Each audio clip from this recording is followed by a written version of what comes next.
Good evening, everybody. Welcome to the City Pinole Council. It's Tuesday, December 20th, 2022.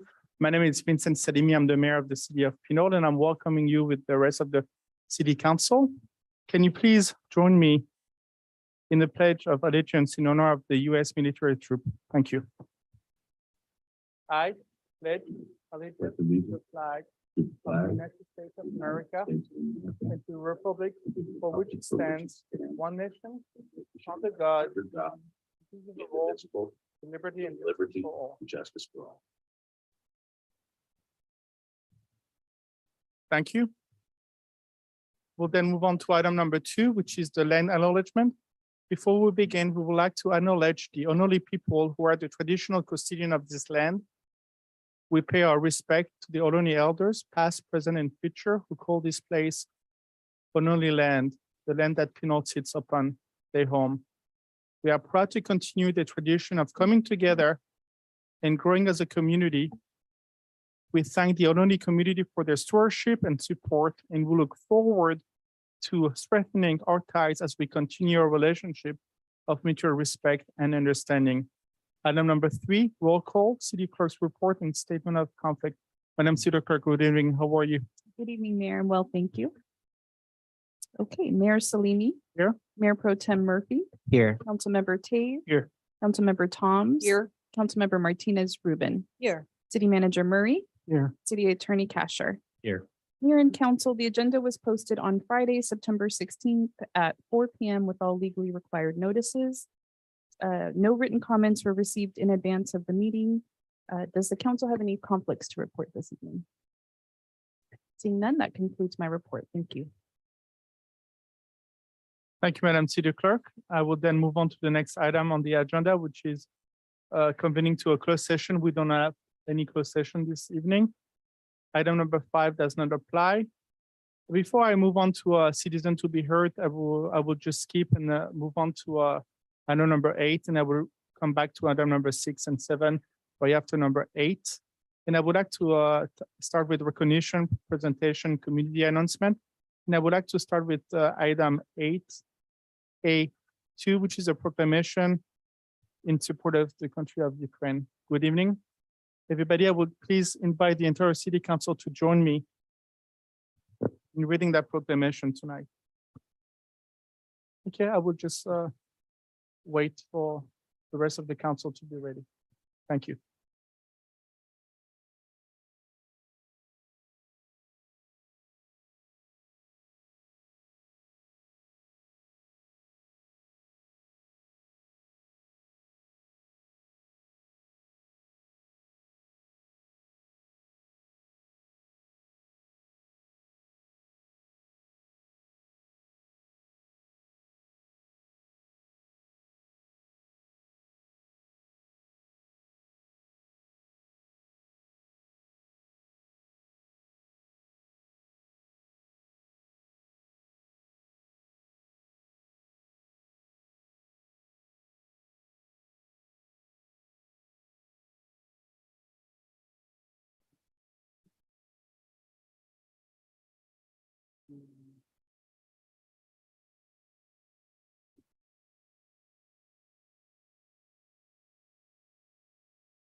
You have to wait for all the good things in life.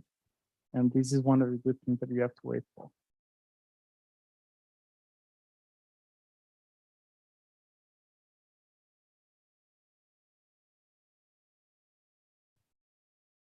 Really perfect. Is everybody, the rest of the council ready for that proclamation? Perfect. Proclamation in support of Ukraine and the Ukrainian people, 2022. Whereas Ukraine proclaimed independence from the Union of Soviet Socialistic Republics on August 24th, 1991, adopted its constitution in 1996, and has been a fully independent country and home to 44 million citizens, led by a president elected by overwhelming popular vote. And whereas on February 24th, 2022, Russian military forces conducted an unprovoked invasion of Ukraine, resulting in the destruction of cities and towns and with numerous tragic civilian casualties. And whereas the invasion of Ukraine and attacks against its people have been broadly condemned by the United Nations, the United States President, leadership of the European Union, Great Britain, and other countries around the world, and whereas the horrors of this invasion are apparent to all Americans, the courage, steadfastness, and endurance displayed by the Ukrainian people in defending their homeland is an inspiration to the entire world. And whereas the people of Ukraine have been caught in the middle of this invasion, creating 4.8 million external refugees and over 7 million internal displacements, and millions in need of urgent humanitarian assistance. And whereas it is estimated that the United States will welcome up to 100,000 Ukrainian refugees and other fleeing Russia's aggression through the full range of legal pathways, including the U.S. Refugee Admissions Program. And whereas the City Council of the City of Pinole continues to welcome all Ukrainian and Russian people during this unfortunate time of international tragedy. And now, therefore, I, Vincent Salimi, Mayor of the City of Pinole, County of Contra Costa, State of California, do hereby ask the residents of Pinole to join us in expressing support and solidarity for the people of Ukraine who are inspiring the world with the incredible heroism, bravery, and resilience as they defend their homeland and encourages its residents to seek out reputable organizations to donate and assist the Ukrainian people.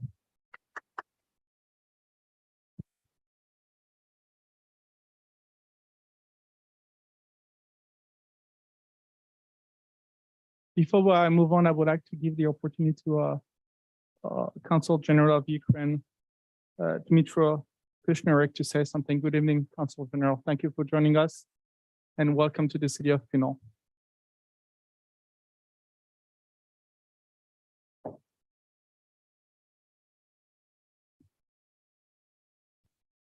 Thank you. Thank you very much. Thank you, Mayor. It's an honor for me and for us to be here today in the city of Pinole. And it's a great pleasure and very great honor. We thank you for this resolution in support of Ukraine that you have done. And it's been already 6 months since this war has started, since Russia started this war in February 24th. And today is exactly 208 days of our fight against this brutal Russian aggression. This is not just war for Ukrainian independence. This is also a war for the freedom of Ukrainian nation, but also fight for principles and for democracy, for democratic nations, for the right to live freely in the world and determine our future ourselves. During these 6 months, Ukraine and Ukrainians have changed the world, have changed the history, and changed ourselves. Now we know for sure who is our friend in the world, who is not our friend, and we're glad that today we found out that Pinole is our big friend. And Ukrainian people are really appreciate that. What it probably is the difference in the history between United States and Ukraine, that the United States has fought for independence several centuries ago and then got independent. And Ukraine has managed to proclaim independence in 1991 peacefully, but now we have to fight for it, unfortunately. But for the rest, our histories are really similar.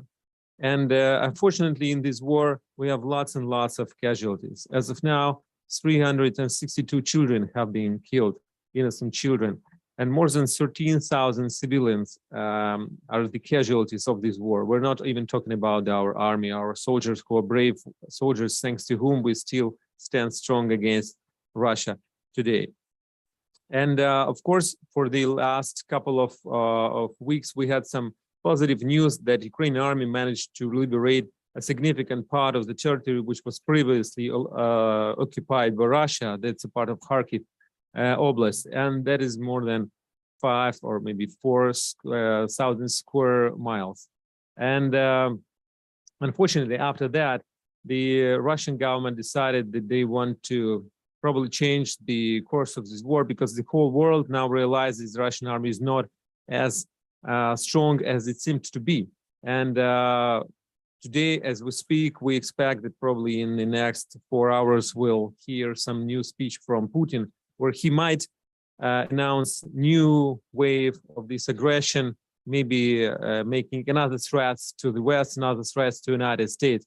So we, in this war, we are really grateful for the American people, for the American nation, for your support in this war, thanks to supplies of weapons and all the financial help and medical help and all of that, which allows Ukraine and Ukrainian people to be to stand strong against Russia. And with such friends, we know that we will definitely win this war. And we will be happy to establish the sister city relations between one of the Ukrainian cities, possibly in those areas which have been liberated now, with Pinole. It would be a great example of local cooperation on a local level between people and people.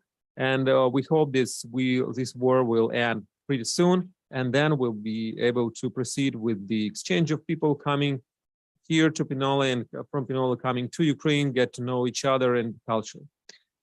So I don't want to take more of your time. Thank you very, very much. Thank you for this proclamation, a great honor for us. And we'll hope to cooperate in future between our consulate and the city of Pinole. Thank you again, Council General. Before I give you the proclamation, I would like to invite the City Council and everybody to please stand up and take a moment of silence for all the people who have perished during that war and have lost their life. Thank you.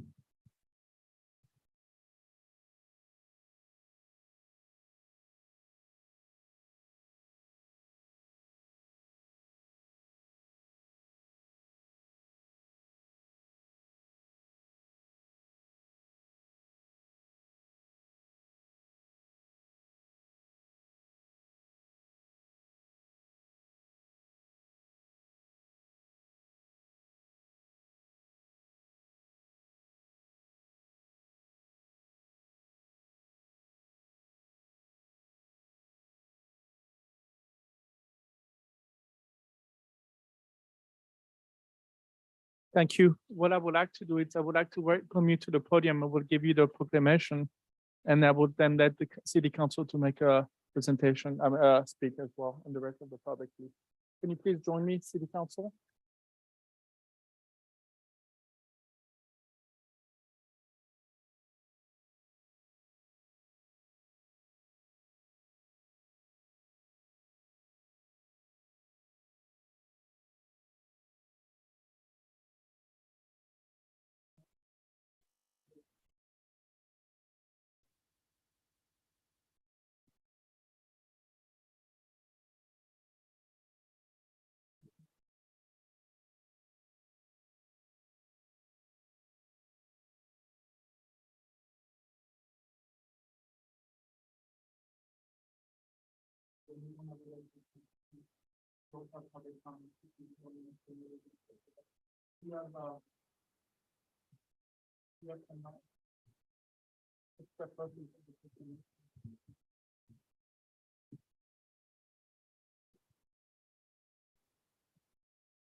I will let Councilmember Thomas to please start. Yes, I wanted to welcome you to Pinole and thank you for your work on behalf of the Ukrainian people. And we're honored to have you here. Thank you, Mayor Pro Tem Murphy. Thank you, Mayor. Welcome to Pinole. As I mentioned earlier, we appreciate you being here. I think this is such an important night for us. It's important that you're here in our city. Oftentimes we have folks who may see a distance in an issue like this, not just geographic, but something where they can connect to. So your presence in our city is tremendous, and we thank you, and we thank you for your leadership. We know that, this is a 6 months that we've been in this, and hopefully not too much longer, but hopefully our collaboration and partnership will continue beyond just today. I also just wanted to uplift that it was a resident in our city who made this happen today. He's sitting in the back room. He's also on our planning commission, Mr. Rafael Menes in the very back. Please wave if you may, Rafael. But this gentleman continued to ask this council to do this. And I want to say that there are people in Pinole who really believe and want to speak to our fight for equity and our fight for equality in this world. So again, thank you for being here. We will continue to be partners, and again, let's just keep up the fight together. Absolutely. Thank you, Councilmember Tave. I want to say thank you for being here. I know being this far away from home is difficult, especially now with everything going on. And getting the news and the time difference is awfully hard. It's an honor to have you, and I just want to say that the Pinole prays that this war comes to a speedy end. We want this to be resolved and the world to move forward. So I just want to say thank you. Thank you, Councilmember Martinez. Good evening, ma'am. Good evening, Mayor Salimi and Council. And Council General Dimitro, thank you for being here with us. Pleasure to have met you. And I hope that this is not the only time that we get to converse and eventually see what beautiful friendship can result from our having met tonight. Welcome to Pinole. Thank you again, Council General. It is our honor. We are here to support you financially as a country, and anything that we can. And this is just the beginning of the long relationship, and you can count on us. And we look forward to do a sister city with one of the cities in Ukraine. And we'd have many other opportunities where you can express to us personally about what your needs will be. We'll make sure that we share those needs at the regional level as well as a federal level, so that that your needs are met, and we discuss with the congressman as well. And you also have the entire support of the entire County Board of Supervisors, and as well as a congressman as well. Before we move on, I would like to let the public, if we have any public discussion, comment at this moment, please. Yes, thank you, Mayor. We do have two speaker cards, one from Rafael Menes and one from Cesar Cepeda.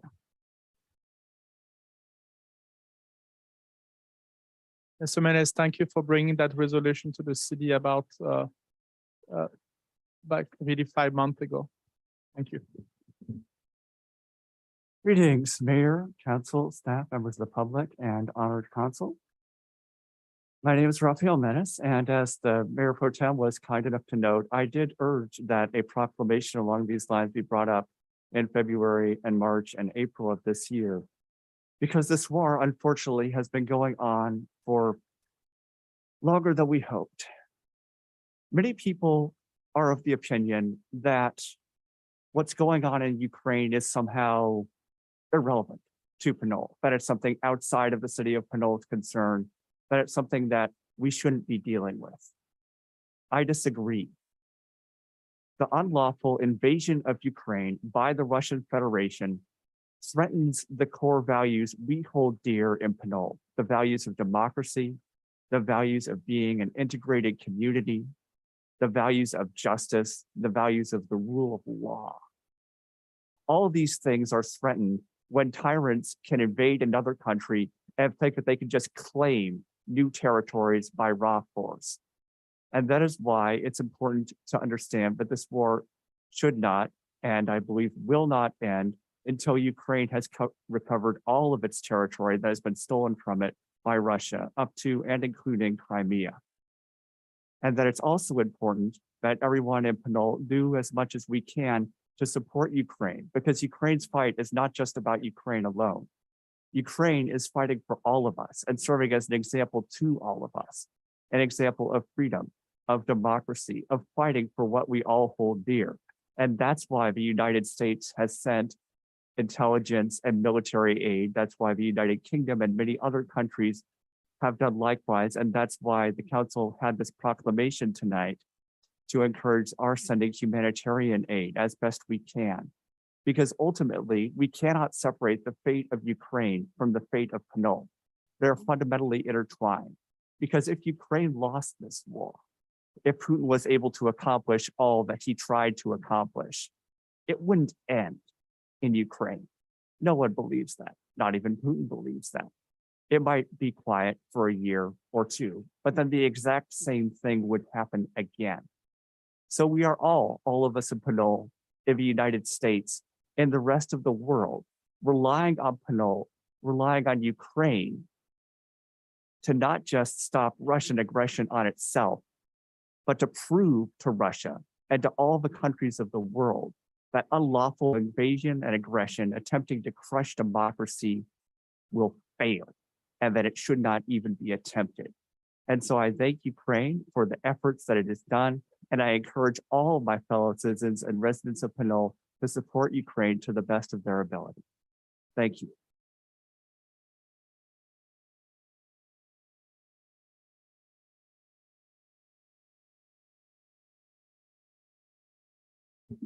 Very tough to follow that.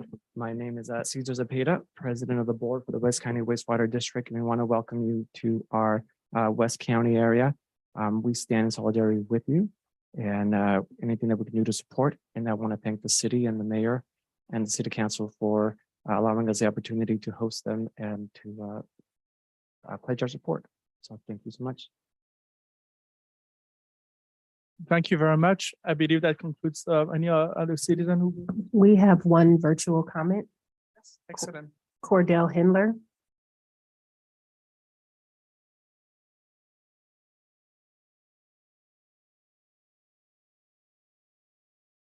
Mr. Hindler?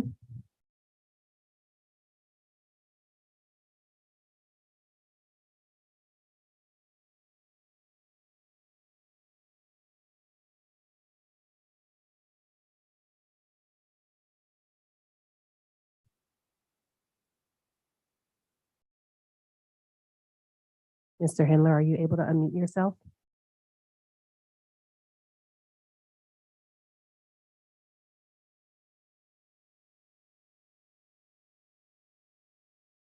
Mr. Hidner, if you can hear us, you can submit written comment that we could then submit to the council if you are having trouble connecting. Thank you. Thank you. That concludes that proclamation. I will just take a 2 minute break to put you outside of the building. Council Pinole, again, thank you very much for accepting and being connected with us. Thank you.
Welcome back to the Pinole City Council. I'm Vincent Salimi, Mayor of the City of Pinole. It's September 20th, 2022. And you're watching the City Pinole Council. We are going to move on to item number 8A1, which is recognition of National Hearing Service Dog Month. And I would like to please invite the entire City Council to join me in reading that proclamation with me. I will wait and let me know when you're ready.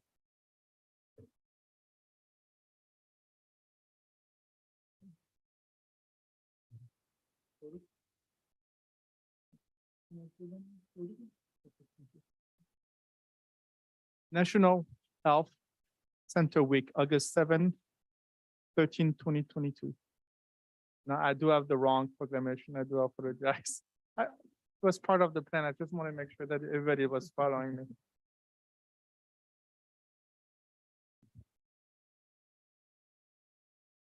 Yes. I have. Yes.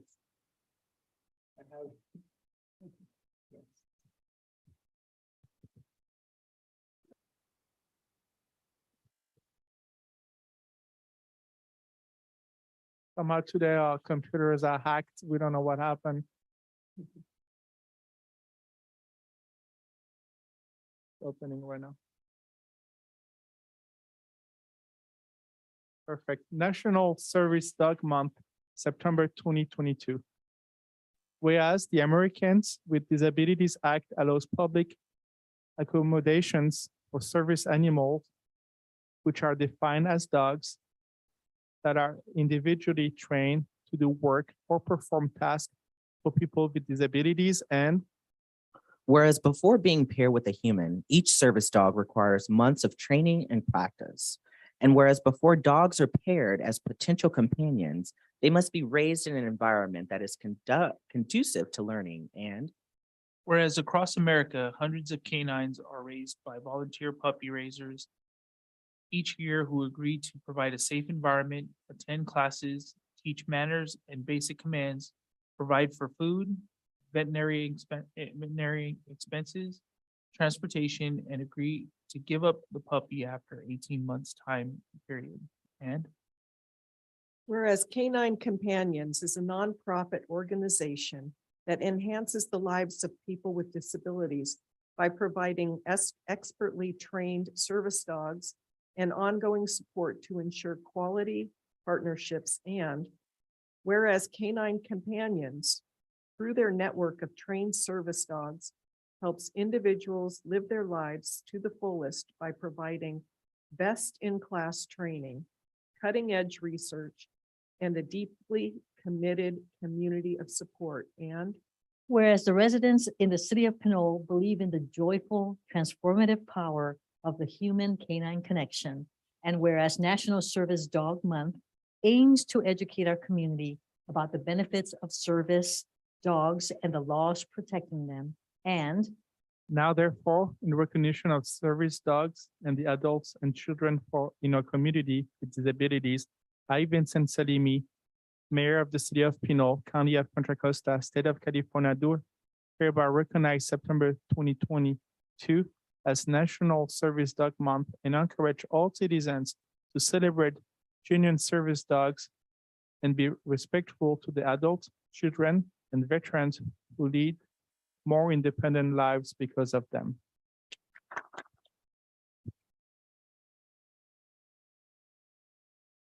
And tonight we have a very special person who is here to welcome that proclamation. But before we move on to that person, can you please tell us a little bit about where that proclamation came from, who initiated it, please, Madam City Clerk? Sure, thank you, Mayor. I'm so happy that this recognition came to the city of Pinole. It was actually requested by Dawn Abrahamson, who is the Vice President of the East Bay chapter of CCI. She wanted to be here this evening, but she had another commitment, unfortunately. But she's a dear friend and mentor of mine. She's a resident of Pinole and a former Pinole city clerk. So we're very happy that she brought this forward. We're very happy that that you're here with us to receive it. And also just wanted to say thank you to Dawn for all of the work that she does and her service dog, Every. They're just both wonderful. So thank you. Excellent, Madam City Clerk. Would you like to please introduce our guest tonight? And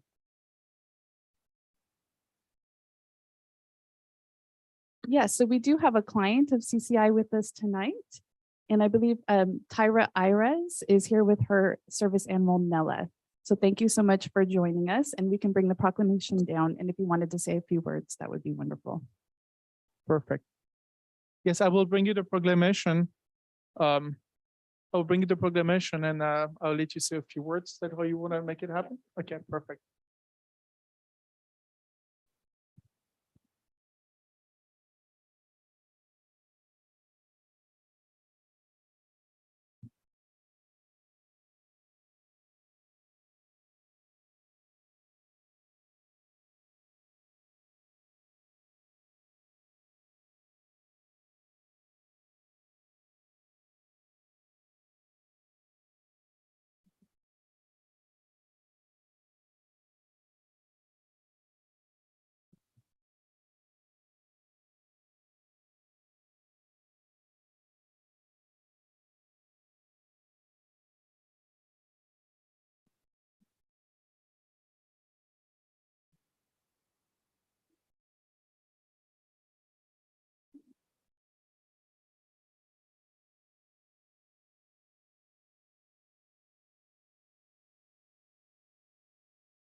Test.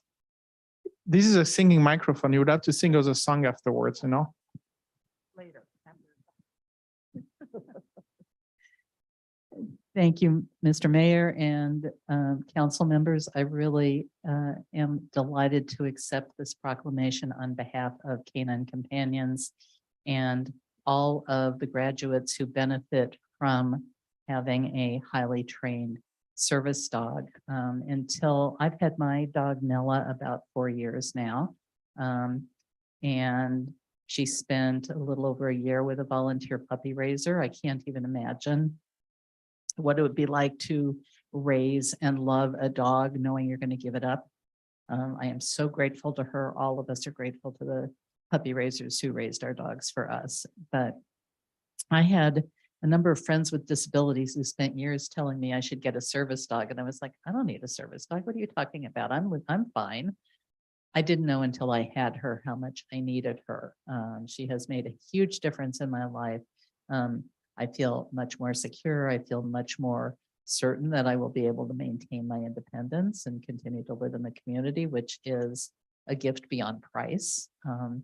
And, you know, she also brings me all the joy that all of us get from our pet dogs. But the city attorney, I had dropped the leash and offered to pick it up for me. And I said, no, Nella will do it. And, you know, I said leash and she picked it up for me. She picks things up for me. She opens and closes doors. She turns light switches off and on. She came with, I think, 47 commands when I got her. I have taught her a few more, but, you know, these really are highly trained dogs, and they make a huge difference in the life of people with disabilities. And Canine Companions, which raised and trained her for me. I will never be able to thank them enough for what they have done. And I am deeply appreciative to you all for recognizing Canine Companions and International Service Dog Month. And thank you so much. Thank you. I'm just curious, would you mind showing us a few comments that she knows? Just, we never had the opportunity, so I think it'll be a great opportunity since we have both of you here. Oh, okay, yeah. So what you probably didn't just see was I dropped my leash and I told her leash and she picked it up for me. That's what she mostly does for me. I actually joke that I pick up after her too, but no, get.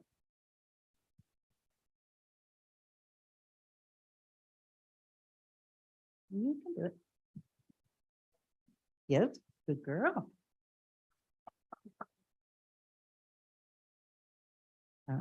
And when this may seem like an odd command, but my neighbors all know if they hear her bark more than 3 times, she should come, because she is trained not to bark unless I tell her to. Nella, sit. Nella, bark. Nella, speak. Speak. Good girl. He's actually better trained than a lot of politicians who speak out of order. No, actually, thank you. Thank you again. I will turn it back to the council. Councilmember Thomas, please go ahead.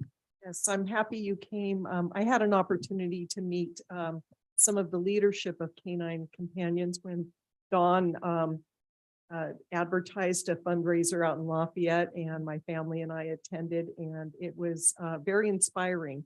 I do have a son with a disability that may or may not be in the market for a companion animal at some point in his life, but a lot of his friends do have companions, and it makes a huge difference in the ability for them to be independent. So thank you for coming, and it's great meeting both of you and Nella.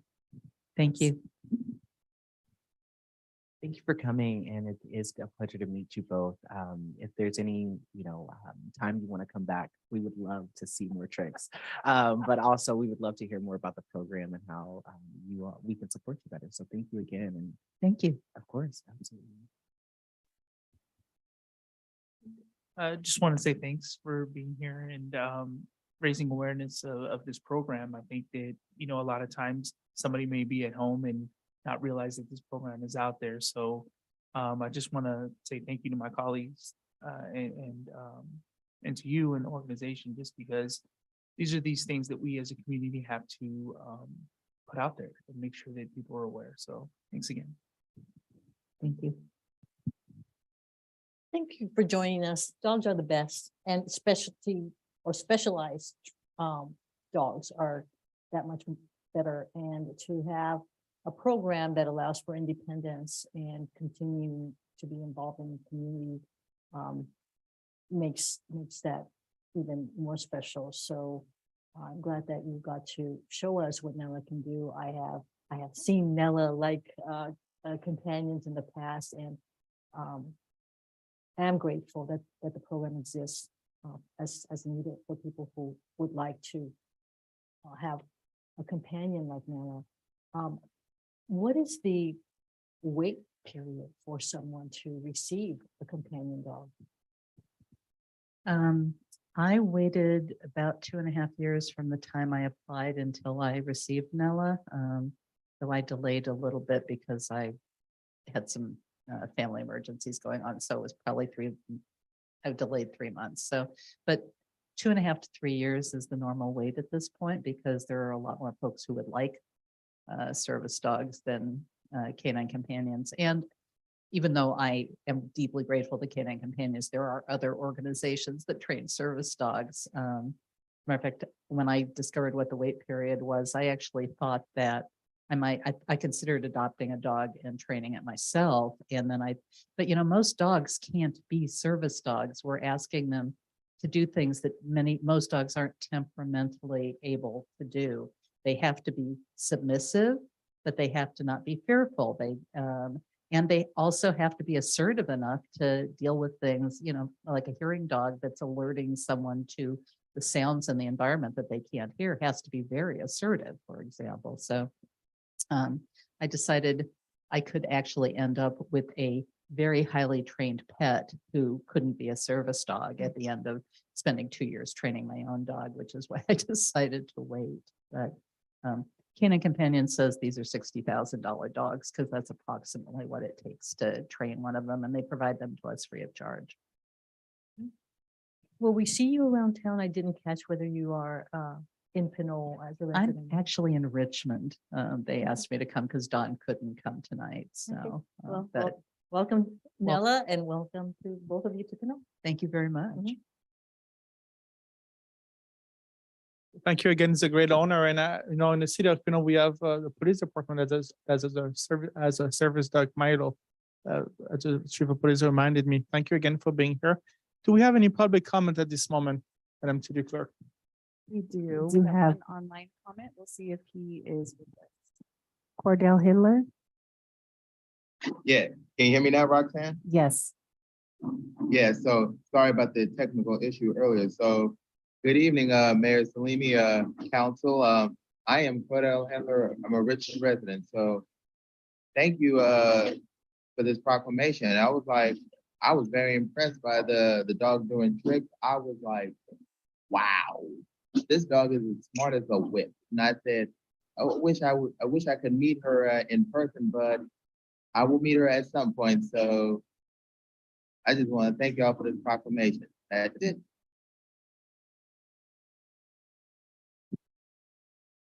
That concludes the public comment. Could I mention one more thing? The gentleman online reminded me that there is an event coming up at Jack London Square.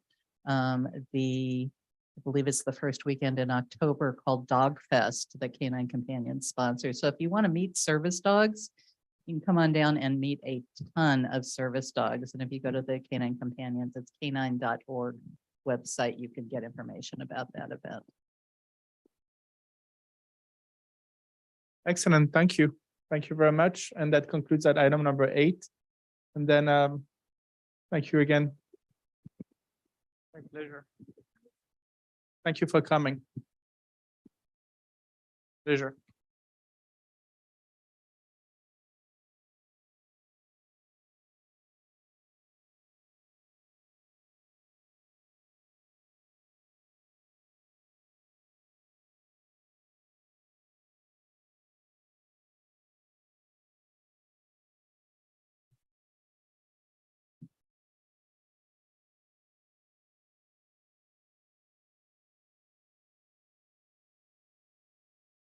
Thank you very much for all waiting.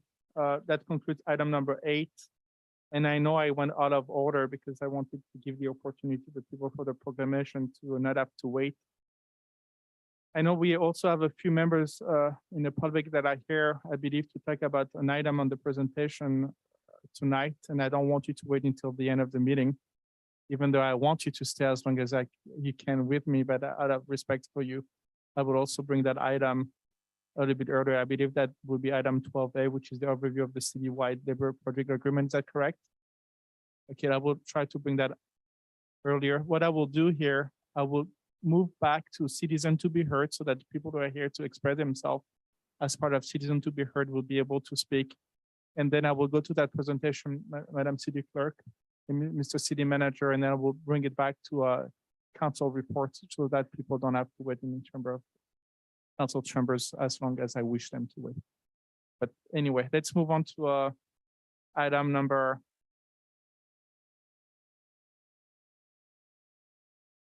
6. Thank you. Citizen to be heard.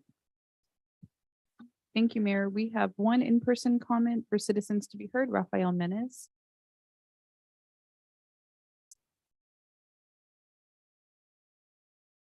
I think we have more than one, I believe. We'll start with Rafael Okay, Menes, thank you. and I'll look through, we have several cards here.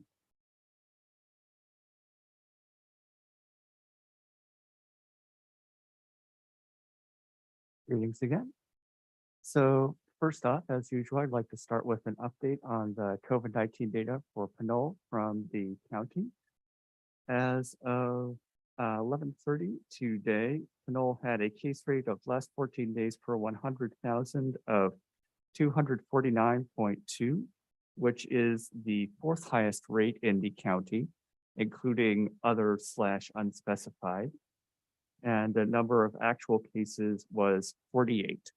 So while we've had significant declines from earlier in the month, we still have a relatively high case rate, and I would continue to encourage people to wear masks indoors, especially in crowded spaces.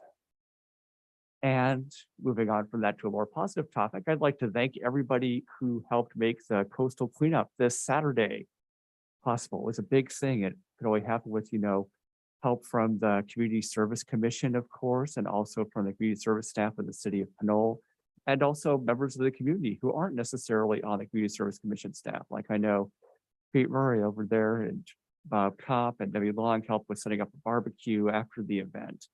So everybody worked together to help make the event happen and help us collect lots and lots of trash, including from along Pinole Creek, which the Friends of Pinole Creek Watershed were working on, and along the coast proper, plastic, cigarette butts, so many cigarette butts, glass. Somebody even managed to find an entire painting frame on the beach somehow.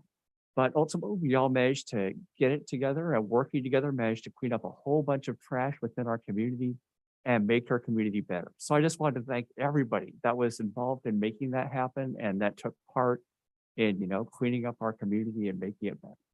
Thank you.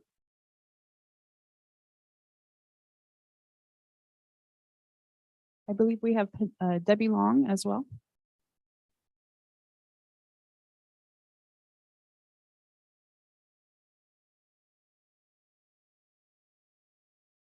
Good evening, ma'am. Good evening, council. I'm here regarding the traffic conditions on the top of Terra Hills Drive and Appian Way. We have construction going on there, has been happening for quite a while, and the traffic's only gotten worse, but it's not a matter of just being inconvenienced. It's a totally unsafe condition. The lights are out more often than they're on, and if they're on, they're flashing. And whoever is in charge of this project, between the project manager and whoever's watching it in the city, is not doing the proper job. There is no traffic control whatsoever. There has been, if you want to call traffic control, stop signs elevated maybe 3 feet from the ground. That's what they do. They put a stop sign going east and westbound, I guess, on Appian, and then the top of Terra Hills and the top of Canyon. But we all know it isn't just four times. These people are making left-hand turns, right-hand turns, happens during the school. Traffic has been backed up as far as past Manor Drive on Appian Way, El Sobrani, all the way into past the doctor's hospital, single lane. And sometimes it's gone on until 8 o'clock at night. And I'm asking the question, in the contracts, shouldn't it have the fact that there has to be traffic control on these construction projects and not simply someone who has the ability to hold up a sign, but someone who is trained, because that is a trained position. Our police can't be compelled to do that. We don't have enough police trafficking our own neighborhoods, as has been mentioned before.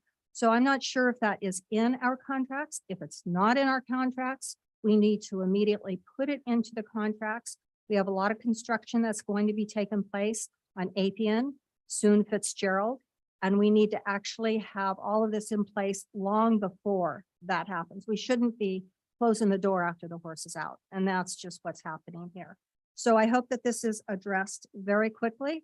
It's also not, I hear fire trucks go by and I'm wondering how they're actually getting by or if they're just getting lucky.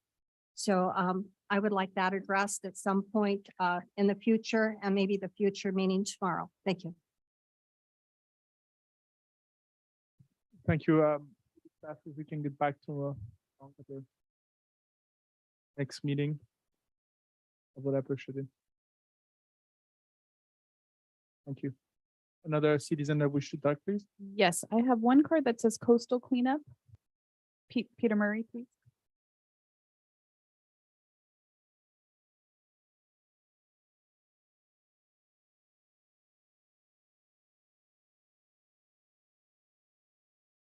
Good evening. Sounds great. Good evening, Mayor and council members and staff. Want to thank you for allowing us to go through the process of having another successful coastal cleanup. I think Raphael is psychic and got here ahead of me, but he was one of the participants that was valuable out there in regards to getting people moving and into the right places. I wanted to acknowledge the people that were involved in this. I mean, this was a magnificent process this year, and it was, we're coming out of COVID, and everybody just had different ideas of what it was going to be like, and it was highly successful. It was crazy successful, and I'd like to thank a few people. I'd like to thank the Bear Claw Bakery, Starbucks, and then Republic Services, who got us a dumpster right at the last minute, or well, it wasn't the last minute, but it was last minute as we were starting to get prepared for it.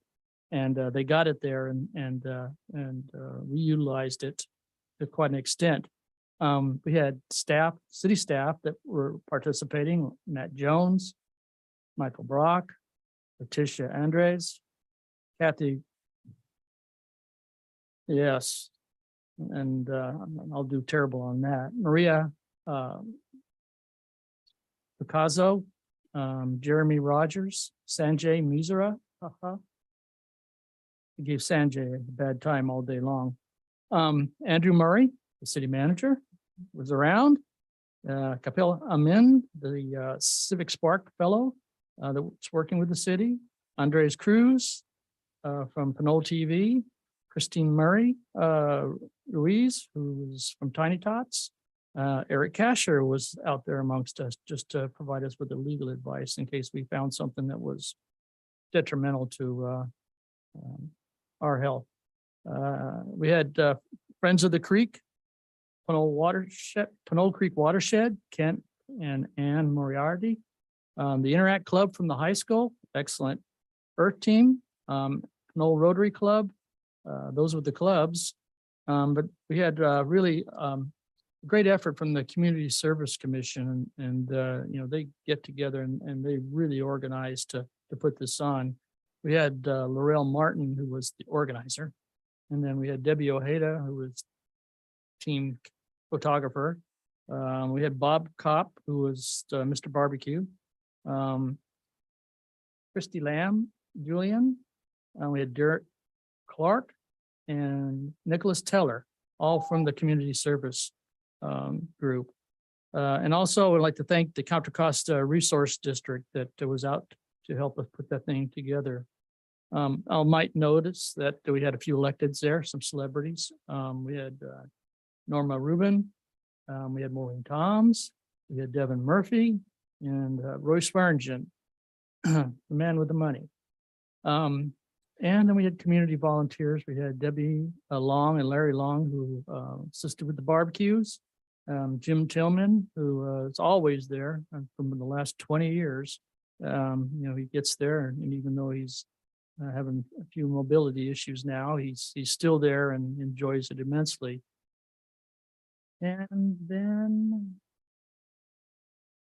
I said the bear claw, so that was about it. But what I say, well, I think we had almost 200 volunteers out there and scouring and cleaning. And I don't know if all of you remember, but 30 years ago, when you went out there, what you saw was tires. Tire here, tire there, tire there, tire here. And it looked like we were growing tires here in Pinole, and that was, our economic engine, so to speak. And over those 30 years, you've been hard pressed to find a tire anywhere around. Our kids found two, and they're very proud of that. But the immense change in the scenery out there from years ago to now, something that the community can be proud of. So the last person or people that I want to thank is the community members that came out and enjoyed themselves.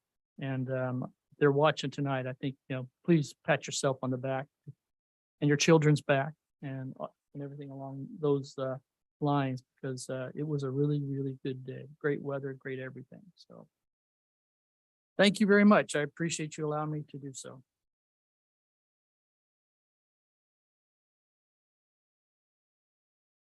Mayor, we do have one online comment. Irma Ruport.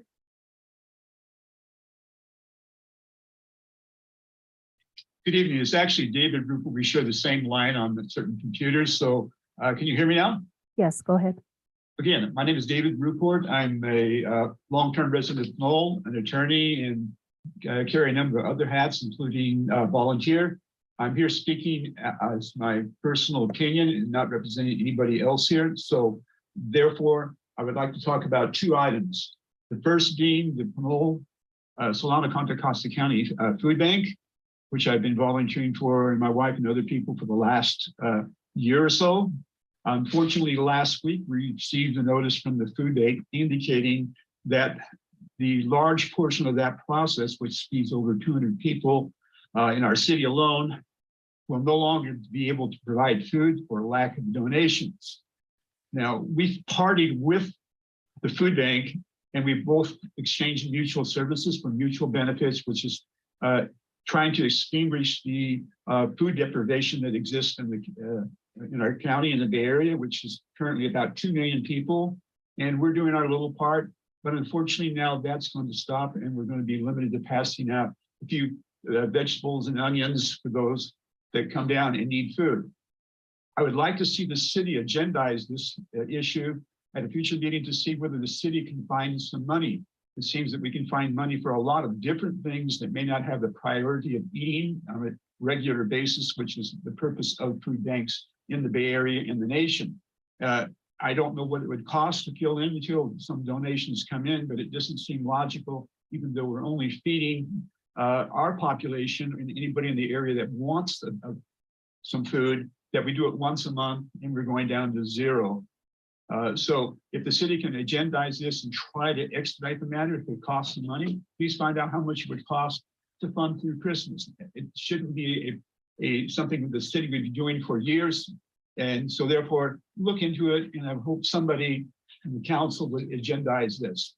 Second point, and I would like to talk about a problem I'm having getting records from the city, which has started from approximately June 27th of this year through the automated system. I unfortunately been having problems getting records that I believe that the city cannot deny that exists, because if you've gotten the copy, and I believe everybody has, of my September 6th letter, which is about 3 or 4 pages, which indicates these records do exist. And unfortunately, I was told by city staff that they don't exist. So I have a real problem here when I have part of the city telling me that these records are there and the other part telling me they don't have them. The quantity of these records indicate that they do exist because they emanated out of a November 17, 2020 marathon hearing on the Korea House. And I find it really tough to justify why they don't exist. You have not responded to this letter. The only thing that you're leaving me as a private citizen to do is either file a writ or take this to the news, which I don't want to do because I really think all of you believe that they do exist. So I'm going to stop there. I hope to hear from somebody else in council that actually knows what's happening and quit hiding the ball on people who want to get public records easily rather than the hard way. Thank you. Thank you. The city staff will get back to Mr. Report. Do we have any other public comments, please? No, there are no more public comments. Oh, we have Irma report, so I'm assuming it's her this time.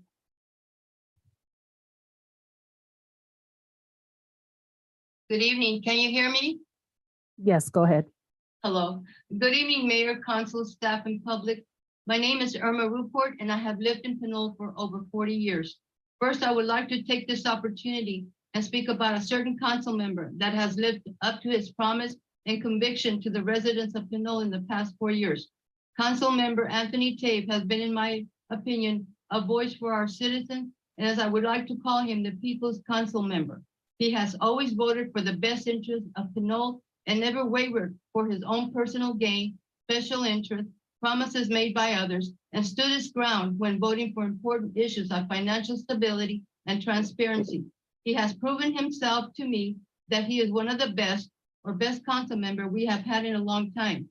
He came to the council with a unique set of skills and professional experience that has made Pinole a better place to live in.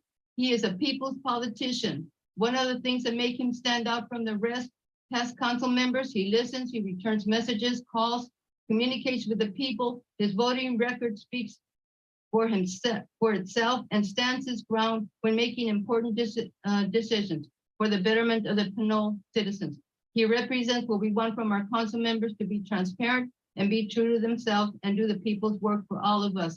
This is why I totally support and will vote for his re-election to council in November. Let's keep council members that keep their campaign promises to all the people and not just those former current council members that are special interests and want to deliver promises made in the past without taxpayers' vote and knowledge. Secondly, I would like to introduce a new Pinole Council candidate, Cameron Sese, who is running for Pinole Council. He is energetic and brings a lot of ideas to Pinole.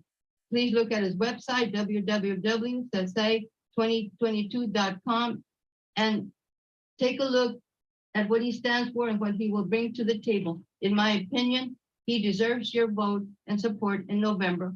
Again, his name is Cameron Sese. Also, Mayor, I just want to add, I will also be submitting my comments for the record to make sure they get on the record as I read them. I've had issues in the past with comments that I've made, and they haven't been transcribed in the past like they should have been. I've been a transcriber, a government employee, and I know how to transcribe notes, and they've been terrible of mine. Everybody else works, but not mine. So Mayor and Council, be also equal and fair and be fair to everybody, that we need to be fair to the system and the process and the procedure, because we are taxpayers and the city council is the taxpayers' business, not anybody else's, it's ours. Thank you, Mayor, and have a good evening. Thank you. That concludes the comments. We'll get back to them, but please go ahead. I did receive a comment from Ana and Jose Gutierrez, and I'm not sure if it's for an agenda item or for citizens to be heard. Is that for this evening? This might have been an old card. Okay, thank you. That concludes the comments. Excellent. We'll get back to Ms. Report, but just for clarity, city staff, it's equal and fair to everyone. Thank you. I will then move on to the next item on the agenda, which should have been reports, but out of priority and respect for the members of the public right here, I would like to invite the city council and city staff to please move on to item 12A, which is the overview of overview of citywide project labor agreement. And the action tonight will be to discuss and provide direction. Director Mishra, good evening, sir. How are you? Thank you, Mayor. I will start my presentation in a second. Give me a second. Thank you.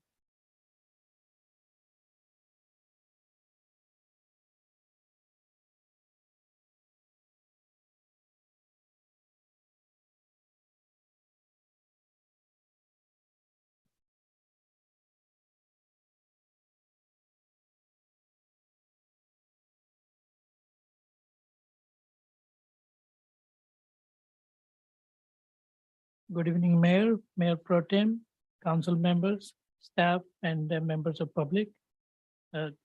Today's presentation came about at the request of this council to research the project labor agreements other local agencies do and provide some information to this council so that the council can make a decision whether we would like to look for a citywide project labor agreement or a project just on a project basis.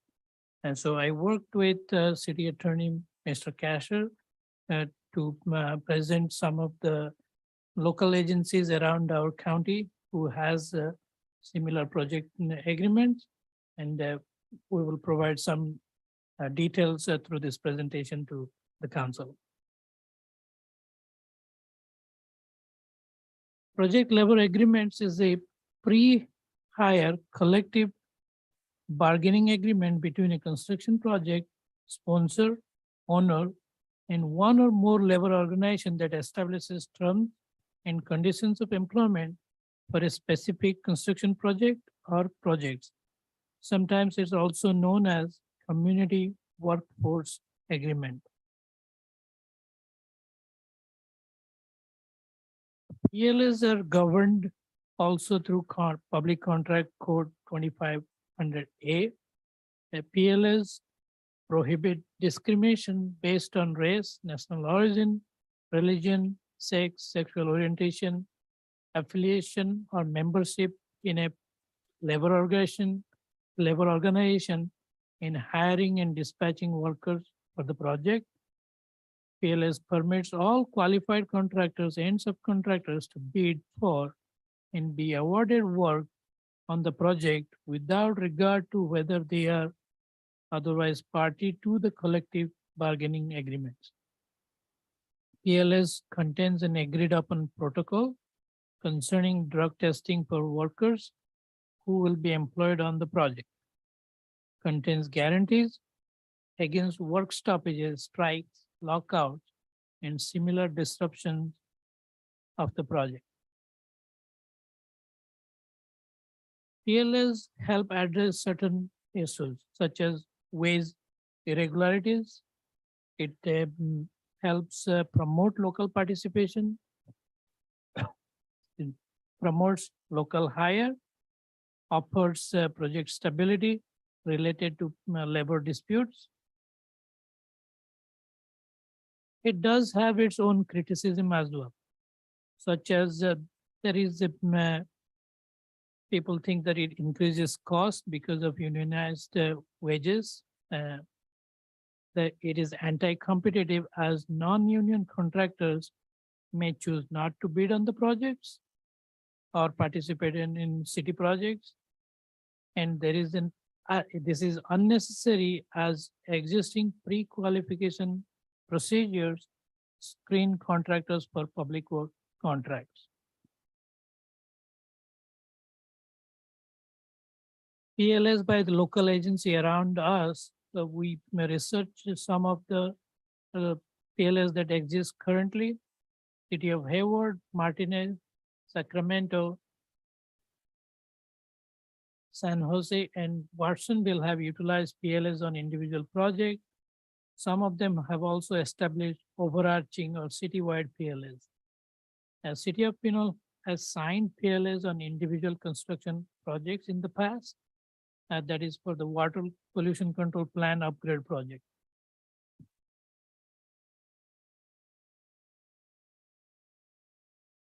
The PLAs, most of the PLAs are very similar in nature, except there are certain differing elements in most on the different PLAs of the local agencies we research. City of Martinez adopted those differences really are project threshold, local hiring, and any disadvantaged resident program the cities or the jurisdiction trying to promote. So for project thresholds, City of Martinez adopted a threshold of $500,000 for the ad hoc committee's advice. Watsonville's threshold is about $600,000. City of Hayward's community force workforce agreement covers projects of $1 million or more. City of Hayward's PLA includes conditions to include residents to perform a minimum of 30% of the hours, but that is on a craft by craft basis. City of Hayward also has PLA conditions that utilize the services of the Center for Military Recruitment, Assessment and Veterans Employment Center, and the Helmets and Hard Hats program. The steps usually taken by a local agency to go through the process to adopt or get further information on a PLA, and a formation of ad hoc subcommittee is advised. The subcommittee can get presentation and study sessions to the council, meet with the senior staff and local union groups, and then prepare a draft PLA for council's consideration. These are the steps that council can direct us staff to move forward with if needed. And we are happy to answer any questions you may have. Thank you. Can you just go back to the steps requirement, if you don't mind, before we start the question? So I see 4 steps here, correct? Usually, but it's not always like that. Can you please go again the steps so that everybody understands here? So most of the local agencies who adopt a project level agreement, they form an ad hoc subcommittee who then actually work to make a presentation and study session to the council. They also meet with the senior staff and the local union groups to negotiate the conditions of the PLA. And then they prepare a draft PLA for the council's consideration. And eventually council decides whether they're going to adopt on a project basis or for all the projects in the city with different threshold and other conditions. Thank you, Mr. City Engineer. Before we move on to a question from City Council, Mr. City Manager Mayor, would you like to add anything else on top of what was added, Mr. City Attorney as well? I'll just add a little bit of context. So as Director Mishra mentioned, this item on project labor agreements was requested by the City Council. The general concepts I think are pretty straightforward, but the individual project labor agreements, the overarching or what we call citywide project labor agreements that different cities have instituted can have quite a bit of different nuance. And so this item was just intended to provide an overview of this topic to the City Council and interested members of the community, and what we are interested in addition to answering council's questions and receiving public comment. We're interested in receiving the City Council's direction on whether you'd like to have city staff work on this issue further. That's what we're really hoping to get out to make the meeting. Thanks. Thank you, City Manager. City Attorney Casher. Nothing to add. Happy to answer any question. Perfect. Before I turn it to the City Council, I would like to get comments from the public, if you don't mind. Madam City Clerk, I would start with the people in the chamber first, and then we'll go online. Please go ahead. Okay, thank you. We have Jason Galea, Tom Hansen, and Jason Lindsay. Good evening. If you can please go to the podium, state your name before you start speaking, so that we clearly know what your name is. I would appreciate it. Thank you.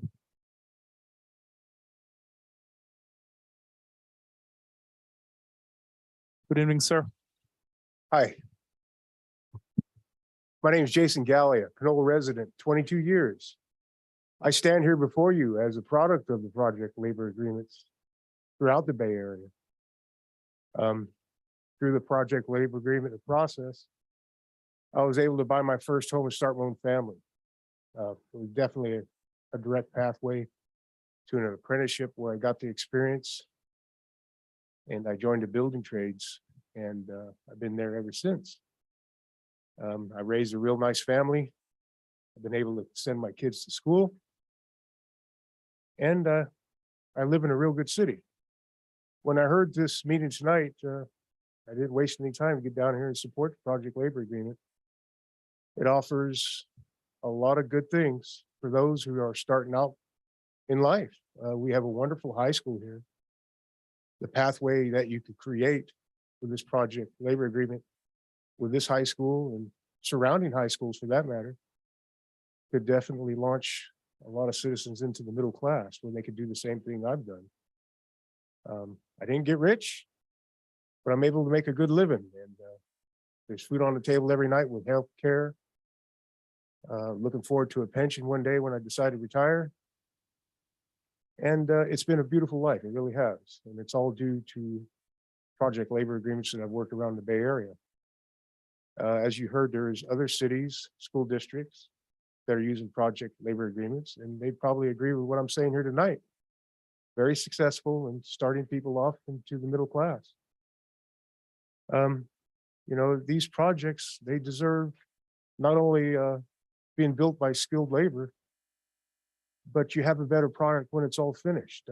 Sure, you can hire somebody to come into town and build whatever you'd like, but the problem is the people leave when that job's done. You know, what happens? This way with a project labor agreement, you got helmets to hard hats, you got local hire, people just starting out.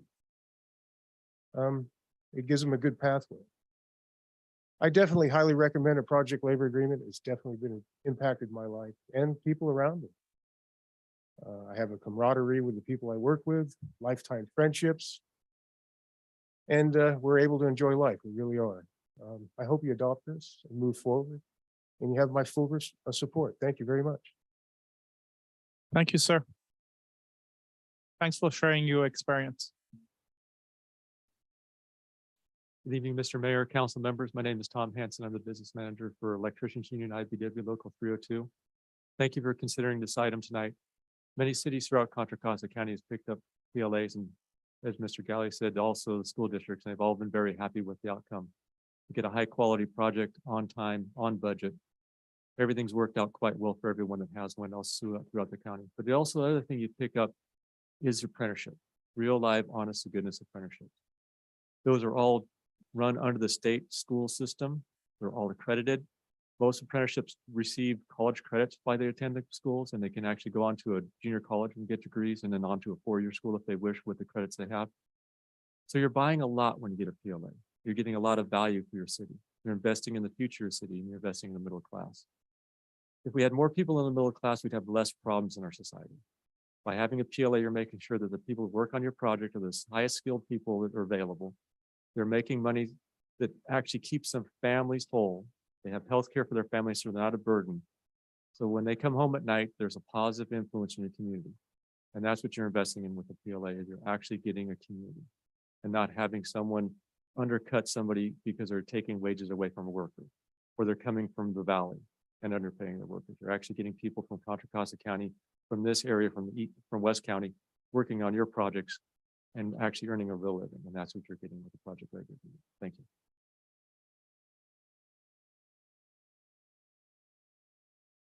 Thank you. Good evening, Jason. Good evening, Mr. Mayor and council members and staff. My name is Jason Lindsay. I'm the president business agent of Ironworkers Local 378. I wanted to take this opportunity to thank you for possibly partnering with the building trade and negotiating a project labor agreement. What you're choosing to do is make an investment in the youth of this city by providing the jobs that will enable them to enter the middle class. I think we can all agree that the American dream is to have a good career, buy a home, and raise a family right here in the community where we all grew up. Union apprenticeships spend over $2 billion annually across this country to give apprentices world-class skills-based training. This training makes them the safest and most productive workforce there is. Every candidate on the stump, every cycle, says they want to bring good jobs to the community that they represent. Well, these are those good jobs. So I want to thank you, and please, let's start negotiating. Thank you, Mr. Lindsay. The next commenters are Bill Whitney, Rafael Menes, and Debbie Long.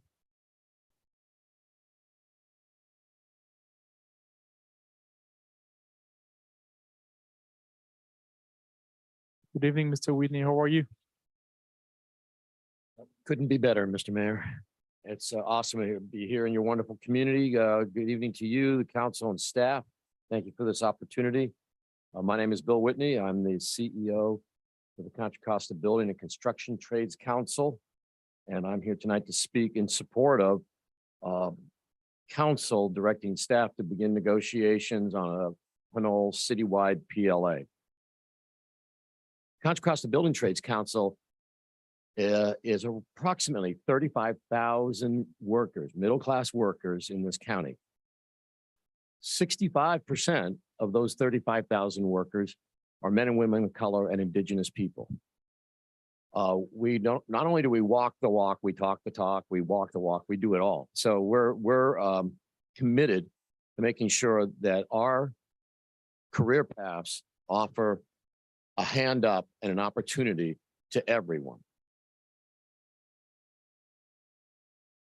Local hire, let's talk a little bit about local hire. That's critically important to communities. Having been on a city council myself, you've got to have money coming back into the community some way, somehow. As some of the speakers prior to me have mentioned, that money, if it's out of towners, where do they spend that money? They spend it where they live. So people that live in and around this region, if you put those workers to work, that's where they'll spend their money. You know, Davis-Bacon, going back in 1935, it's hard to believe, was 2 Republican senators that created prevailing wage. And the reason was because out-of-towners were coming in and stealing jobs from local workers. And that's why PLAs are a huge win for the local economy. Now, each Building Trades Council has their own way of negotiating PLAs, so there are some differences out there, but essentially they're all the same. They're pre-hire agreements that are designed to put local men and women and apprentices to work. You want to create a pathway to the middle class? This is probably one of the best ways to get your, not exclusively, but oftentimes your younger people into career paths where they have real money in their pocket that they earned through their labor. You'll get the best 8 for 8 from those people every day. On budget, on time, built right the first time. Richmond, El Cerrito, Martinez, Concord, Pittsburgh, Antioch, those all have citywide PLAs. And I'm very hopeful that Pinole will have a citywide PLA when the dust settles here. We have certainly other cities that we'll be talking to. The county has a PLA. The Contra Costa Community College District has a PLA. West Contra Costa Unified School District has a PLA. John Sweat Unified School District, and so does Martinez. We'd like to add your name to that list, and we look forward to working with you soon. So please support citywide PLA. Thank you. Thank you, Mr. Whitney.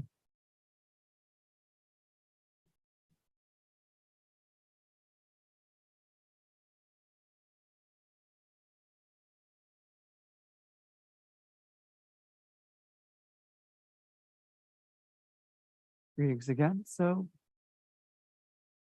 I guess I have a few questions. I mean, the city's had PLAs in the past, like was mentioned, primarily just for the wastewater treatment plant. And it's great to, you know, have more local people hired and be involved, improve union representation, establish pipelines for veterans to transition from the military into the civilian workforce. I guess one of my questions is, given the benefits of a PLA, you know, more community involvement, broader middle-class workforce, that sort of thing. It seems like that would have been something that would have been pretty broadly supported over a long period of time. But in Pinole, it seems like it's only been done just for the one major project and it hasn't been done for smaller projects. So I guess my first question is, some of the projects some of the PLAs that were in this example, like for example, on page, I think it was 621, subsection C talks about prevailing wage for several of the projects. I'm assuming one of the major factors of PLAs is to have prevailing wages. So whether or not they're union or non-union hires, it effectively locks in union-based wage rates. So how much of a cost would that create for the city if we're basically adopting prevailing wages as part of a PLA in terms of project levels? And does that make a difference based on the size of the project, or is it okay just to have it at all project levels? Let's see, secondarily, with regard. Restate your question, please. Sure. So the cost impact on the city of Pinole for projects, if it adopts the PLA, what's the impact of having prevailing wage on projects, and whether that particular impact varies more based on the size of the project? Like, is it the same level of impact on a smaller project versus a larger project? Or is it okay to just have that on all projects because there's no net logistical impact to that? Secondarily, I guess the nature of the local hire requirements. I noticed some of the requirements are, 25%, some of them are 30%. There was one interesting thing on page, let's see if I can find it. 640. No, that was the apprentices thing. I'm looking for the Hayward one in specific. Oh yes, on page 685, where they discussed basically having a specific new hire requirement per project price in addition to the broader local hire requirements. I think that might be something the city would want to consider in a PLA, is having more specific hire X number of new hires in addition to a percentage-based system. And that's what I thought. So thank you. Thank you, sir. City manager would like to answer now, would like to wait. It's up to you. So, city attorney Casher.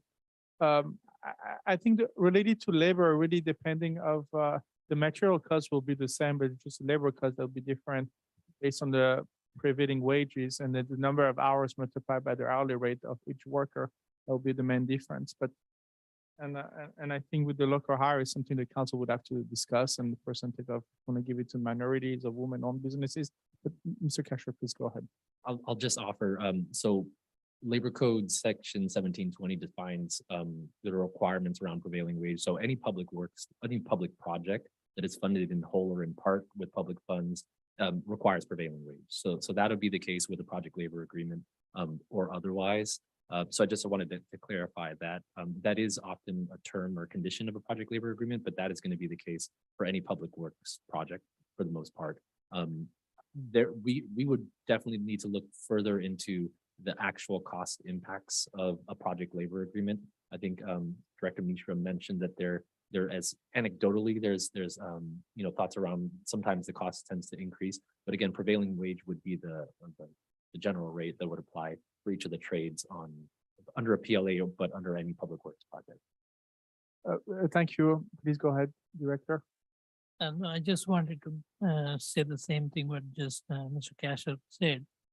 Current public contract projects, all public contract projects are abiding by the prevailing wages law, whether it is whether we have a PLA or not. And the union wages may be slightly different from prevailing wages, but all public contracts currently abide by the prevailing wages. Thank you. And the second part of the question was related to the local hire. Yes, the local hire requirement, as you mentioned, it has to be researched a little bit, and we have to figure out what is appropriate for city of Pinole. That all the cities that we have researched, the city of Hayward has a specific need for a specific group of people, that disadvantaged veterans. So they actually come up with a program to add that to PLA. So we have to definitely look at what's the city of Pinole's need. We haven't done that research yet. If we need to go in that direction, then we can do some more research. Through the chair, I'll just add, so agree with everything Director Mishra mentioned. The only other thing to just keep in mind, we do have a local hire preference in our procurement policy, so we do have that in place. A PLA would enhance that, and part of the negotiations with the local building and trades council is to get a sense of what skilled labor looks like in Pinole, so we could actually be a little more tailored, narrowly tailored and really focused on the skilled labor that exists here. So that's one of the benefits of having those negotiations with the building and trades council. But there is an exception. So and I don't know if this was covered in the staff report, but we can't have local hire for projects that are funded with federal or state funds. There are some projects, public works projects, that do receive federal or state funding that prohibit the use of local hire. Those are exceptions that are built into the project labor agreement. It doesn't prevent us from entering into a project labor agreement, but I just wanted to make sure that we were all on the same page with that. So sometimes we do have large projects that do receive federal or state funding, and so we would have exceptions to the PLA for those types of projects. And indirectly, what happened to private projects that are trying to build in Pinole? How would that impact them? Yeah, so that's a good question. I'm not aware of any mechanism to require a PLA for a wholly private project, but there are some private developments that are, for example, built on property that's leased from the city. So it's city property that's being developed, or sometimes it's a private project that receives public funds from the city as a form of support. That's another way that you could kind of negotiate the use of a PLA on those types of projects. But that's something that we could certainly just research further and provide some direction and options to the council for private developments as well. Thank you, Mr. City Attorney. Thank you, Director. Ms. Long, I'm sorry you waited. Please go ahead. Good evening again. Good evening again. 8 years ago, I was sitting where you were sitting, and we vetted the PLA project for the wastewater treatment plant. I think if you go back to the dates of October 7th, 2014, November 18th, 2014, and perhaps after the first of the year, I believe the contract was ready for signature, it might answer some of the questions that staff is asking now. Certainly things have changed, but I believe that we did all the investigation regarding local hire and what we needed, and the locals provided that information to us. So I don't think we need to reinvent the wheel. What we need to do is adapt it to a citywide PLA as opposed to a unique PLA.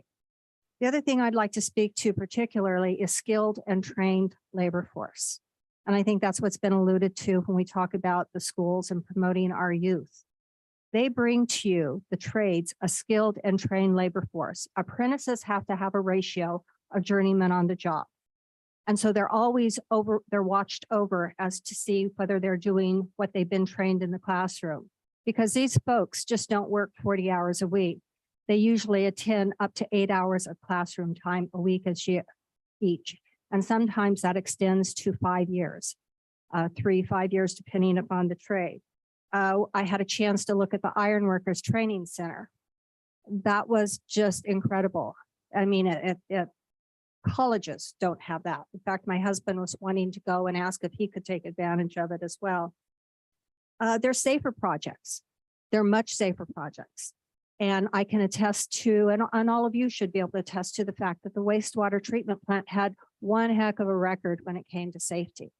And as far as cost, they didn't have overrun cost. The only cost that really overrun was because of PG&E, and I think our attorney can attest to that as well. So I think that prevailing wage versus PLA, they're not the same. Certainly a PLA will incorporate some kind of prevailing wage within it, but prevailing wage jobs are nice to have. But now that we have PLAs afforded to citywide, it just is not comparable. There's no cost involved. In fact, it's probably cheaper because you don't have to audit those prevailing wage jobs and make sure that the people that are being hired as laborers really are laborers, that they're not being underpaid for the expertise that they have. So I think PLAs bring the biggest bang for your buck. I believe that we've already paved the way for all of you, and hopefully you're all on board with this project labor agreement citywide. Thank you. Thank you, ma'am.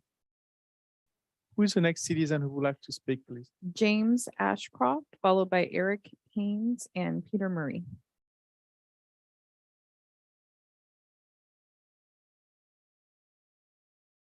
Good evening, sir. Good evening. I'm James Ashcroft, and I'm here representing the members that we represent in the city of Pinole and all of its bordering cities. A project labor agreement should not bring an overcost, as the prevailing wage is based off the union wage. So if everybody's playing fairly, then there should be no increased cost. But we find as agents in representing our members, pulling compliances, the non-union crafts come in and they miss, and they don't pay the proper wage. They do misclassification. They label them as things that they are and pay them lower. And there's several times that we find this compliance issue. And instead of having the compliance within the PLA, it has oversight from the building trade. And they make sure to be sure that who's getting on the projects are getting paid the proper wages. And also in the PLAs, generally, it mandates some kind of health care, not only for the worker, but also the worker's family. And this is drawn within the PLA. And a non-union contractor is more than welcome to bid the project. But once they bid the project, they have to follow the rules just like everybody else. So I'm here in front of you, hoping that you're going to support this and go forward with this project labor agreement for the citywide PLA. Thank you. Thank you, Mr. Ashcroft.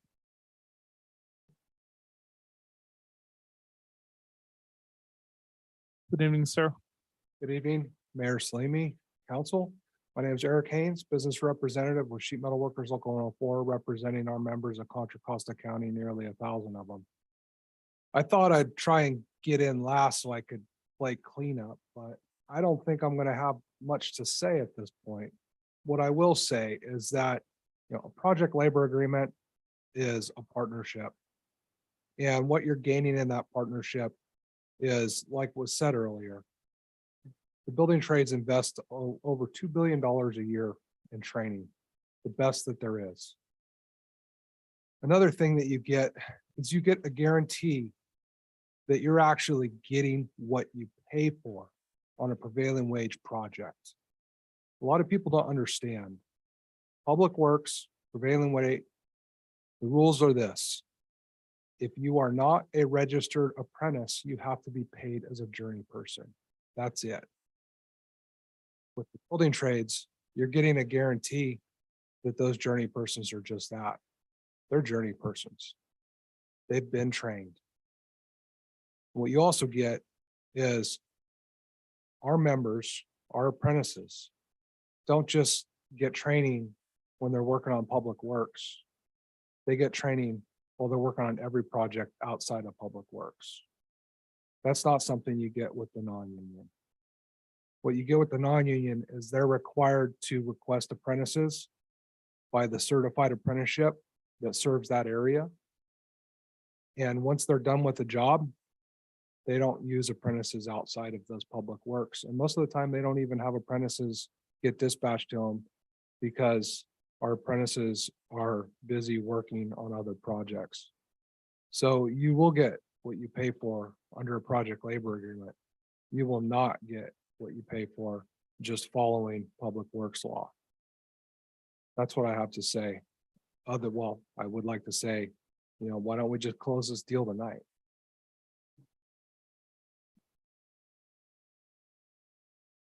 And I believe next citizen is Mr. Peter Murray.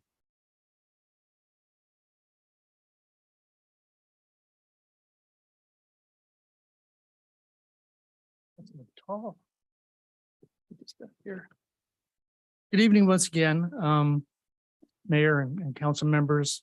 I'll give you a little perspective on my history. I go back to when we had a little building over here in the corner by the police station that was our city hall.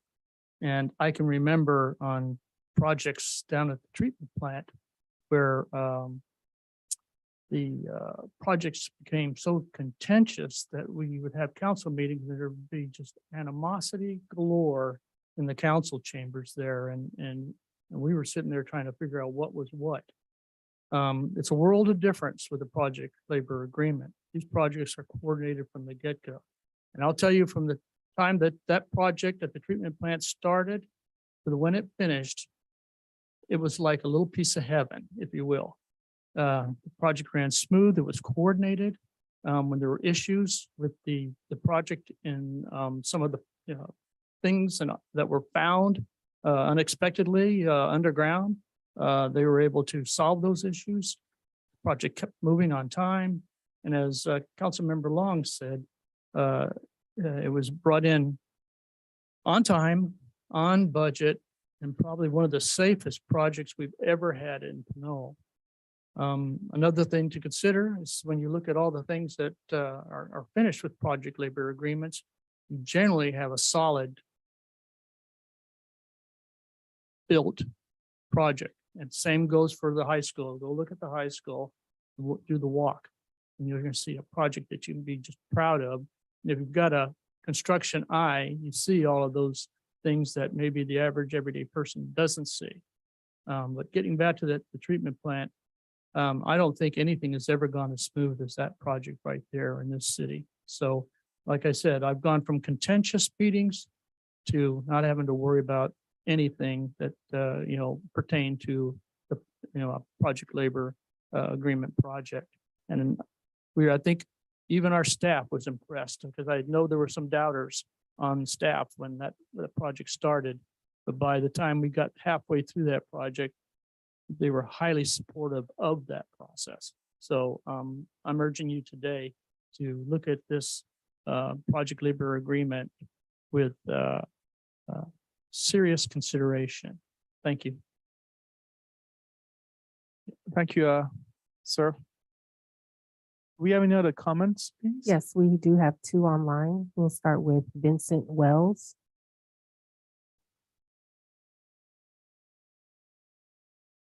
Good evening, Mr. Wells. How are you?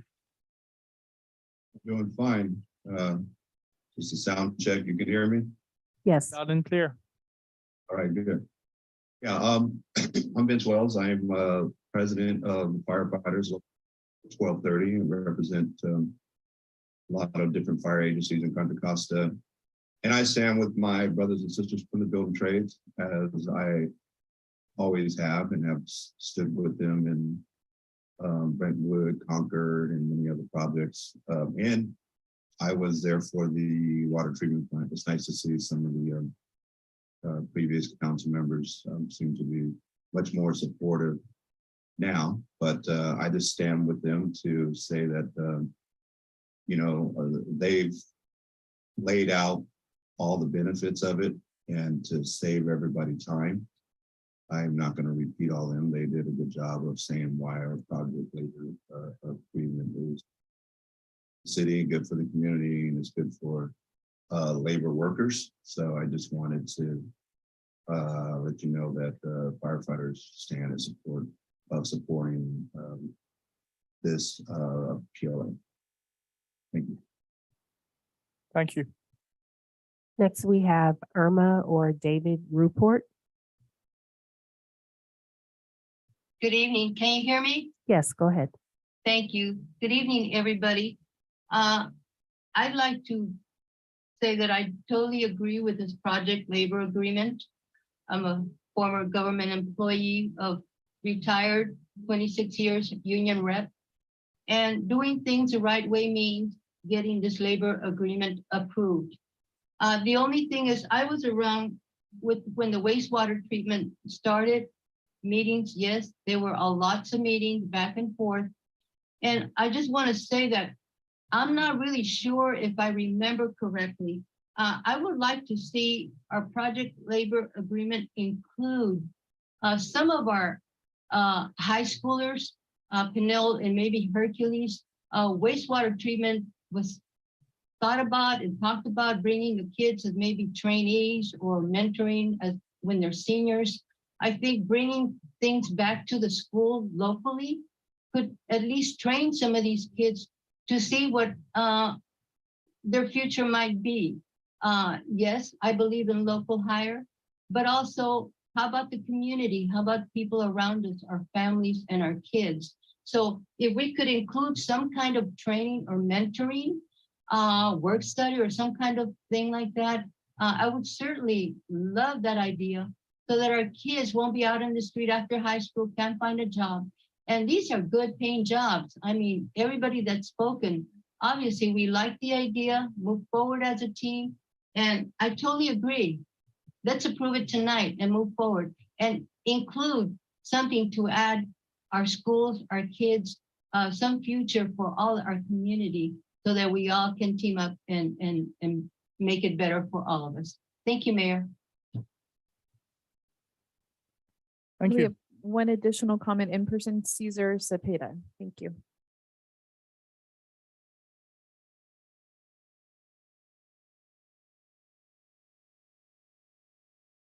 Good evening, Mayor and Council. Cesar Zepeda. I am president of the West County Wastewater District. We service a sliver of the city of Pinole.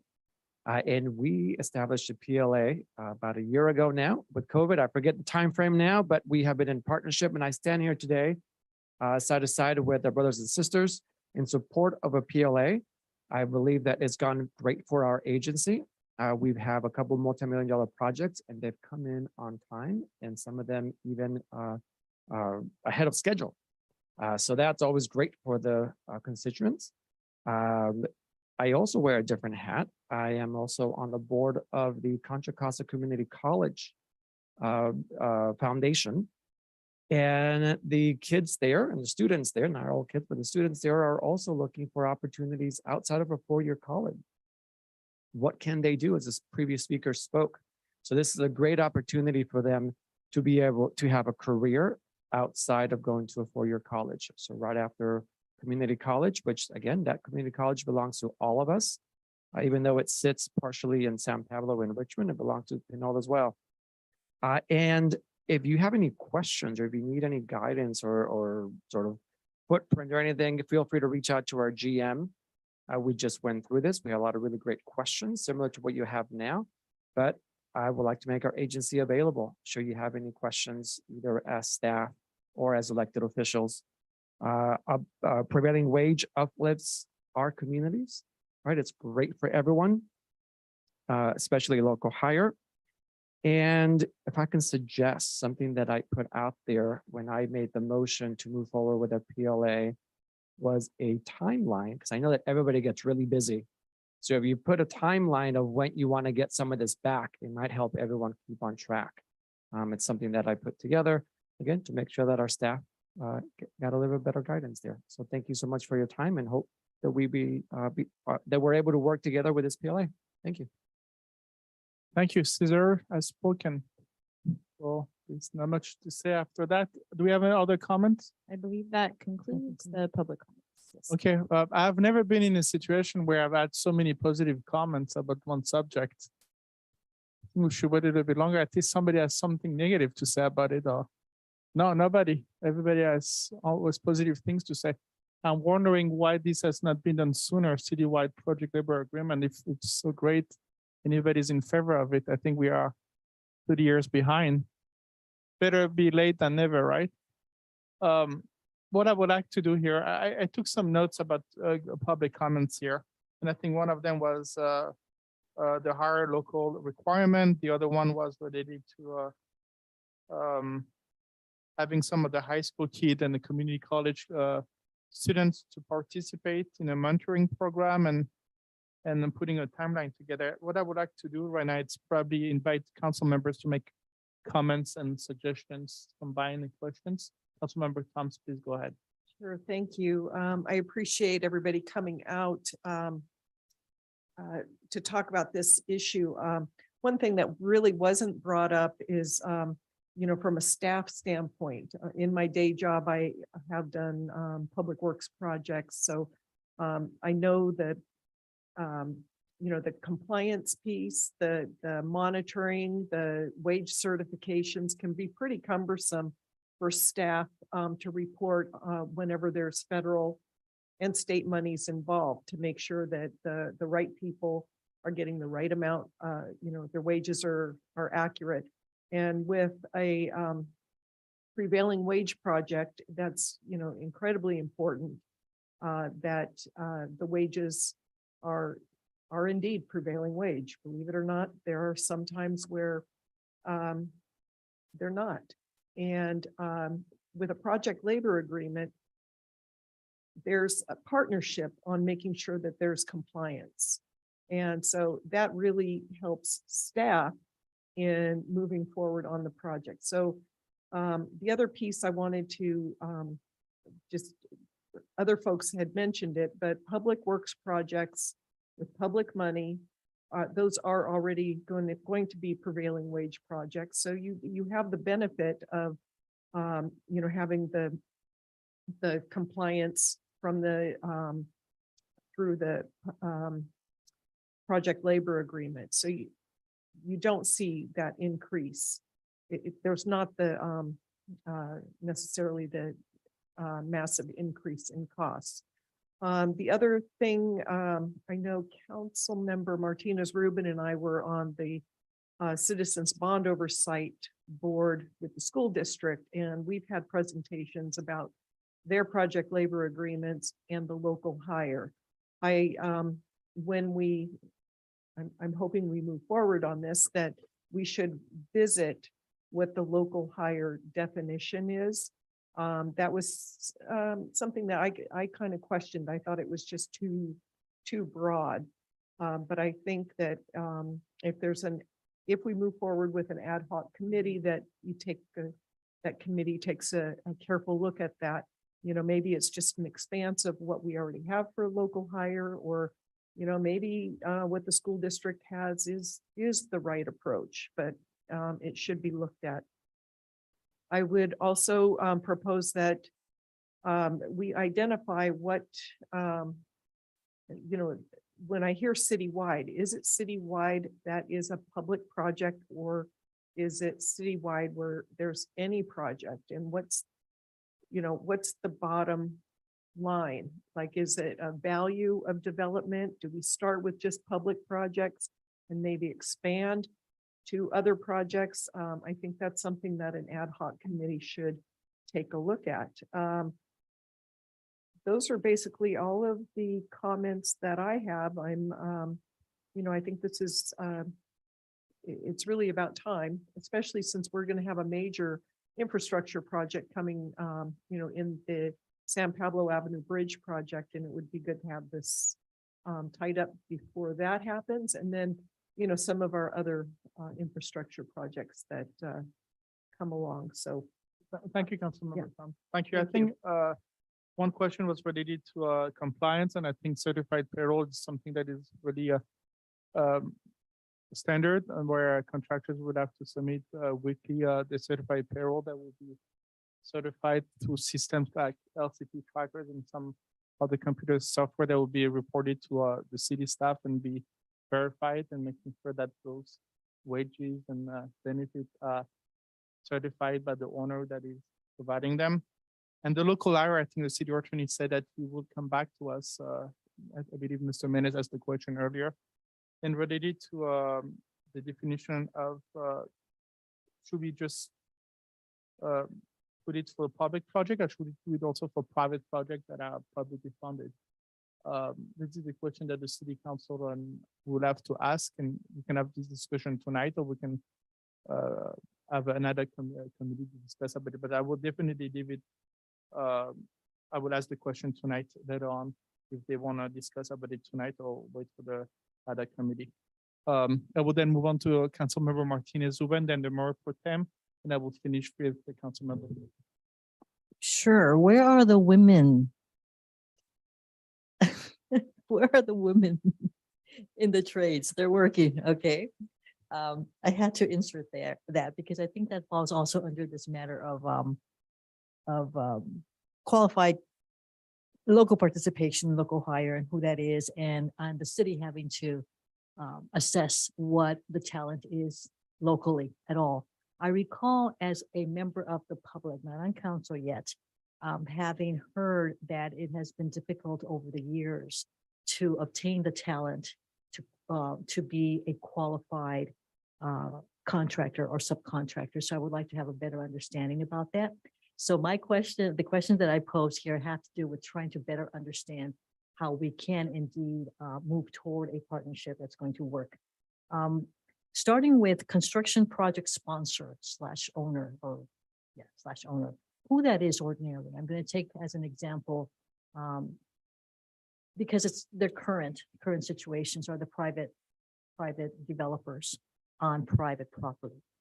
And to what extent does a project labor agreement apply to that party? I'm not certain in our discussion tonight. It's clear to me if there is any involvement of public funding, whether it's an incentive for a developer to be provided a concession, if that's sufficient to then have a project labor agreement apply or not. So that's a question to investigate, city attorney. The matter of project specific labor agreement and citywide labor agreement, I'm still not clear on the advantages of one or the other. I can think of administratively, we may have an umbrella project, citywide project labor agreement that perhaps it helps us be a little bit more efficient. But then I also heard from staff that given the different sources of funding, whether it's state or federal, there may be different rules. And so I'd like to better understand that. And I'm sorry, Councilmember Martinez, if you don't mind, those are excellent questions. And as we go through them, I'd like to hear an answer from staff if it's possible. I think the first question that you asked was citywide or individual, and what the difference will be. I think this is the first question, correct? not well, let's go with that. The difference, what are the advantages of one over the other? Yes. And all I can think of as a non-project labor agreement holder is that there are administrative costs associated with one or the other. And so again, if we can better understand that. That's a great question, and I'd like to hear the answer as we ask this question so that I don't forget any question in between.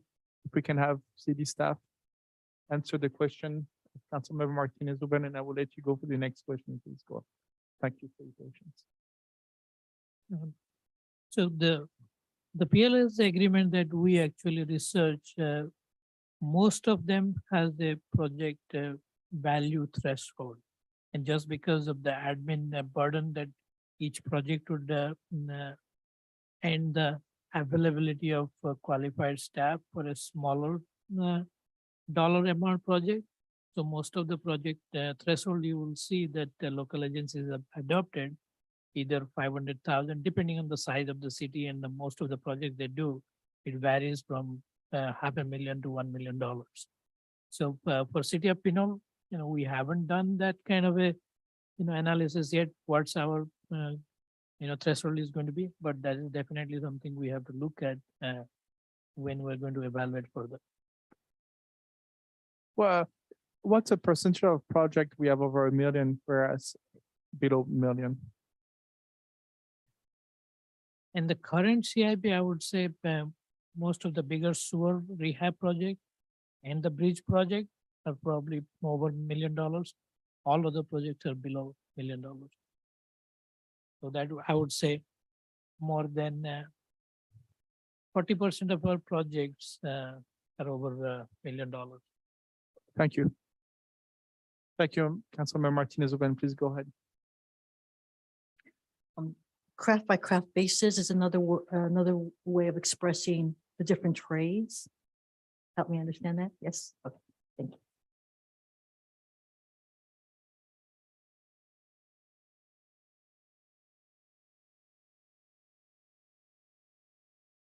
When we talk about or hear about training being a pipeline for people who might not otherwise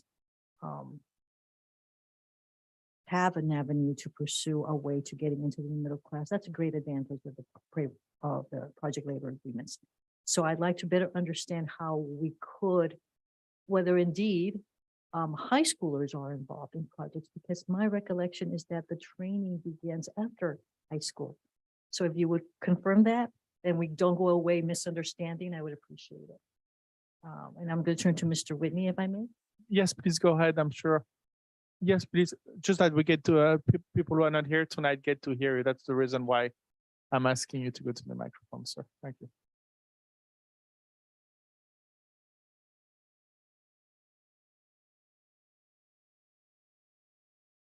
All right, thank you. Nice to be back at the mic again. When it comes to the local hire provisions and with the youth, there is a age limit, and that's at 18. So you don't see 15-year-olds on job sites. And some of these are state requirements. Some of them are the requirements that when we each craft puts together their criteria, if you want to call that, for their apprenticeship program, and they file that with the state. So they're obligated to follow that. They have to have the ability to get to the job site, they have to have a driver's license. Some of them have requirements for passing spatial and math tests. These are all processes that are set up through the state. And where we can help and where we do help is through the pre-apprenticeship programs. So we have pre-apprenticeship programs, the MC3 curriculum, which was written by NAB2, which is the North American Building Trades Union. That pre-apprenticeship program training component is, well, it's at all the campuses for the Contra Costa Community College District. It's in Richmond Build. It's in Future Build. It's in the juvenile detention facility. It's so we're big on redemption and giving people another opportunity that have paid their debts to society. And we're also in various other locations that right at the moment I can't call off the top of my head, but we have numerous opportunities to create even more participation through the pre-apprenticeship programs. Those tend to be some softer skills, but they're still ideas that learning how you have to show up on time. You have to be coming to it's a drug-free career. So you have to be clean and sober. And so not to make too fine a point on that, people have to come to a decision, on what path they want to take. And if it's important to go down this path where they're going to smoke some weed or something like that, then that's okay, but it's going to be hard to be in the building trade. So we teach them those skills about social responsibility. We teach them how to, ladder safety and hard hats and PPE and there's other things, how to use tape measure and there's all sorts of things that are involved in that. In fact, we're so committed to this that we formed a nonprofit. It's called CTWI. CTWI gets and chases after grant monies and also gets the SB1 monies. And those CTWI is basically the brainchild of Napa Solano Building Trades, Contra Costa Building Trades, and Alameda Building Trades Council. And so we meet on a regular basis. It's a separate nonprofit and their job is to go out and promote career opportunities for those people frankly, I think in middle school, all the way up through high school, to get them to know that this is an opportunity and this is where they can sort of test drive and kick the tires to see if that type of career is for them. While I'm here, are there other questions that you would like me to answer? Go ahead. Yes, thank you for describing that. I also try to separate what is PLA related and what is training or creating that pipeline, because I think they're, help me again, right, different packs. So our PLA, I'm just so trying- you, Trying to have us and myself focus back on the subject tonight. yes, You asked PLAs. About the pipeline. Of PLAs, our PLA that we're coming to talk to you about tonight is for public works only. So it doesn't cross over into private projects. So there's nothing in the agreement. And this agreement is to some degrees is there's a certain amount of boilerplate print in it. We just did a PLA. I don't know if you're aware of that with El Cerrito. We just got that approved and we're very excited about that. And if you'd like to get a copy of that, happy to share that with you.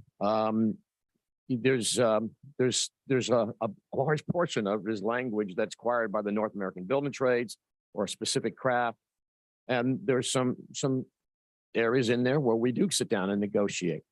All of the PLAs in Contra Costa County, all of them have $1 million threshold. So we've decided, made a commitment that if we're talking about local hire, then how can we be excluding local mom and pop businesses in those projects that are $0 to $1 million? So that creates for them an opportunity. So God forbid a tree falls on this structure and punches a hole in the roof. You would be shocked at how much it's going to cost you to repair that hole, but it's not going to be $1 million in all likelihood. And some local roofing company might come in and do that. Now it might be a union local company. Maybe it is, maybe it isn't, but we don't wade into that. So, and all of our PAs have a specific term, 5 years. And that's how we do it. Thank you. That's quite helpful. It expands on what was presented earlier. So I really appreciate that. Back to the pipeline. Is there a waiting list for the apprenticeships? Yes. I know the IBEW just went through a extensive process. The candidates are interviewed. Most of not all, but most of our affiliates. I represent 26 unions, and again, that's 35,000 working men and men. And each of the locals, there's various locals represented here today. They have their procedures, but for the majority of them, they tend to be closer to 5-year apprenticeship programs. The apprentices pay no money, it's free. They get a 5-year education plus OTJ on the job training, and they have to go through the interview process, and then the committee that's interviewing them takes their test scores if they have tests, and they rank them, and then you're usually on the list. Here's the good part. You have a PLA, guess what? We have more work. If we have more work, guess what? We need more apprentices. So you create a self-fulfilling prophecy here by going out and embracing the PLA and creating projects, work opportunities. The project's going to be there regardless, but you're creating work opportunities for apprentices because if you don't have the PLA, yes, all your projects are going to be prevailing wage. And yes, they're we may be the successful bidders on those projects, our signatory contracts, we may not. And with the PLA, I think what you create is an opportunity for us to be successful, because what it says is, it says in the PLA, you can be a non-union contractor or you can be a union contractor. This is on public works. You can bid on these projects. The only requirement is that you get your labor out of the hiring hall, the union hiring halls. So what's wrong with that? You're going to be paying people the same wages, and now you get the benefit of the best skilled and trained people in the world. Plus you get the best, as numerous times we said here, we're spending $2 billion a year. That's probably on the low side on training the next generation of skilled and trained people. So you're now getting that, plus the advantages for the hard hats and taking care of veterans and getting them into the process. Some of these pre-apprenticeship programs, by the way, also have direct hire so you graduate out of these pre-apprenticeship programs, and then you can direct hire into various locals, and that's another advantage to the pre-apprenticeship program. Thank you. You touched on something, and I think I might have asked earlier, but also this matter of qualified contractor and subcontractors. Um, Your qualifications stem from all kinds of different standards that are in place for the different trades. And pardon me, I'm kind of oversimplifying it because I don't know the nuances. But I'm wondering from staff whether there are any additional qualifications that we have to consider beyond what building and trades require, or whether they coincide. For most of the public work projects, I believe the qualifications of the contractor goes through the contractor's licensing board. Whether the contractor is a general A engineering contractor or a B contractor, the kind of licenses they hold for the particular work. It does not require qualifications of the specific person who is actually going to do the work. Does not require that. It is anticipated that the contractor who will be performing the job, he has qualified people in the staff to perform the work. And this is where the training comes to play, and the requirements or the expectations that you have people trained that are abiding by a drug-free environment and all of that. Right. And in the construction business, you have management. These are the people that are taking the risk and are coming up with the capital to build these projects. And that's all well and good, but somebody's got to build them. They're not going to go out and build them. And so they need to get the best skilled and trained people that they can in the world to build that project, and time is money. So if you can build it on budget, on time, and right the first time, then that's going to save them lots of money. For us, yes, all of our contractors are signatory contractors. That means that they've signed the collectively bargained agreements with their specific locals. When you put out a project, you have your bid documents and it lists the various scopes of work. And then generally speaking, you get a general contractor, and then they get subs that are, they might be an electrical sub. It could be an iron worker sub. It could be sheet metal. Wish I hadn't started down this path because I'm probably going to forget somebody that's here and they're going to say, Bill, why didn't you mention my craft? But it's everything from carpenters to laborers to roofers to painters to glazers to teamsters to you name it, operating engineers. So each of those crafts, they have their list of contractors that they work with, and that they have relationships, legal relationships. Thank you. Sure. Thank you for helping me understand. You know, what I'm chuckling because I'm laughing at myself and not being as articulate about all that is required to indeed have the result or the outcome of seeing a structure, whether it's public works or otherwise, and what it takes to have someone at the point where it is habitable or one enters it, not to be concerned about whether it's going to stay in place, whether it's going to be safe, and all the people involved in creating that or building that, and their safety and their participation as local residents or not, and then eventually coming back to or remaining in a community. So I will still continue asking about where are the women in the projects that are going to be eventually here in Pinole. And my questions also really have to do with trying to, and thanks for clarifying, we're talking about public works projects. Right. Because the ones that our residents are seeing now are primarily residential. And I know that we will be seeing more public works and hopefully even more as federal dollars come our way. So that's why the questions, and also that's why trying to clarify, given some of the comments that were made about how the training pipeline works.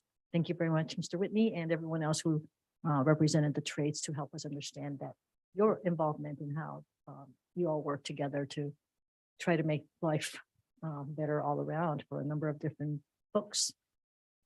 Very good. Thank you. Thank you for your question, Councilmember Martinez-Uban. And when you ask those questions, there are plenty of people who are watching us live tonight, and they do have the same questions. So they were very good questions, and thank you for answering those questions. Mr. Mayor, would you like me to stay up here if there's other questions or? Yes, you're welcome to stay as long as you wish. Okay. Then I will ask the mayor pro tem, and then I turn it back to council member Cave. Mayor pro tem, good evening, sir. Good evening. Thank you. And thank you to our city staff for your presentation tonight. Mr. Whitney, if you want to sit down, I think you can. I don't have many questions for you. Okay, I don't want you very to good. stand. Thank you. Thank you. I have a few questions for our, excuse me, I have a few questions for our city staff, and I think most of my comments are going to be suggestions or questions that you likely won't have answers to tonight, and hopefully we'll get some motions out so we can give you all direction for the next steps. First of all, I wanted to thank all the city, all of the residents and community members in the city for coming out about this. We are here today because we saw a gap and we wanted to fulfill that gap. So thank you for being a part of this early process because we are not done with the process yet. We are just getting started. And I also wanted to acknowledge what I thought was a rhetorical question from the mayor, but I actually do have a question as to, now that you know the history and we've had some folks speak up about one particular project in our city, do we really, is there an answer as to why this hasn't come back before the council or previous council?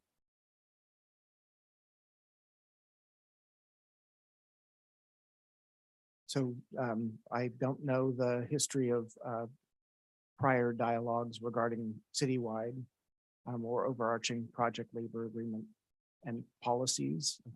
As we looked at the record, as Director Mishra mentioned, the water pollution control plant upgrade project was one that we had a project labor agreement on. I don't know how many others we've had over the course of the past decade.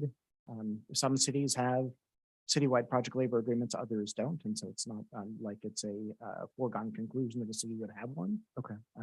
So yeah, I don't know why it hasn't come back. I know the city council requested this some time ago and we're just bringing this forward now. Okay, fantastic. It is really great to see that outpouring of support. So of course, in democracy, I'm always interested in if something, a project happened in our city before, why may not it be that we created a citywide policy around it? So if we do have any answers coming back to the council in the future, I would love to know that because I didn't get that tonight, and that's okay.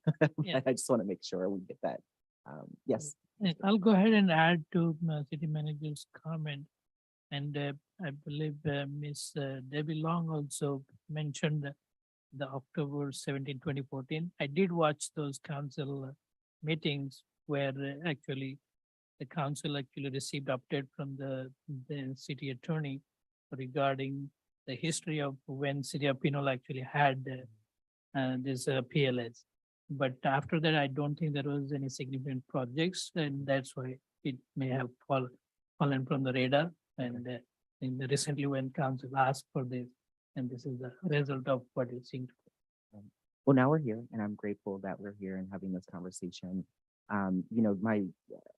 I don't know too much about this issue, so I'm learning with the public, and my experience and depth around this issue comes from mostly my experience with the school district's Citizens Bond Oversight Committee. So having listened to presentations there, I do have more of interest and hope and wishes. First and foremost, I just want to outline my hope of values around this process, which is really to focus on high quality jobs, right? Building both the hard and soft skills of our diverse workforce in Pinole. That includes young folks, but that includes folks who are elders as well. And I'm hoping that through this process that we can keep that to a value. Many folks know I continue to talk as a council member, as mayor pro tem, about green infrastructure. So I'm hoping that this will elevate our both need, awareness, and successful completion of projects that have to deal with green infrastructure. I think that, as the threat of the climate crisis mounts, what we see is that it seems to be like richer people get richer and poorer people get poorer, and working people get slammed. And so my hope is that fortunately we can address both the climate crisis as an issue in our city, as well as the inequality crisis with the same set of policies. And I'm hoping that the committee and when the council comes to actually agree upon the project labor agreement, that is center of our priorities of those challenges.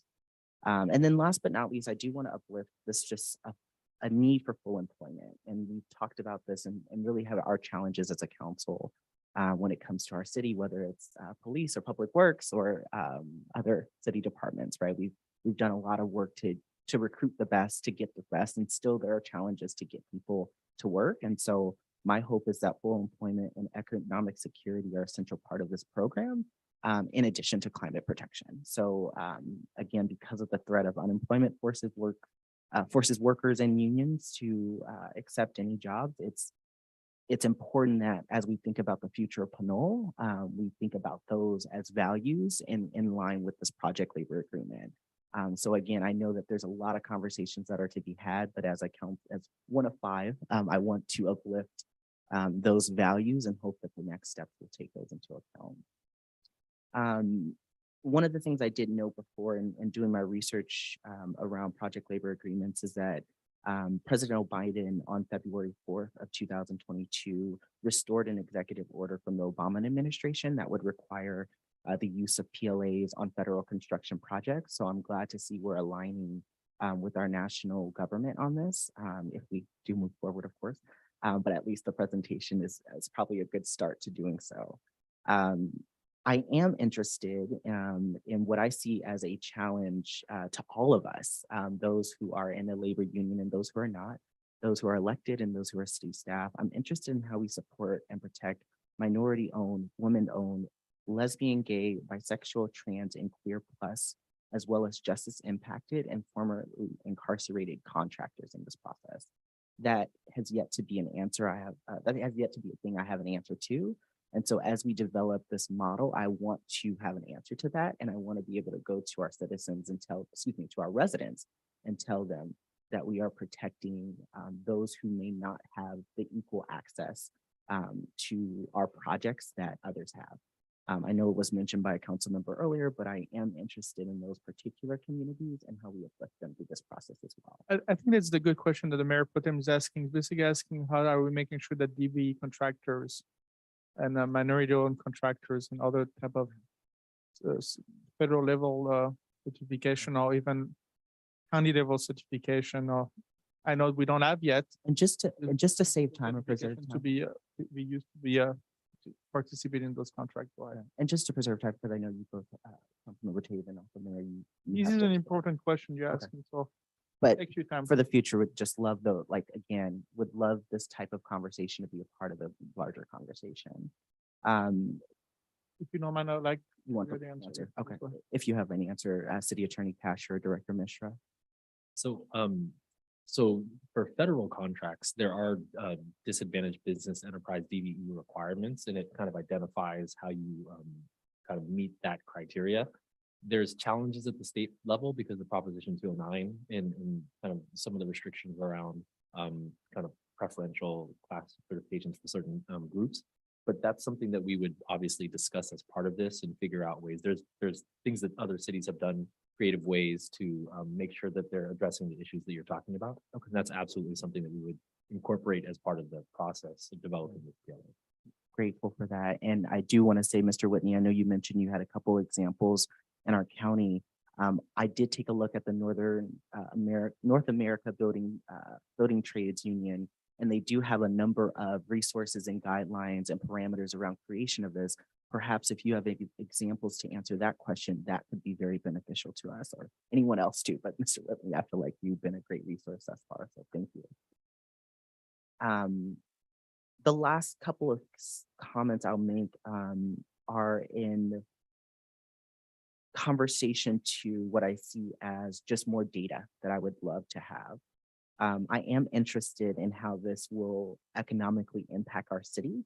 That means how will this impact the cost of our current projects on our capital improvement plan? I don't know if we have that answer now. I don't know if we'll have that answer soon, but I would love that answer given that this is going to be an important model for our public works, all of our projects. I think we have over 24 projects on the capital improvement plan now.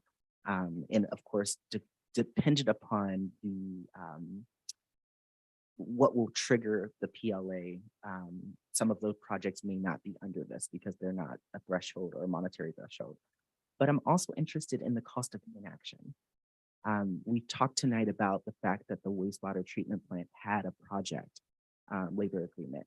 I want to know how much money we've lost for our community because we haven't had a policy like this.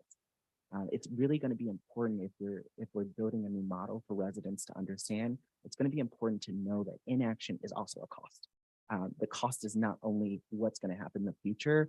We've used money and we've in some ways wasted resources because we haven't uplifted our workforce through a PLA. So I do want to. I'm interested in those figures and facts. If I may, the cost for the water storage treatment plant, we did have a project labor agreement. So we don't have a cost for inaction, but so for the project, for the water storage treatment plant, we did have a project-wide agreement. That's correct. So we did have an action, and when it comes to the cost for all the project, the members of the union have specified that all public project that we're working on are subject to prevailing wage. So regardless of if we have a project-wide PLA in place or not, we will still be subject to hiring at least at the minimum level, and those people would be we would have to pay at least that minimum cost, but the difference would be the project qualification, the product quality of deliverance. The quality of what we are getting for the product of what we're paying will be greater by going to PLA because they'll be certified to be trained and will be certified to pay what we are getting, what we are paying for. So we are not paying for something for underqualified people, but we are paying for the same cost. We are certified that those people are trained correctly. So cost-wise, I don't think it will be costing us more. So let's get those answers and we Yeah, can circle I back to think that. I need to, Yep. think through this whole Okay. thing before I. Perfect. So I'm going to wrap up here. So two things that I heard that I would love clarity on. Governor Newsom yesterday signed Assembly Bill 2188, which makes it illegal for employers to discriminate against employees for cannabis use in their personal lives. That bill becomes law on January 1st. So dependent upon, of course, when this project labor agreement is approved, I do want to know what's the impact of that bill. My understanding is that bill does not cover construction jobs. So I think it aligns with what I heard tonight. Just want to get clarity on that. And it would be great to have an attorney's opinion on that. Which bill is that? Assembly Bill 2188. Certainly, I think I always am this person, would love a timeline for the development of this process. I'm going to be asking that over and over again and would love to communicate to the public around what that looks like, including this meeting, but of course, subcommittee meetings, when they can speak to ordinance. I mean, I know this is technically an ordinance we're approving. Is that correct? Through the chair, it's an agreement. It's So an it agreement. would be a contract between the city and the Building and Trades Council. Okay, does it have the same rules as an ordinance in terms of approval by the council? No. Okay. No first or second read. It can be approved at one meeting, but I think the idea behind an ad hoc committee and a workshop is there's a lot of details that need to get fleshed out. And it is a negotiation between the parties. So it takes a little time for that. Okay, so again, would love to have that timeline and process established and public, of course. I think it's going to be public, but let's be, I think we can be creative about how we get out to the public about this, and perhaps we can work with our labor partners in doing so. So that'd be great. And then last but not least, I think just given this, given the excitement of tonight and also what I see as potentially a task force or a ad hoc subcommittee being formed, I would love to see if we can integrate, from what I heard tonight, a member of the Community Services Commission and a Planning Commission member on that ad hoc committee as well. The reason for that is because, again, we're talking a lot about projects that happen to, but also I hear what I've heard tonight around community benefits and how we can really dig into the service of our community will be an aspect of this. So I'd like to see representation from those two commissions as well. So that's all my comments for tonight, and I'm looking forward to more of this process. So thank you again. Thank you, Councilmember Tave. Thank you. I believe in PLAs. I mean, I think that they're time tested. We've seen this happen on a larger scale with a lot of districts, a lot of large projects. We saw it with the one with the wastewater. I think Pinole spends, just in my time on council and previously on planning commission, we spend a lot of time on project closeout, errors, gaps, problems with projects. I think about the bathroom over at the park. I think about a lot of the loose ends that need to get tied up. And one thing that PLAs do is that skilled labor has its value. It has its value during the project, but really it's the maintenance afterwards, right? The care that's put in upfront matters long-term. And I think citizens of Pinole, our residents deserve that. So I think that exploring this PLA is extremely important. One of the things that I heard tonight was tailored.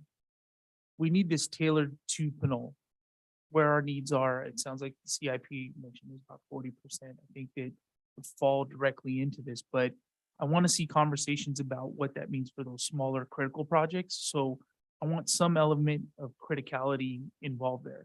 I mean, for the longest, 4 years I've been here, plus planning commission, you're hearing pipes rattle in the building every time someone goes to the restroom. I mean, those are those small things that cause leaks, that cause damage, that cause costs to the city. And those are the types of things that skilled trade avoid.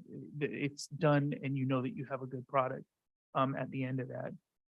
I think that the PLA also offers to keep what I heard tonight and what I've experienced just in my time here is keeping dollars in Pinole. That's a big priority for me.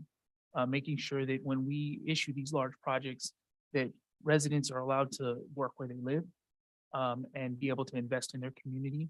We heard from a community member tonight, the value of that. And I think it's important for us to encourage that, figure out how we can weave that into our PLA. More and more cities are doing this. One of the criticality elements that I see, labor attrition, skilled forces retiring. We're going to need to build up a lot of that labor. And God knows we have enough deferred maintenance in this town.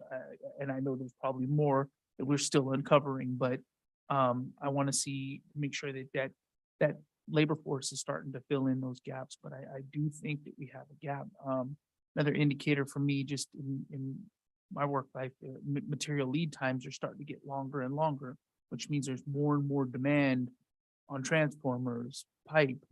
We're starting to see these lead times stretch out, which means these projects are starting to really come to a head with the larger districts. Small cities, they can position themselves now with the PLAs, with labor. We can start to look at how we position Pinole to get larger projects done and really have that forecasting element. So I'm not sure a PLA can have that element, but if we could touch on that and just have kind of an idea of what's coming down the line. I know that Bart has a lot of big projects and he's working a lot. I mean, those are big labor draws. And I think a PLA offers us the availability of labor to actually get work done. So I think it's critical to our city to have that. We are seeing the shifting economy. The green economy is starting to gain some traction. As other council members mentioned, we're starting to see federal and state money ramp up for these large projects. And so I think that small towns like ours have to position themselves well for that. So I think a PLA is definitely a part of that, especially with COVID and everything that's happened so far. It kind of compounds these issues. So I want to encourage my colleagues and staff. We have to start having this conversation and soon. I think we have a lot to nail down and iron out. And I'm glad to see the support of the building trades here to really start having those conversations of what that turns into. So I'm excited. I think this is a great opportunity for our town. And I know that it's been mentioned about these larger projects having PLAs, and that's great, but I think we need to find out how to strike that balance for the smaller projects as well, because we're going to need the help. We're going to need the labor. So I'm excited to start having this conversation with council. Those are my comments. I think we're in for a rough time where we have a lot of work. I've seen it with some trades that I work with. It's the amount of time that's being put in, the overtime that starts being put in, really starts to question, okay, where's the backup for labor? And I think those apprenticeships are going to be critical for us moving forward and bringing people into the trades and learning that craft. And I just want to mention one other thing. A lot of people have crafts, we're putting in systems now, packaged units for HVAC. I mean, these things are getting more and more complicated as time goes on. as electronics are being added, supervisory equipment's being added. So having that skilled labor and really technology basically changes every 5 years. So you have one training course that you might have already had 2 years ago, and now you're doing a completely different setup, and keeping our crafts up to par is a big part of building trades and a lot of labor. So I'm anxious to have the conversation with council. I know that staff has a lot of homework to do based on this conversation, and I'm hoping that at some point we can get the trades and everybody to the table to really start having those conversations of what are we looking at in Pinole and how much work it's going to take to get us there. But I do like the idea of having a timeline. I see this as a critical issue. And I think that we could get caught where we don't have the labor to get these projects done. We mentioned recycled water, we mentioned broadband, and there's all these things, and nothing's worse than having money. You have the time, but we don't have the resources to get it done. And I mean, I think that we really have to jump on this. So yeah, those are my comments, Mr. Mayor. Looking forward to, I don't know if we're gonna have a discussion or how you wanted to. Thank you. I kind of want to summarize everything that was said and trying to take all that good energy and comments and try to go into one direction, because a lot of them were very detail oriented comments and some of them can be addressed tonight. Everybody agreed that we need to have a timeline, and everybody agreed about the amount of the project. We have had discussion about the amount of the project, but I think one thing that I would like us to agree is about the type of the amount of project, the type of project that we want to have a project-wide PLA. And I think Mr. Whitney suggested also tonight, let's start on public project. I would like the council to agree that we'll start with public project first. And then we can focus on other project. But first let's start somewhere.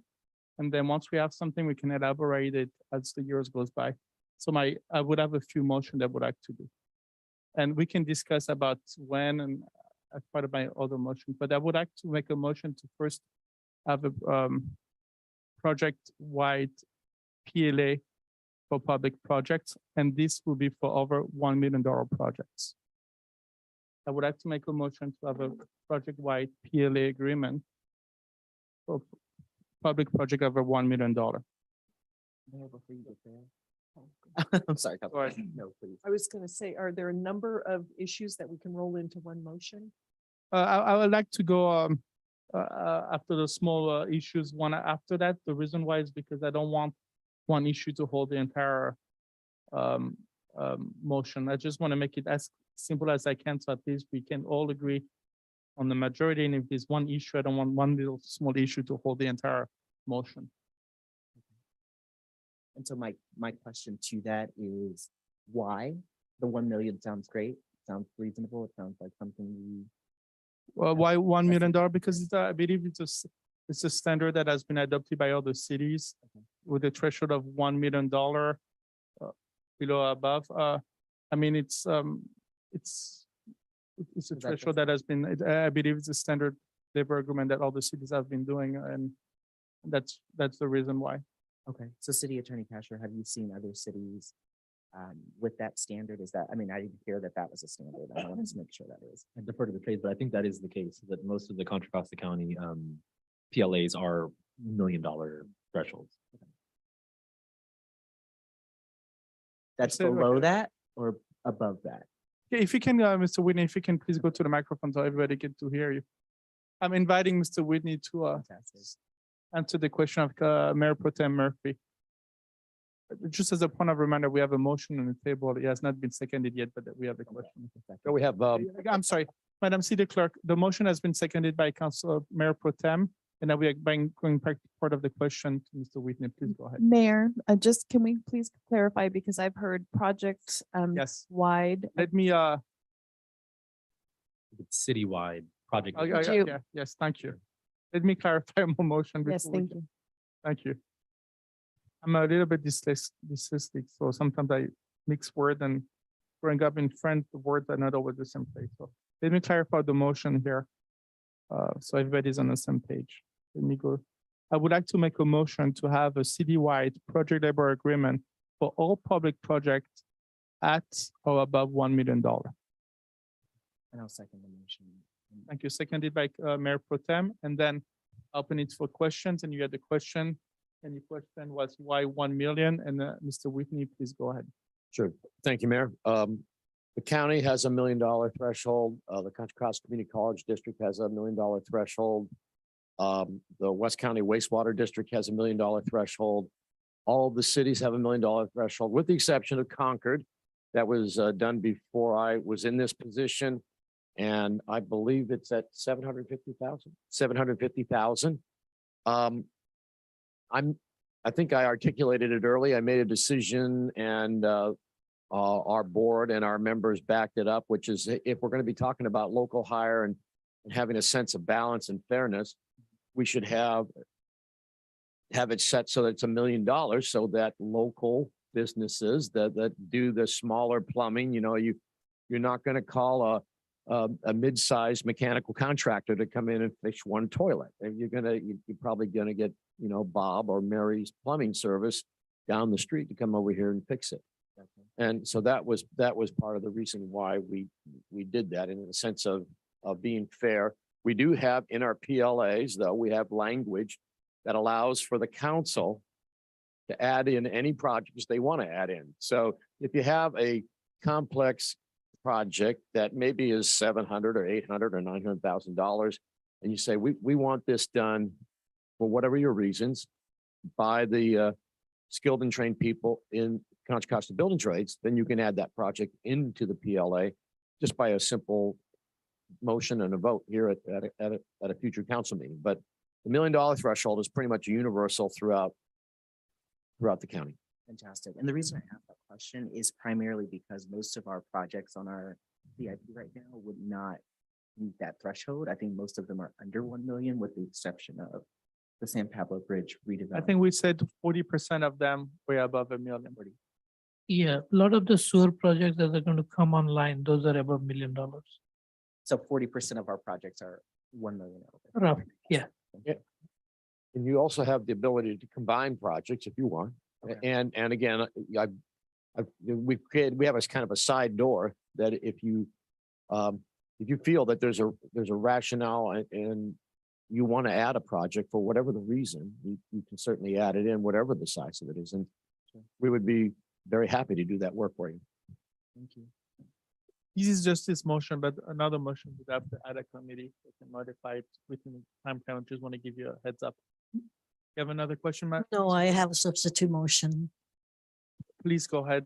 Yeah, the substitute motion would be that we take the steps that staff have identified. We consider the 1 million threshold as part of the discussions that would occur, along with the information that staff still has to obtain based on the questions that were asked tonight. I think, sorry, I'm going beyond the motion. I might not. So the substitute motion is to have council provide direction to have staff examine the project labor agreement that's the trades have been using. That's sounds to me like pretty standard, that allows for customization. That's the motion. Thank you. If I may, Councilmember Martinez-Uban, my idea is to provide the general direction right now from the city council to work on PLA at or above 1 million for public project. As we provide direction, then my next motion will be for a period of 5 years. And then this has to come back with us within 60 days for the number of 15 council meeting. And within that 60 days period, there will be an ad hoc committee formed as staff suggested during that 60-day period that will examine at 1 million during 5-year period. It can be renewed, but they will have 60 days from now to November 15 to have an ad hoc committee formed to come back to us. And the reason why I would like to, ultimately is the same end, but the reason why I would like to structure it that way is because we know how much, when, and by who would have to come back to us. It's clear direction. Let's go ahead, Councilmember Martinez. Not so clear. There was a lot there. Maybe clear to you, I understand. I think generally speaking, the direction, we can withdraw motions, but I think the first motion was a little too narrow. We're kind of focusing on a threshold. And evidently, we heard that that's an acceptable threshold, but there's also need for customization in Pinole. And that there is, it's possible to do that. So I like the broader discussion toward having a citywide project labor agreement. But the threshold and the process for us to get there, certainly there can be a timeline because we wanted to come back and eventually have a decision.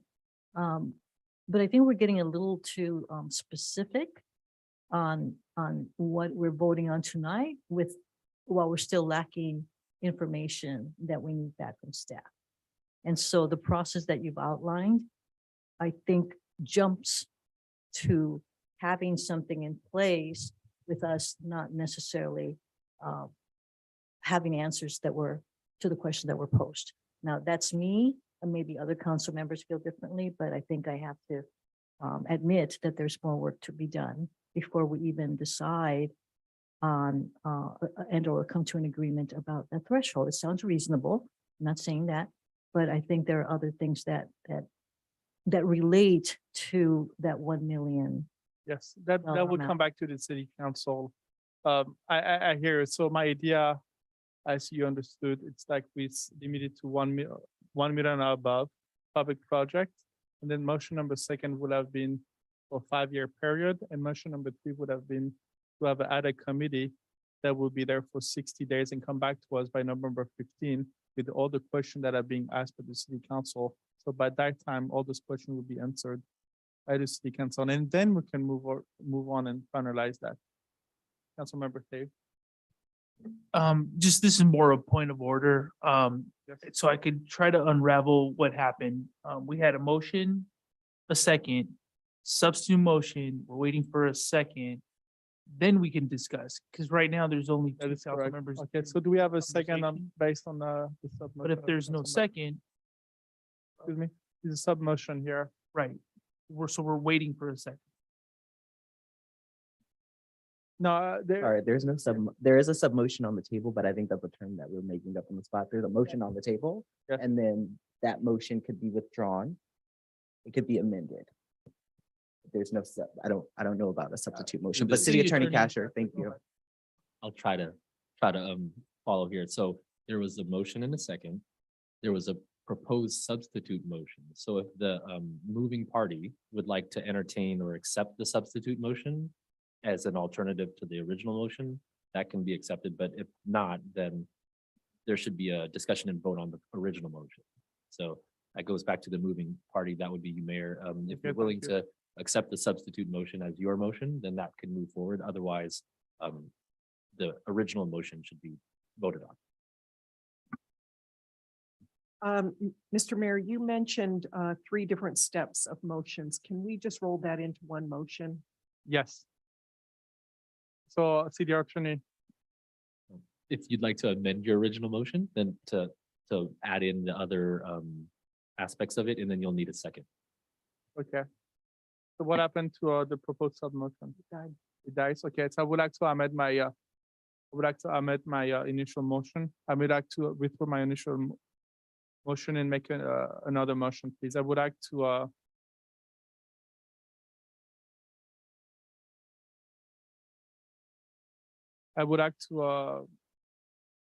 authorize the city manager to enter into a citywide project labor agreement.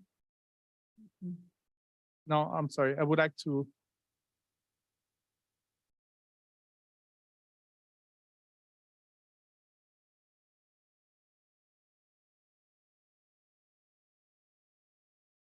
Negotiate. Yes, thank you. I would like to authorize the city, I would like to start the negotiation on a city-wide project labor agreement for a period of 5 years for public project at or above $1 million.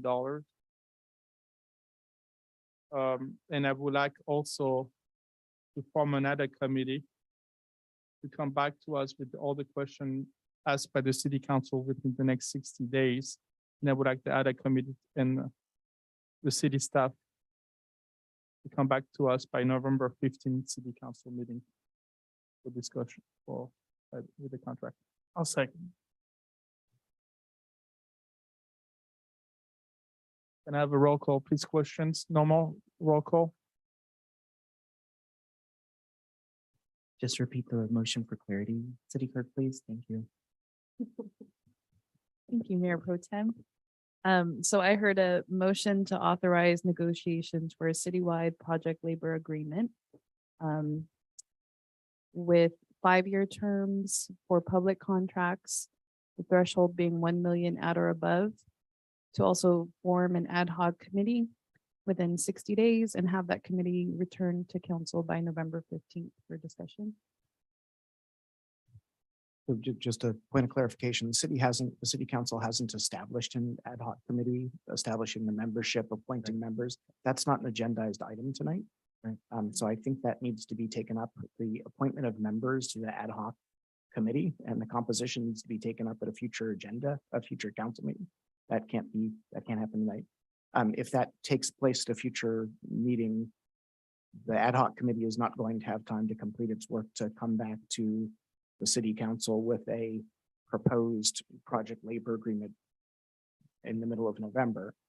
I also think the ad hoc committee, just in terms of the process, I think starting with the project labor agreement that was just agreed to in El Cerrito is a great starting point, because we know that represents modern and current thinking about what works well, though council members expressed the desire to customize it to Pinole. So I think before staff negotiates a project labor agreement with the trades council, we need to get the direction of the city council of what you want the composition to be, to then go forward to negotiate. And if you want the composition to be, coincidentally exactly what's in the model that El Cerrito's used, then those negotiations might go pretty quickly. But I think the first thing that needs to happen is the city council needs to establish an ad hoc committee if that's the route you want to go. You all need to provide reach some agreement on what you want the provisions to be, and then we can have discussions with the counterparty about executing it. Thank you. So the only issue here with that motion is that we don't have another committee in November 15th. It's too earlier. So what I would suggest is, can we still keep that motion and remove that November 15th date and have another committee formation at a different city council? Yeah, sure. So the direct the city council, the city staff to come back with the agenda item to create an ad hoc committee with the composition. And if you want to flesh that out right now, to specify that it would include a planning commissioner and a community services commission member, that's fine too. I think we can then know to come back. Okay, can we make that as a different, do we like to make it as a part of the same motion or a different motion? Well, I think you can amend your motion to broaden it to make that the motion. Okay, I will do that, but just a question where the agenda item says that we want to provide direction, if any, on next steps. So does that not mean that we can step up and identify who wants to volunteer for a subcommittee? I tend to agree with the city manager. I think it's best dealt with in a future meeting so that there can be a formal appointment by the city council of the subcommittee members. That'd be the ideal course. All right, thank you. And what do you think that timeline should be, city manager? So we have to get the subcommittee appointed at the next council meeting, which is sometime off. And then I think that's really largely going to be based on the availability of the subcommittee members. I mean, that's probably a number of meetings. We've had a number of ad hoc subcommittees convened recently, and there have been some scheduling challenges, particularly during this busy time of the year. So I would say coming back with a proposed, a recommendation from the ad hoc subcommittee on a proposed PLA is probably maybe January, just because we have some changeover in the council in November, and those meetings have traditionally been kind of light agendas. So I think that's a reasonable time frame. And I'll defer to the city engineer and city attorney on whether that seems like a reasonable time frame. I think we can work with that time. But I'm not sure about the formation of the committee members, but definitely I can work with the PLA draft agreement whenever it is and other committees. And there's a lot of direction and ideas that were surfaced tonight in the dialogue. City staff can run down. You don't have to wait for the formation of the subcommittee to start to look into some of these issues. And again, the material that we assembled tonight was really just an introduction to this topic, to find out and to educate the council about it, to find out whether you wanted city staff to do more. Obviously, we do, which is great. So, we have a lot more research to do on these many, many questions that have been raised tonight. Thank you, City Manager. City Clerk, would you mind repeating the motion that I had so that I would modify it based on the language that I had initially, please? Yes, the motion was to authorize moving forward with negotiation for a. I'm sorry, 1 second. Oh. I'm writing it down because it's Sure. make sure to moving. Go ahead. Negotiation towards a citywide project labor agreement with a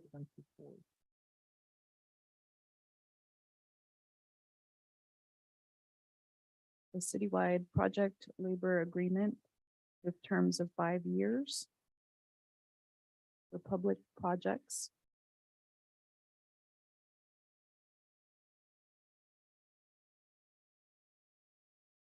Yes. With a threshold of $1 million at or above.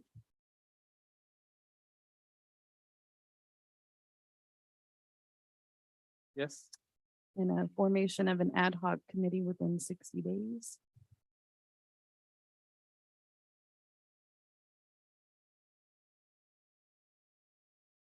Yes. And to return to the city council for discussion on November 15th.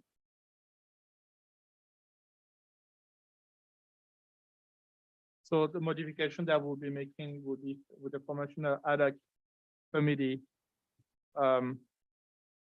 Composed, Mayor Pro Tem, wanted the ad hoc committee to be composed of Just a member of the planning commission as a well as member of the planning commission in the community services commission. and community service commission, okay? And return to the council, city manager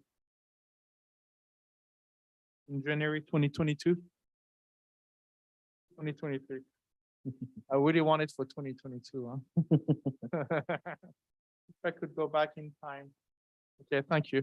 So I would like to authorize, I'm making a motion to moving forward with negotiation on a citywide project labor agreement with terms of 5 years for public project with a threshold of $1 million and above, and the formation of another committee composed of a member of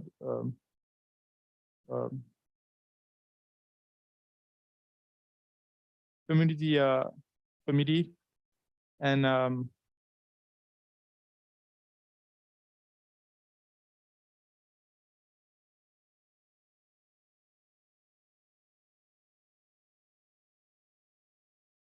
planning commission, thank you. And the other will return to the city council in January 2023. And two council members presumably as well. And yes, to council members in January 2023. And just to clarify, Mayor, I heard to include a planning commissioner and a community services commissioner, was that? Is that correct? Or Mayor just Pro Tem? planning commissioner? Yes. I'd like to understand the relevance of a community services commissioner because my understanding. We can have a second and then ask the question. Will do. Yes. Council member, yes, Dave. I'll second. Again, and then question, please go ahead. What's the significance of a community? Yeah. I did mention it earlier, but just to reiterate, what I heard was there is a piece of community benefit as a part of project labor agreements. And what we know is that our Community Services Commission's task really in our city is to center around service to our community, oftentimes benefiting from the community. If not that, I also feel there's value in adding more perspectives given the, well, frankly, given the scope of this work. I think it's important for us to find other ways to engage the community in it. And why not do that with some of the representatives we've all already approved and set to support the city? So that's my suggestion. Okay, so it may be a discussion, okay, maybe a rhetorical question, but if we couldn't hear from staff the scope of the the Community Services Commission, so that indeed there is relevance or my understanding of the Community Services Commission, unless it's going to proceed otherwise next year, is that it's been pretty much event driven. And the people who are attracted to have been commissioners are event driven as well. The kind of service is a different that they provide to the city is a different type of service that I think perhaps we are talking about when we're talking project labor agreement and the benefits to a community. It's just a different orientation, and I'm not sure quite how to put it that way. I hear it, In Councilmember our, Martinez. in And so, our, Mayor pardon me, Pro I'm Tem- not, I'm not, So it's I am not. not finished, please. So if perhaps we can hear from staff about the scope of the Community Service Commission to see whether indeed meshes. I can understand the planning commissioners and council members. I'm still wondering about the Community Services Commission. So I'm happy to respond to that. And I would say the answer is yes, and which is, yeah, the Community Service Commission has a pretty broad charge to be involved in, various community services. As you know, we've been growing the portfolio of our community services department over the course of the past couple of years. So although I'd agree that a lot of the activities of the Community Service Commission have been recreation type and civic events, I think it's also relevant to things like food security, liaison with education. So I think that there's a nexus there. And to the aspiration to just get additional community representatives involved in this dialogue, certainly they're across economic community. Okay, hoping that there will be a Community Services Commission that fits that. Thank you. Well, I was gonna ask you, yes. Would you like me to read what the Service Commission does, or? No, I think it's clear enough. Okay, just. And if we don't have any other discussions, thank you, Councilmember Martinez. I didn't want to cut you off. I just wanted to move on. Thank you. City Clerk, please roll call.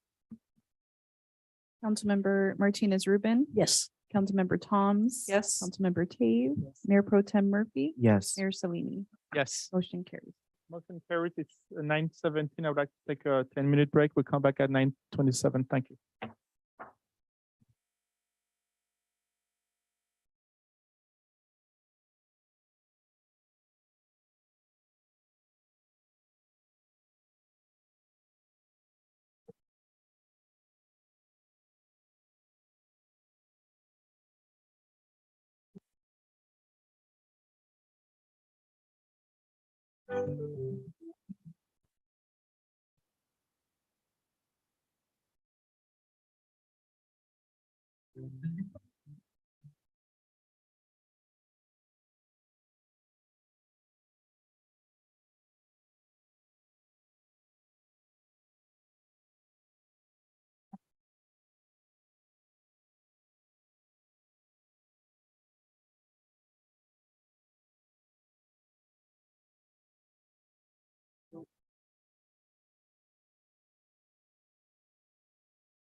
I'm waiting for Councilmember Teb and comes, and then we'll be starting the meeting shortly. Welcome back to the regular City Council meeting of September 20th, 2022. Vincent Salimi, Mayor of the City of Pinole, and we are resuming back into item number 7, which is report and communication. Item number 7A, Mayor's report and announcement. I do want to mention a few item here. The coastal cleanup was a success, and I would like to thank all the community members who participated into that report. And that concludes my comments of the mayor. And then item 7B, mayor and council appointment. We do not have any. Item C, city council committee report and communication. Mayor Pro Tem, good evening. Please go ahead. Good evening. I have a short report today. Just wanted to amplify a couple of things and circle back to something I mentioned 2 weeks ago, which is this afternoon I attended the California for All Day, which elevated aging, disability, and equity and a statewide cross-sector planning to achieve the governor's mission of a California for All. This event was centered around the development of California's master plan for aging. Attendees included Susan Demore, the director of the California Department on Aging, Secretary Mark Gailey, the director of the California Health and Human Services Agency, Joe Xavier, the director of the Department of Rehabilitation, and several members of the California Governor's Office.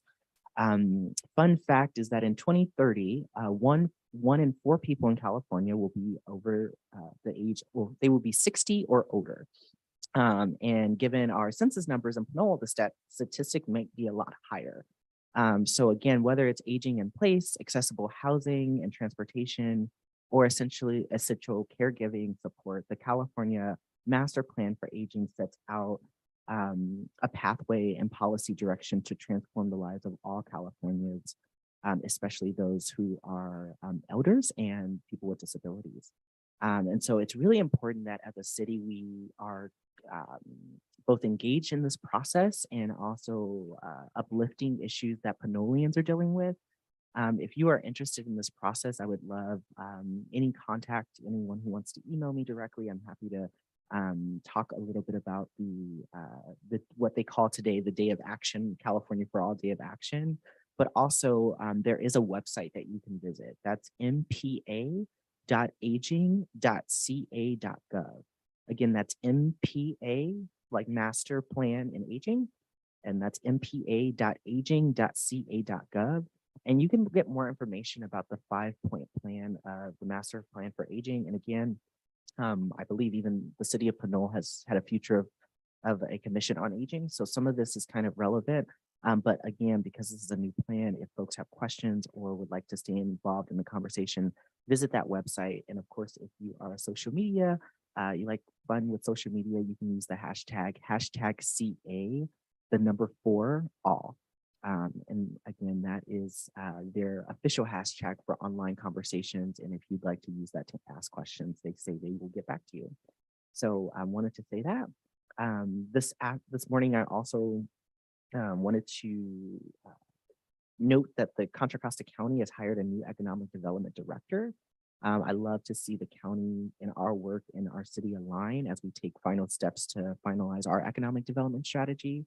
And so hopefully that as soon as we onboard our own economic development director, perhaps they can partner together. But I thought it was pretty cool to see that the county has kind of gone in the direction and has aligned with our efforts. and looking forward to more from our council and next steps on that strategy. Lastly, I just want to thank all the volunteers of Coastal Cleanup. And this weekend, it was a great time to be out there and see some new faces, as well as some folks who've been volunteers and organizers. So let's do it again next year. And thank you to all the organizations as a part of it.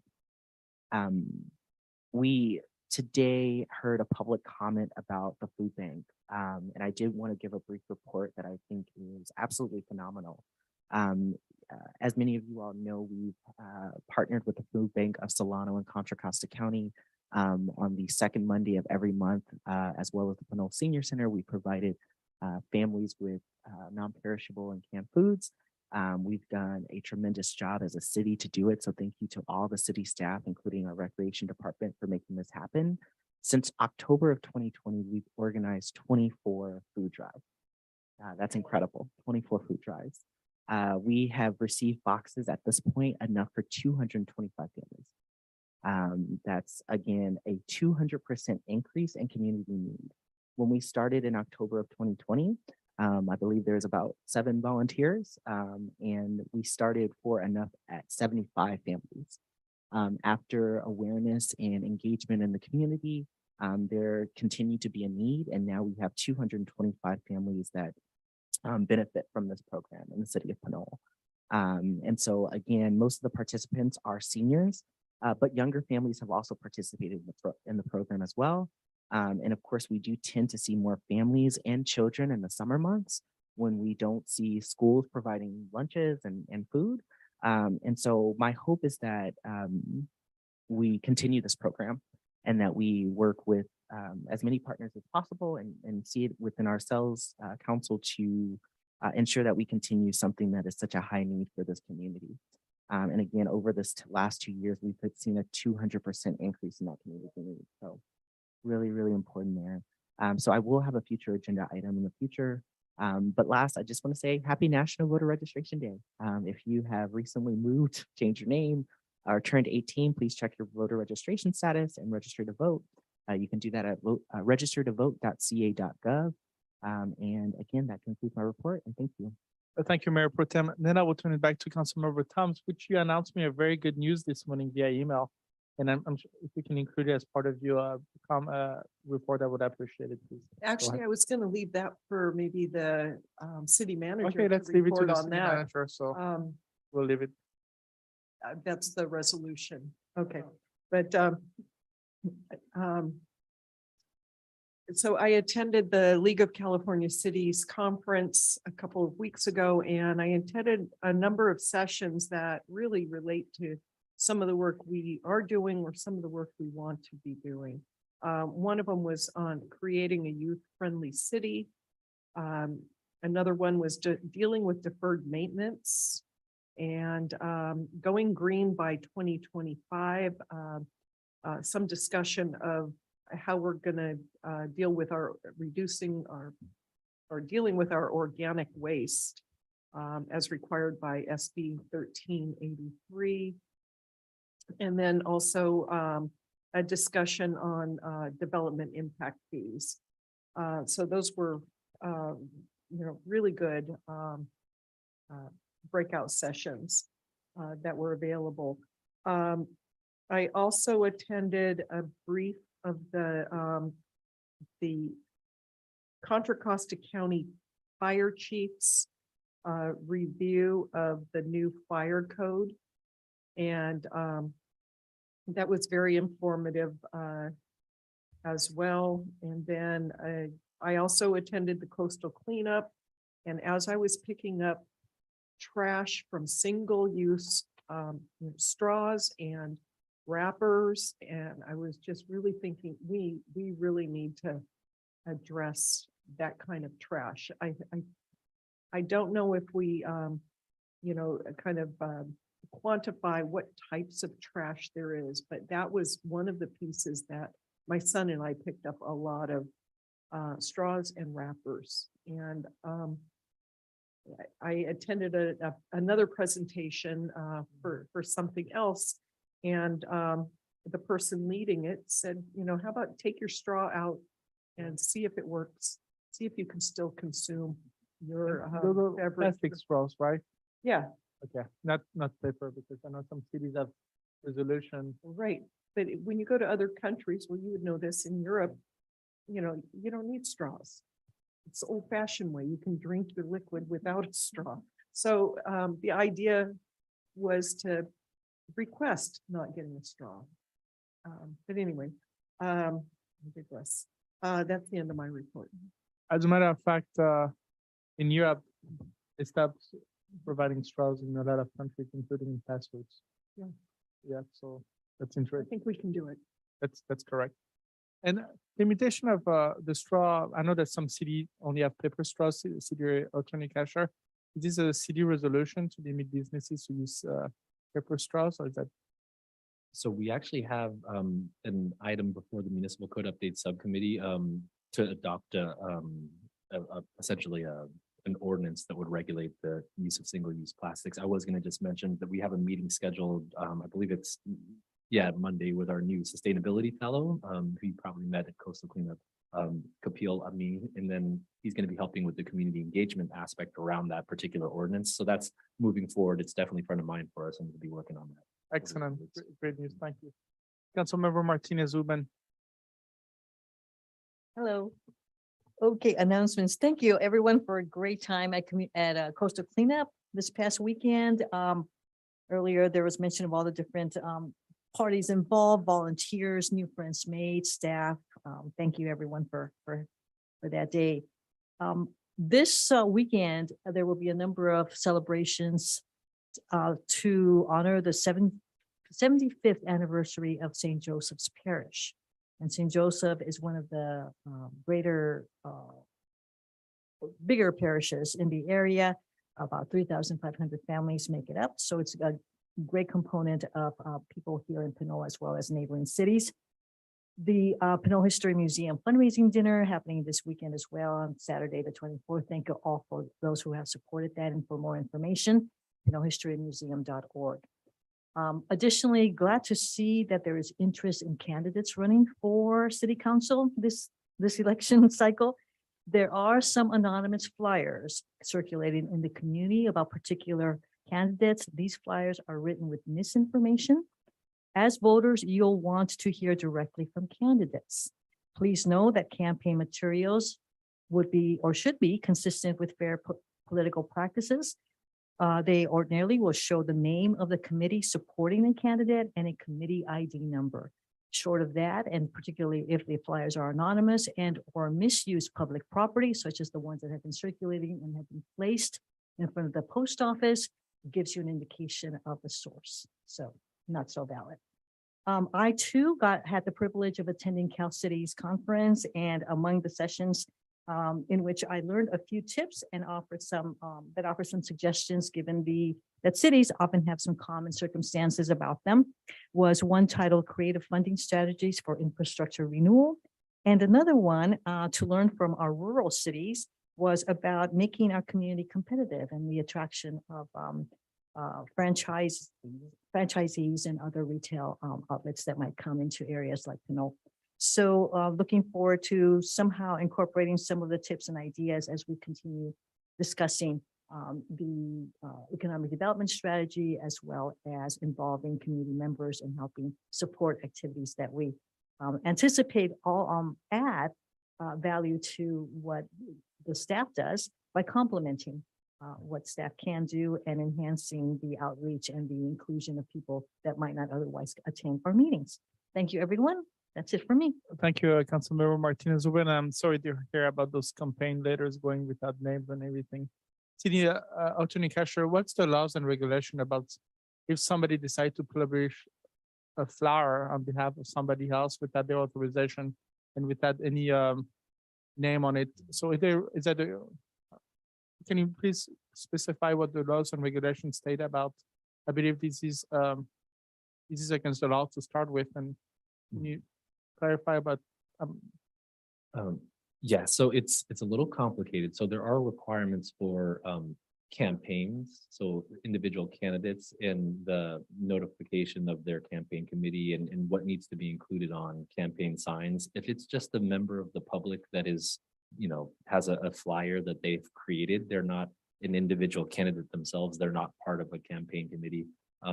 That's different. If they're being directed by a campaign, for example, that would then tie to the campaign that was directing that activity. I don't really know the details behind this particular flyer, so it's hard for me to speak on that. But the rules that apply are really to individual candidates in their campaigns or campaign committees. There are rules that the FPPC has that you could find on their website regarding what needs to be included on flyers. General, like members of the public who are just producing flyers, they don't have the same restrictions in place. Okay, so I've seen flowers moving around in the city about from with no names and talking about two specific candidates. And it was like to put them down, and it was coming out of nowhere without any names, and it is legal. Yeah, I mean, so what I do know is, so it's been brought to our attention and I've spoken to the city clerk about it. So we are looking into it. I don't know who created the flyer or where it originates from. So there's more information that would need to be gathered before I could make any kind of a determination as to what law might have been violated by it. Yes, it is not fair, especially if it's to put candidates down, and if any member of the public wants to get specific information about how candidates things, I will invite them to reach out directly to the candidates and ask them directly, not rely on a third source information that is coming out of nowhere. But out of fairness for everybody, I think it's the best practice that I would suggest anybody to do. Just reach out to the candidates and ask them directly what they think about a specific subject. Thank you. Councilmember Dave, please. Sure. So I got an email, I think it was today, about permits, and I think Lily took care of it, but there was a question as to the portal that's being used. And I guess some information is not clearly getting back to everybody. I think it was resolved. I'm just wondering if we can work on that. So that in the future that portal starts to become, that central place where everybody gets information. I just want to encourage citizens, if something's, as far as the services go, there's an issue, feel free to reach out to everybody here. I mean, we do want to make sure that the city is giving you good service, and sometimes these glitches get in the way. So we just want to make sure that you could reach out to anybody in the city and try to forward and route that information to the appropriate person. I do want to make two announcements. One of our residents, Ronan Lee Tave, scored his first goal at 10:06 a.m. on Saturday, September 17th at a soccer game. And another resident, Reese Davernus Tave, had his third birthday Sunday, September 18th, for the record. Thank you. Happy birthday and congratulations. Very quickly, I forget to announce that I did receive a few phone calls from people from a school district announcing that there has been some restructuring their schools within the West Contra Costa School District in Pinole. And this happened within day 23 of the school day. And they were hoping that students and teachers were not to move on day 23. Apparently, some people said it was not within the contract labor agreement, but the contract labor agreement apparently ended in July. But I reached out to the school district and our board members and at the school district and tell them that I received those messages, and I've asked them directly to try to deal with these issues, because I do believe that is difficult for kids and teachers to move from one classroom to a different school on day 23 is emotionally challenging for them. But I do also understand the challenges that the school district is going through. So not knowing what the school district is going through, I also respect the decision, but I would like to invite them to think about the emotional challenges that those kids and teachers are going through, and I would appreciate it. Thank you. That, I believe, concludes comments from the city council. That will move on to the next item 7, which is city council requests for future agenda items. And I will start with Mayor Pro Tem. I believe you have a few items. Yes, I have a few, just two. The first, I wanted to request that we invite the Food Bank of Contra Costa County and Solano for a presentation. Supplement to that, I would ask and request that we have a item on our agenda for action to support a long-term strategy or partnership with the food bank to continue our program that we have. Excellent. You would like that to happen after their presentation so that they get to great, this, how yeah. they can help On the us? same agenda, Uh, on the same okay, agenda. on the same agenda, presentation, and okay. then we can take action later on. and Yeah, discuss perhaps. Is it fine to have those two on the same agenda, City Attorney Cashier? Yeah. Okay, perfect. Do we have a consent from I think City Manager Murray has a. If I may, yeah, so, yeah, no problem procedurally with having those. I will mention, I know some comments were made earlier in the evening about the conclusion of the program we've had with the food bank. It's true that the funding that supported that program has ended, but the food bank offers other programs that are free to the city that we are enlisting their cooperation in. So there will be no break in our support. We're moving from having the free food distributions once a month to having a twice monthly distribution of dry goods for people 55 and older, which is the majority of the people who we serve. And then on alternating every other week, a fresh produce truck. Okay. So that's what the food bank is offering. We asked them whether we could contribute funds to continue to receive the monthly service that we had before, and that's not an arrangement that they accommodate. So we are going to be instituting those two new distribution programs that we think will capture most of our folks starting in October, so there's no disruption. That said, I'm sure that the food bank offers all sorts of different programs, so I might suggest that we receive a presentation from them as one item and learn what they offer. And if it occurs to us that we would like to do more than what we've already planned to have as replacements, we take some action. I guess however you want to do it. I think that'd be great. And just to be clear, I think that's why I was open to just a program presentation. Because I do know that they have other things that we could potentially partner on. And what I heard from both residents at the last food bank drive as well as tonight is that the produce was a big concern. So it's great to hear that kind of that new change, but still just perhaps we have a presentation with them and then also have a item on the agenda just in case we want to allocate funds or, perhaps we again direct the Community Services Commission to work with them more. I mean, there's a lot that we can do. So for the presentation, I think I have a consent. Yeah. Yes. Okay, another item, please. And just the last item, I did not mention this in my report, but I did attend a symposium with a few partners, the Turner Center for Housing and Innovation at UC Berkeley, as well as the San Francisco Foundation on Senate Bill 9, which is now California state law. It's also known as the California Homes Act. I'd love a report back about a report at a council meeting about what our city is doing to comply with Senate Bill 9 and how, and perhaps also engage in a conversation about new ideas that we can implement to both streamline SB 9 applications in our city. Can you please remind me what Senate SB 9 was? Senate Bill 9 is known as the California Homes Act. Yes. What it's primarily, I think that's why we need a presentation first and foremost, just to reiterate why we should have this. I think a lot of people still don't know what it is, but to be clear, yes, what most folks know it as is a bill that is now law that basically sets up a way for homeowners to create more ADUs and also split their parcels. Is this something that Alex Mogg included in his presentation a few months ago? It was. City Attorney Cashier? Yeah. I think so. He did present on a number of housing bills. I think this was one of them, one of many that were presented on. And this comes, just a little context, is this also comes from seeing cities like Milpitas. They've done a lot of work to kind of, again, both streamline the application process for SB 9 applicants, but also just really cool things to educate the public around. And I think we deserve some engagement there. Yes, I'm in favor. I'm going to the presentation that Alex made, 37 pages, and I have no issues with that.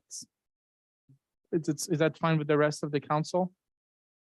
And he did include on page 23 of his presentation SB 9. SB 9 requires ministerial approval of 2-lot subdivision and development project for 2 units per lot for project that meets specific criteria item.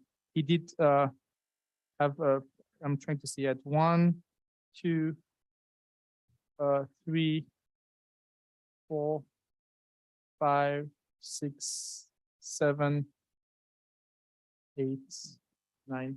He had 10 slides about SB9 out of 1/3 of his presentation was about SB9, but if I have no issue with that. If it's helpful to just to understand where I'm going with this is Alex gave a great presentation around what some of us know as a law. And I think now we have to figure out a community development aspect to it. That is, now that that is a law, how might we create opportunities for the public to understand? Yes, how to benefit from to the, yes, it was a big presentation. It was a lot to cover. Yeah. If it's fine with everybody, Councilmember Martinez Ruben. Yes. We're going to be getting a presentation on the housing element, and I'm just wondering if that would be folded in possibly. So, Go ahead. Yeah, I think of those as somewhat different. okay. So I think, yeah, I mean, I would suggest that the council's interested in SB9 in particular, particularly how we educate the public about it. I think that's a little beyond what we'd be talking about in the housing element item. Okay. That's all from me. Thank you, Mayor Pro Tem. Councilmember Tave, No agenda. Councilmember Martinez Ruben. Thank you. No, no, not tonight. Thank you. Okay, thank you. Councilmember Thoms. No items. Okay, I do have a few items. I would like to, we did a resolution for no lose. I wanted to know if that can be coming every single year as part of Pinole. I would appreciate if you can recognize it changes every year between March 20th and March 21st. It's every single spring. First day of the spring is the rebirth of the sun. It's a recognition of new year in many countries. I was wondering if we can make it an annual proclamation. I'm in favor. Okay, thank you. Absolutely. And with the same thing, I was wondering if we can make July 14th Bastille Day also annual proclamation. I would appreciate it. It's a big part of the culture of things I would be living as I live as a mayor. And finally, another proclamation I would like to do is about women's rights. I would like us to create a proclamation regarding women's rights. I don't know when you want to bring it back. I did receive an email this morning about women's rights, people about women in Iran. But it doesn't have to be about women in Iran. It can be about all the women in the world, and specifically about what they are going through right now with, their rights and everything. But if we can have something in favor of women's rights, I would appreciate it. I would hope that all proclamations that we did this year will continue on next year. Perfect. So is it fine to have a proclamation in favor of women's rights? Yeah, maybe tie it to International Women's Day, something like that. Yes. And my resolution that I received was specific to Iran, but I actually would like to brought it up to all the countries in the world, and not specifically one country. And we wouldn't be here for a woman. We all have a mother, and the sacrifice they had to go for us to be here, and we all love our mom. Women are great women, and would like to make sure their rights are protected. Thank you. I think that concludes my item. I will move on to the next item, which is the city manager report. And I know you have a great announcement today. Tonight. So yes, I mean, I think many of you know, and thanks to your good work and advocacy, the Board of Supervisors today adopted a resolution formalizing the 5 years of funding with an escalator for the support for additional fire services in Pinole. So we've actually received a revised version of the draft contract from the county already that incorporates that as a commitment, although staff is still reviewing that. So that was good news.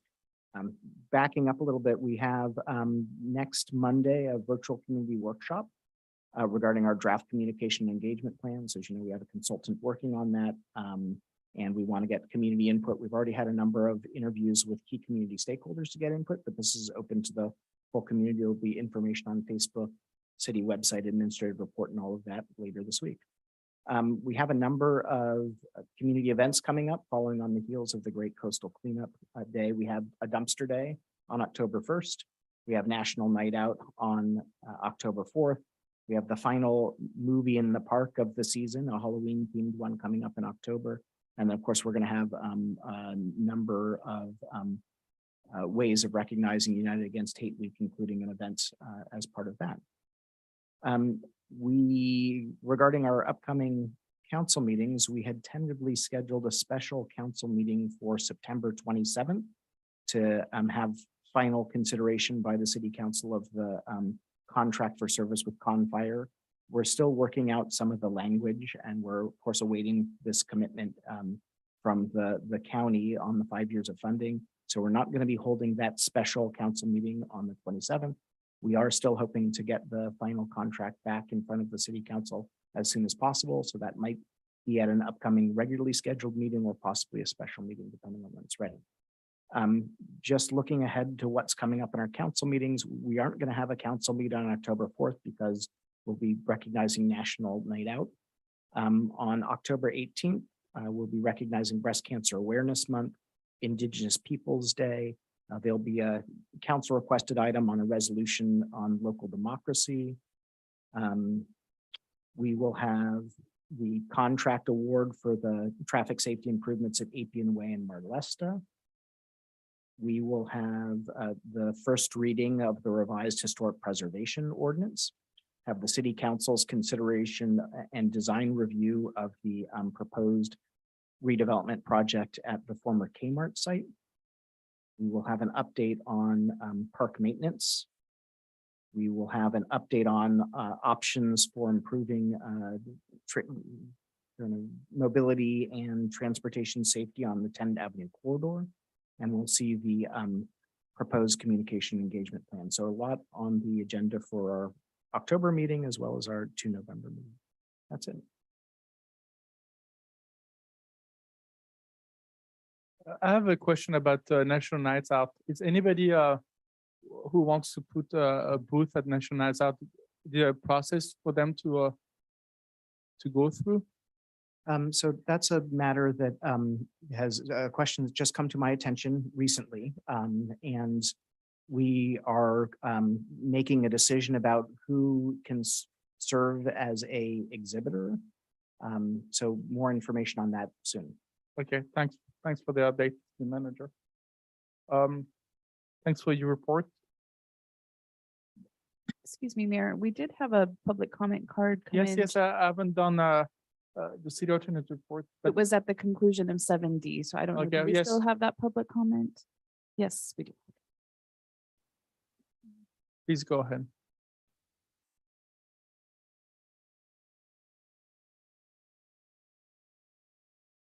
Sure. So my comment was just with regards to the SB 9 comments that I know there's been presentations made to the Planning Commission in particular about the details of SB 9. So the council might be able to access some of the stored stuff. I think the city attorney's office probably has still some of those documents, because I think Alex Mogg was the one making the presentations. Yes, So- that was shared to us by Mr. Mugg. He made the same presentation to the city council. Yes. Yeah, I just wanted to bring that up because I know we were just discussing having SB 9 as a future agenda item. So I wanted to make sure that was, not lost in the depths of institutional knowledge or whatnot. Yes, thank you. Let me see. Any other comments, please? Yes, we do have 2 online. We'll start with Cordell Hindler. Before we move on, I would like to give the opportunity for the rest of the 7 to be concluded before we can move on to the next. Mr. Mugg made the presentation on March 15, 2022 to the city council. Just want to clarify, anybody who wants to go and look at that presentation was done on March 15, 2022. Before I go back to public comment, I would like to give the opportunity to the city attorney to present his report, please. City attorney, thank you for waiting. Thank you, Mr. Mayor. Just briefly wanted to mention that we have our next municipal code update subcommittee meeting on Monday at 3 p.m. So we'll be discussing the 4 p.m. Okay, thank you for confirming.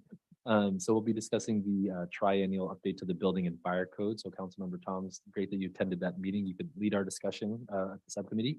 And then we have some ordinances coming forward to the full city council, the city code of ethics, which will be at a meeting in November, and then also the FBI fingerprinting. So those will be the ordinances that we'll discuss at the subcommittee. Those are somewhat time sensitive, so we'll get those on the council meeting agenda this year. We have a number of other ordinances that are somewhat in the parking lot, single-use plastics and the like. So we'll discuss those broadly, but we're going to move those particular ordinances forward immediately. So that concludes my report. Thank you, City Attorney Castro. Madam City Clerk, please, public comment. Cordell Hindler. Wait, Roxanne? Yes, go ahead. Yeah, so good evening, Mayor Salimi, Council. I am Cordell Hindler Richmond. So for a future agenda, I seem to, if memory serves correctly, I think I heard something about about the idea of having the school, because I had requested 2 meetings ago about having the school district to come and provide an update on regarding the what's going on with with the district, and because the school resource officers keep coming up, because I talked to a lot of parents and they ask why there's not no officers for this.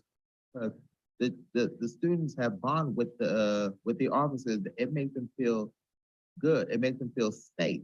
But I'm thinking that having having the superintendent as well as one of the school board members would be very beneficial, because I think I have a memory of that, because it has been mentioned 2 meetings ago about inviting them to come to one of those meetings. I think that would be very beneficial.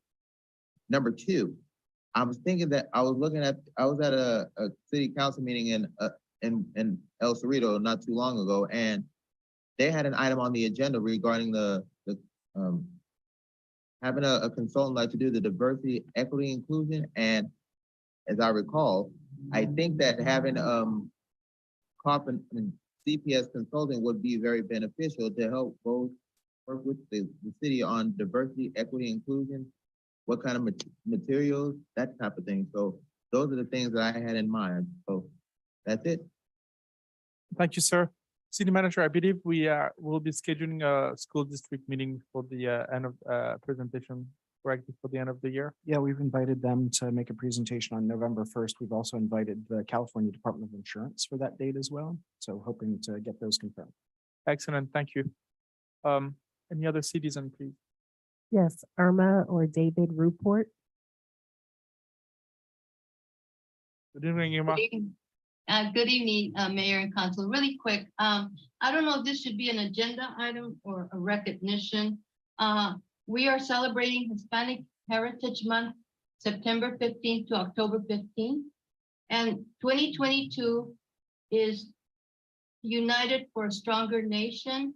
So I would like to suggest that Mayor either some kind of recognition or, I have a half paragraph speech that could be made, or I could send to you.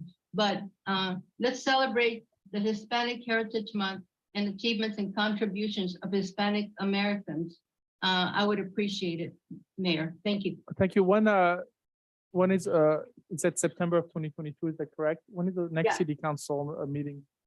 October 18th. So it'll be passed, so I hear you. So it has to be done Mayor? please go ahead, ma'am. Yeah, I just have a small paragraph if you'd like me to read it just for the record. Yes, please go ahead. I will be happy Okay. to hear it. Thank you. We are celebrating Hispanic Heritage Month, September 15th to October 15th, to recognize the achievements and contributions of Hispanic American champions who have inspired others to achieve success. The observation began in 1968 as Hispanic Heritage Week under President Lyndon Johnson and was expanded by President Ronald Reagan in 1988 to cover a 30-day period. It was enacted into law on August 17, 1988. And the theme for 2022 is United for a Stronger Nation. And it's all on the website, Mayor. So thank you very much for allowing me to speak and read it out. Thank you. You're welcome. Thank you. This concludes public comments, please. Yes, this concludes public comments. Okay, that concludes public comment. I would like to um, I would like to come back to item 7 D and ask for the city council to approve a proclamation for Hispanic public Hispanic Historic Month, please.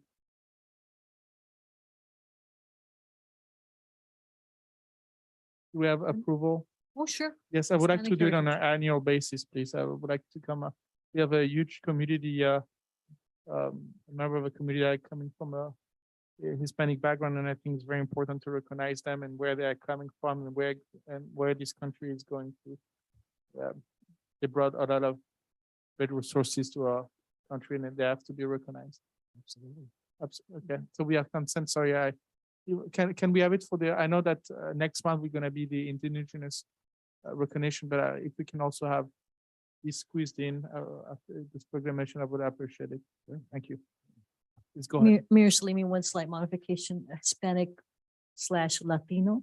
Yes, There's some history about that. and I would like to know what the difference. Yes, and it could be reflected in whatever document is prepared. Okay. Yeah. Thank you. And thank you, Irma Rupert, for bringing that up. It's very important. That concludes item number 7. Now move on to item number 9, which is the consent calendar. We'll do that, and then we have the presentation from the chief of police, and we have to be done by 11, which is in 45 minutes. So hopefully, number 9, do we have any public comments, Madam City Clerk, on item number 9, please? Yes, we do. We have a card from Rafael Menes for item 9C, D, E, and F. C, D, E, And and F. F. Excellent. So is that 3 minutes on each item, or is that 3 minutes for all of them?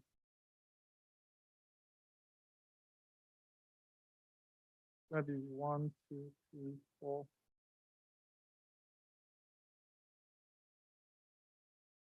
For the fourth quarter budget review and the investment report, I can have the 3 minutes overlap for those. No problem. If you can just state the item as you go through, I would appreciate it. Sure. Alrighty. So starting with, I believe it's 3E and 3F. So talking about the changes in the fourth quarter budget update and the investment report, I noticed that on page 55, Fund 700, that interest and investment income revenue was listed as a loss of $2,248,500 for a net projected year-end loss, including expenditures of $3,397,273, leaving a balance of $16,045,222. But, and this is jumping on to the next agenda item, looking at the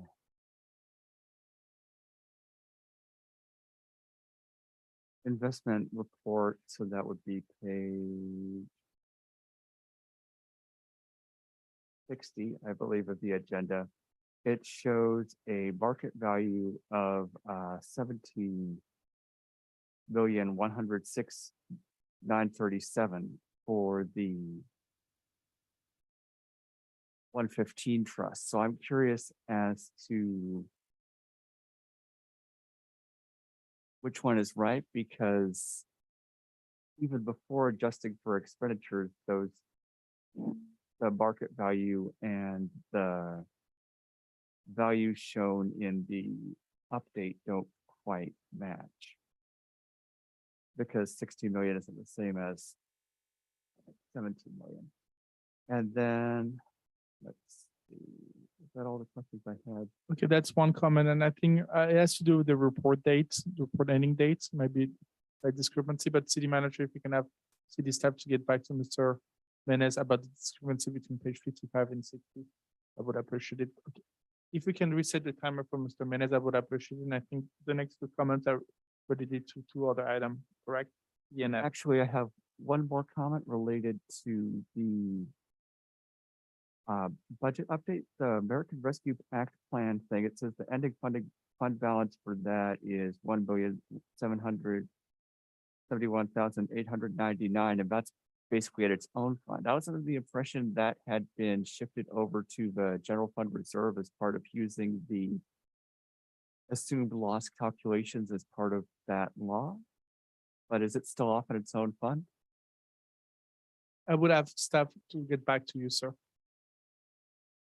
Okay, because that's just an area where I've got a bit of confusion on that point. And then on page 38, I was curious as to whether the SB2 grant was just, we were out competed on it, or there was some issue that happened with that that meant that we didn't get it. Because I'm always curious what happens when, you know, there's a grant and it turns out that the city wasn't able to get it, the reasoning behind that. Thank you. Any other question on item, these two items? I guess on page number 50, I'm curious because most of the interest and investment income showed losses. I'm assuming due to stock market losses due to the overall decline in the stock market, except for somehow the Fund 207, the NPD Stormwater Fund, which showed a favorable variance in interest and investment income. So I was somewhat curious as to how that happened compared to all the other funds showing losses for interest and investment. So that's more of a side comment.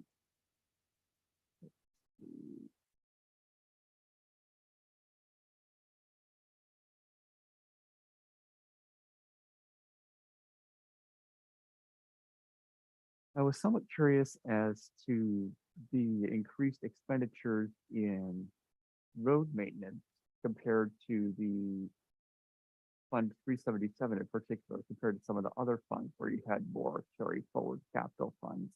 I'm guessing that's just a particular quirk of which fund particular expenses were paid for versus other funds.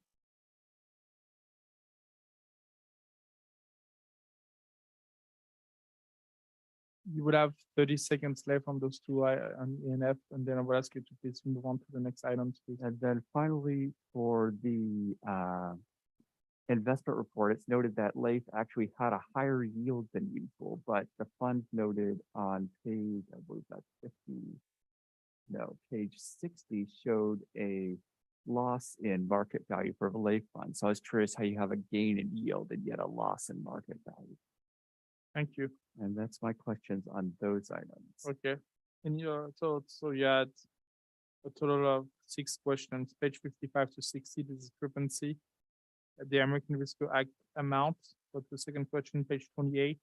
38 was the SB2 grant. Page 50 was an increase in overall decline of Fund 207.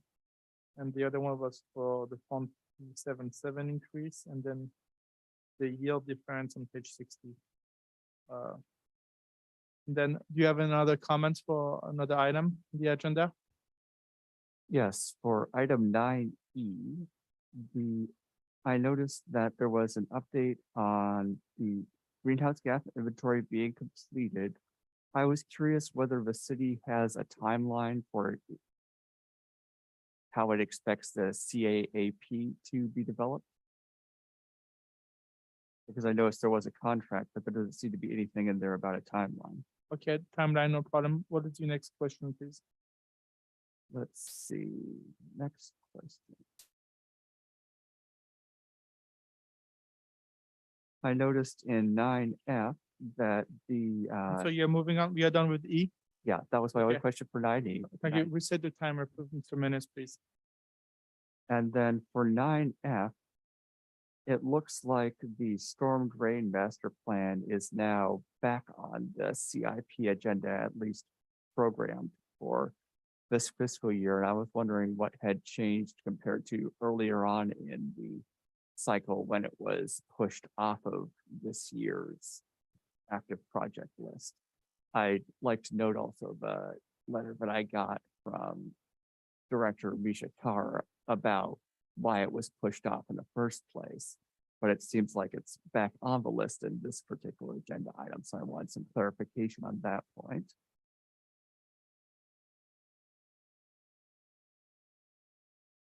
And then let's see.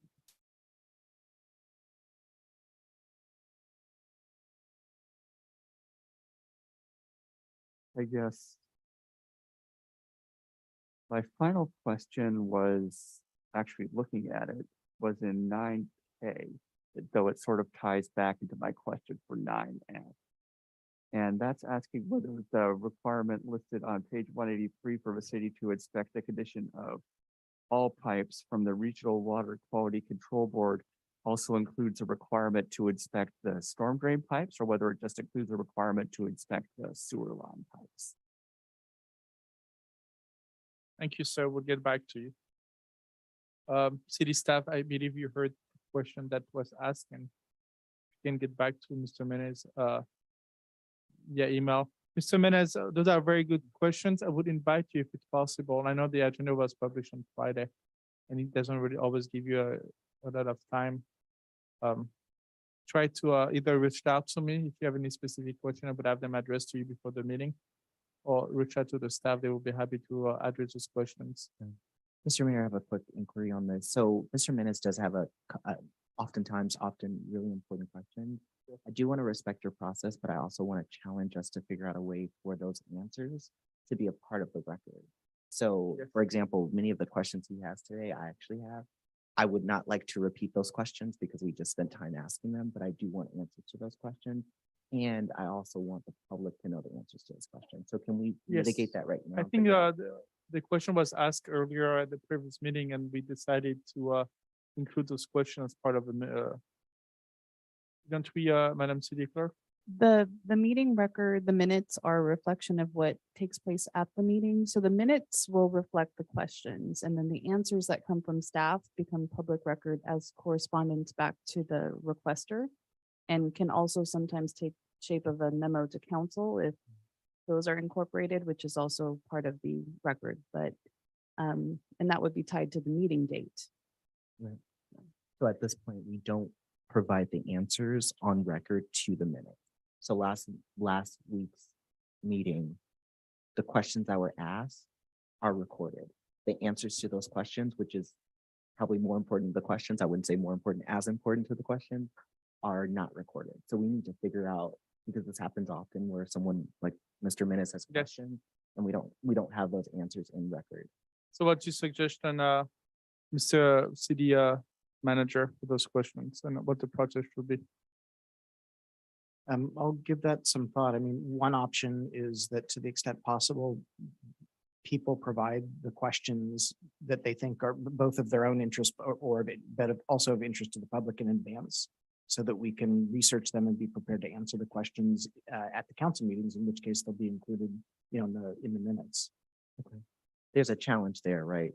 Which is most of the agendas come out 4 days before the council meeting. So the challenge is even those of us who are on council are reading the agendas hours before. I mean, to be quite frank and direct. So I would like to find a solution to that problem. Otherwise, we should answer the questions in the meeting, even if it takes longer. I just feel that I honestly have been holding this in where I feel like we have important questions that need to be answered.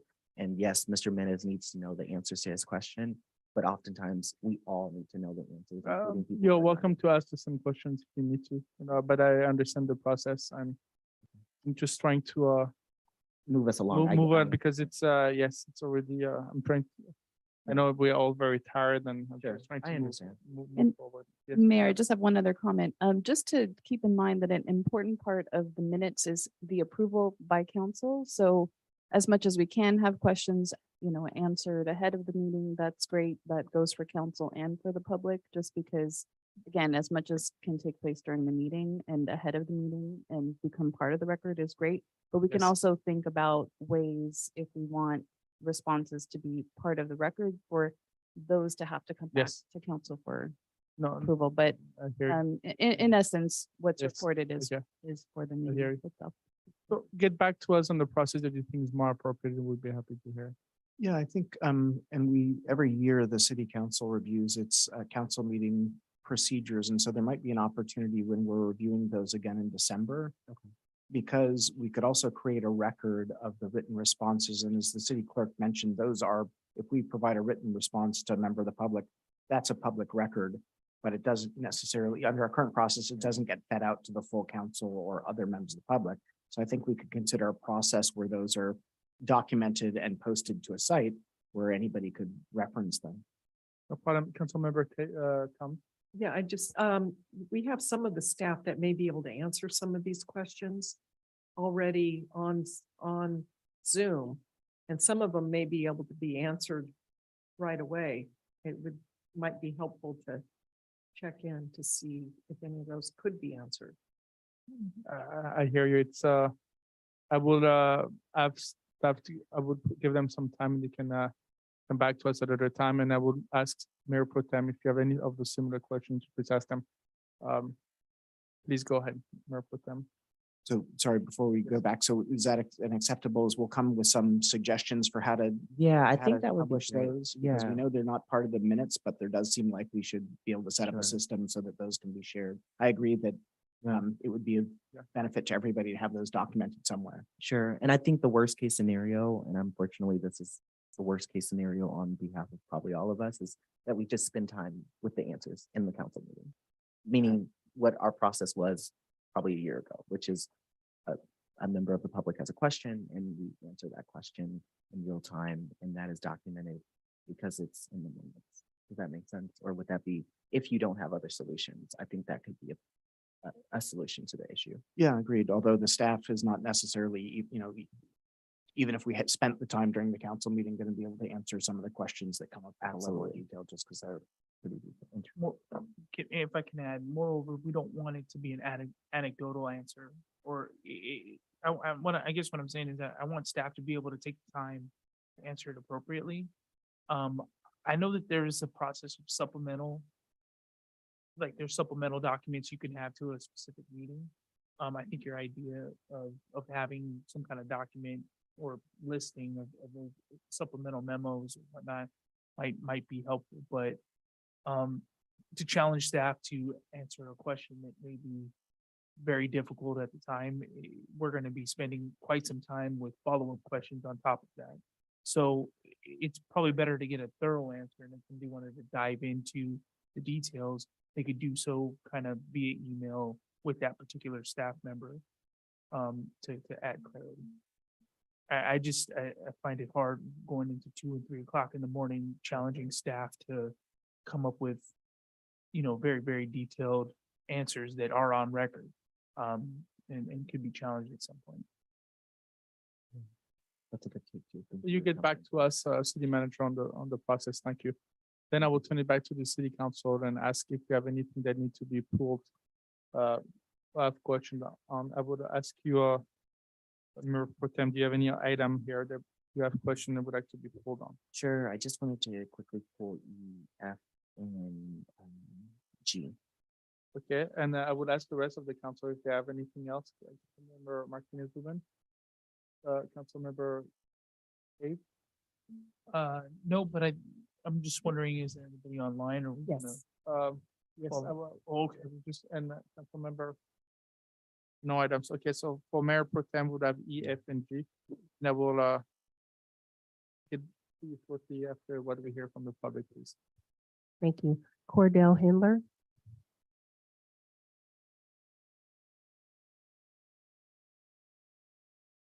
Can you hear me, Roxanne? Yes, go ahead. So good evening again, Mayor Salimi, Council. I am Cordell Handler and I want to talk about the item on the consent calendar, the strategic plan. And they're going to be 2 minutes a piece. So number one, if you recall a couple of weeks ago when the consultant gave a presentation on the economic development plan, one of the things that I looked at in the strategic plan, I said, attracting businesses to Pinole, that's not going to happen because, as I stated before, you got all these potential businesses will come to Pinole. Like, my concern is that like the traffic along Pinole Valley Road, it is in bad shape because there has been no potential business would not feel safe there because of the people be speeding along that street. That's one. And then number two is having an economic development director. I've looked at the city of Fremont, and from what I saw they do have an economic development director, which is, that person reports to the assistant city manager. And I'm like, it may sound good, in theory, but, for Fremont, but Pinole, I mean, I'm all about trying to like bring in new businesses to Pinole, but what I'm seeing, these potential businesses will leave Pinole and they will go to other cities like Lafayette and other places because they will attract more people because it's just like, it's getting to the point where, you know, like Tenant Avenue is a danger zone, especially for businesses.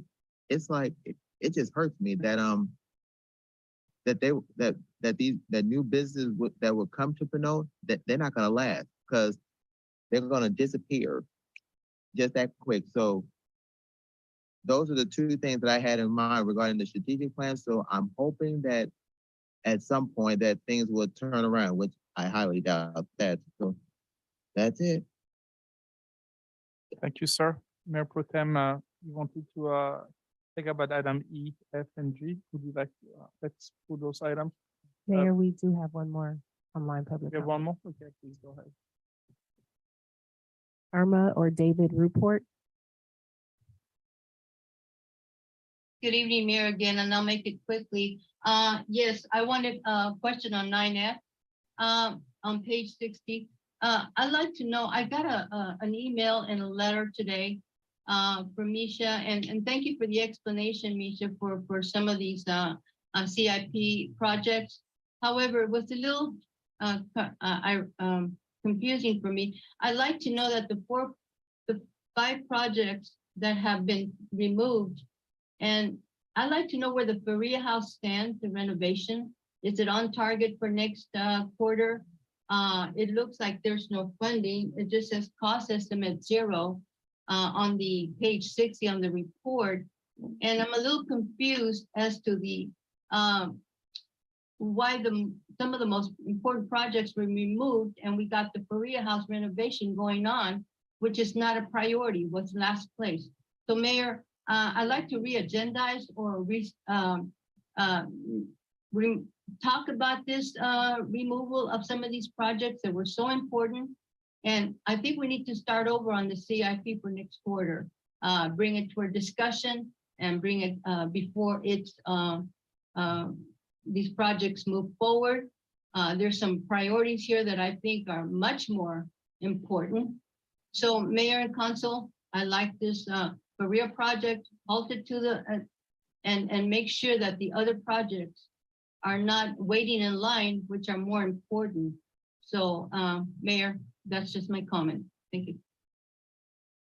Any other comments, Madam City Clerk? No, there are None? no Okay. more public comments.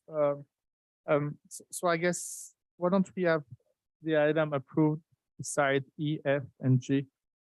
We'll have a motion for that, and I'll bring it back to you, Councilmember Mayor Pro Tem. Sure, Mayor, I'll move to approve items 9A through 9D as well as H, I, J, K. Can I have a second, please? A second. Thank you. All in favor? Aye. Aye. It passes. Madam City Clerk, it passes. Okay. Mayor Pro Tem, please go ahead with item E.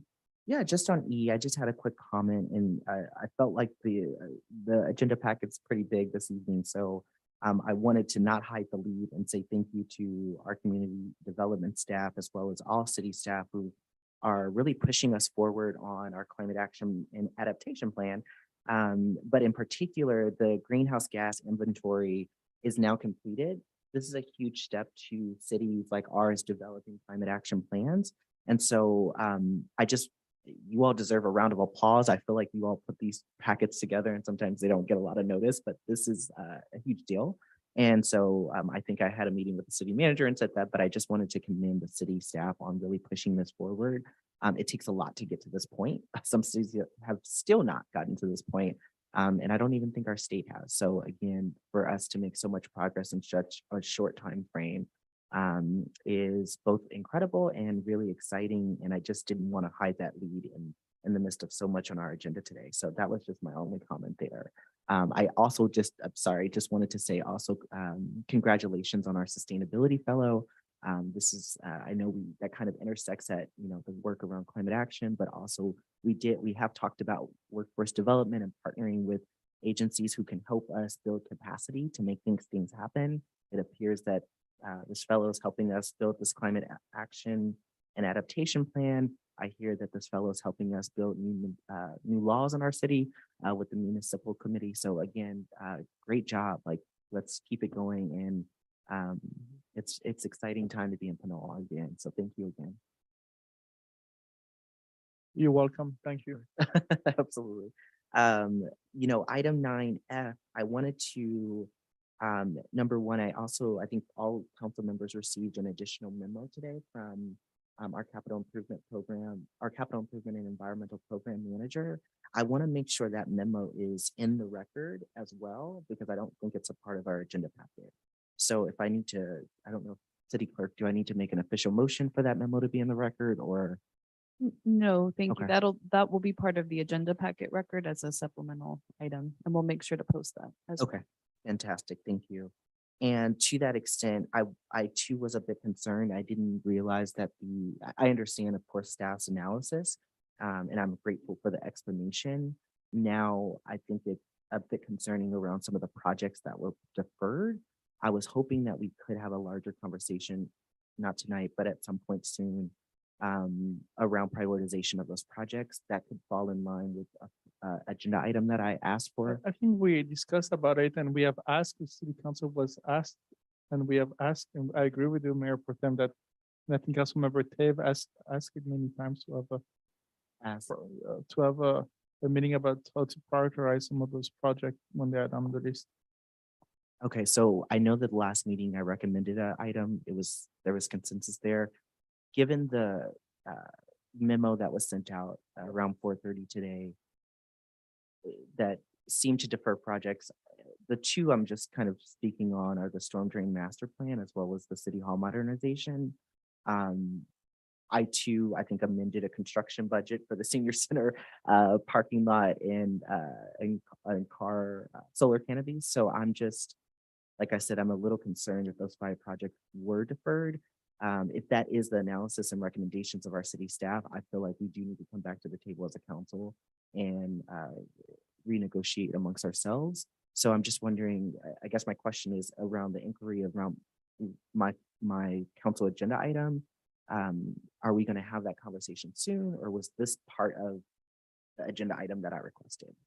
So just to clarify, the memo that was sent earlier today was a refresher of the history of the action that council took. It's not staff's recommendation at this point to defer those projects. That was a recommendation that the council received during the budget and CIP approval process, and the council approved. So we had a discussion. Of course, we were working on completing the CIP, working on completing the budget. So a lot of things were happening then. But the staff made that recommendation. So there were many touch points, more touch points than there have been in the past with the council about the CIP projects.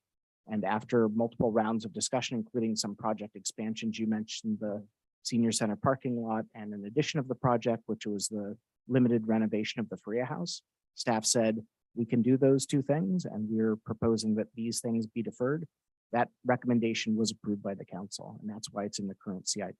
I think some of the confusion this evening is about some of these quarterly reports are for the 4th quarter of the last fiscal year. So they're reporting the status of the end of the last fiscal year. So for instance, I don't think the Freya House was a funded project last fiscal year. Right. So if a member of the public read this and said, gosh, it wasn't even a funded project and now it's in the CIP, what happened? There's a little bit of a disconnect because this is a kind of a final closeout report on last year's CIP, not the status report on the current CIP. That'll come with the 1st quarter report of the new fiscal year. So just want to clarify for people, these items that were added and were deferred, the council made that decision. So members of the public have asked why that decision was made. Right. Capital projects are prioritized for all sorts of different reasons. I didn't understand the request for the future agenda item. I understood that to be a discussion of the process and methodology for prioritizing capital projects. I didn't understand that, and I didn't hear that agenda item as an actual reconsideration of the CIP projects. The city council is welcome to have that as a future agenda item, but I didn't understand that to be the request. Okay. that clarifies a few things. I think one thing I'm still concerned about is where we are at, right? And what, this is a report. So thank you again for staff for giving us this report. But this report also shows that we frankly deferred several projects that seem to be of high importance. And I think this is about the prioritization. I think once we have the conversation around methodology, prioritization, it does come to which projects should be unfunded, which projects should be unprogrammed versus which should not. And I think the challenge here is that I see several of our issues that we currently are dealing with, including, again, challenges to our city hall. This year, we, during the heat wave, we even didn't have, air conditioning for our city hall staff. And so when I see those two projects, for example, I would not want to issue with, the roof or, whatever the modernization. I know there's a bunch of components of modernization. And perhaps I don't know enough about storm drain master plan, but I struggle with just seeing those deferred. And I hope that we as a council can come back to this sooner than later, because I think we have, frankly, decisions to make or to figure out around budget. So that's just my point there. I don't know if any other council members have comments or city staff, but you all have given a presentation. So if you have comments, that's fine too, or questions about my comments. No, other than the city has an adopted capital plan that we only adopted back in June. The city council can, agendize a future agenda item. So we consider that if you'd like. We're happy to, to change it up if you'd like. There are probably some sunk costs on some work that we've already done on some of these things, but sometimes rescheduling is important. So if the city council would like to have a future agenda item on reconsideration of the projects in the CIP, you can do that. We're going to be, discussing next year's CIP not that long from now. So, and that's another opportunity for the city council to change those priorities. Yeah.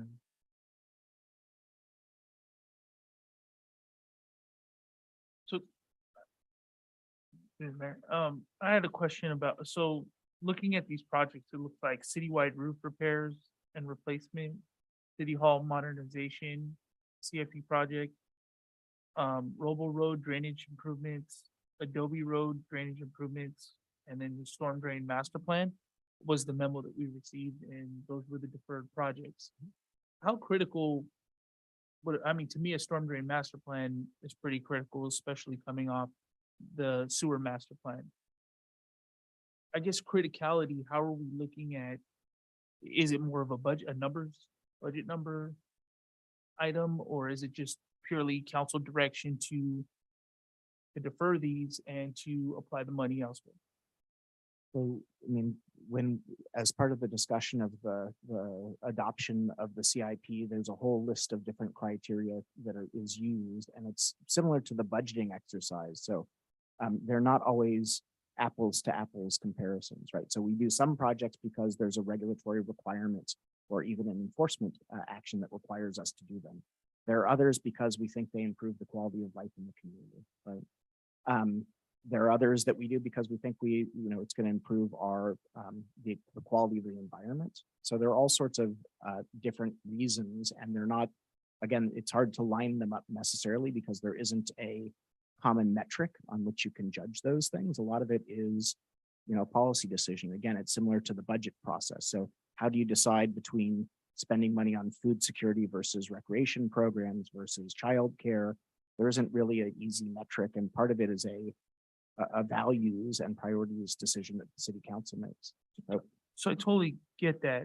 I'm just thinking there's like an order of needs, right? Like in a city, kind of like, the survival needs for somebody you have to eat, right? So that would be one of those things that, and so I'm just guessing like, our sewer plant, right, is a need at this point.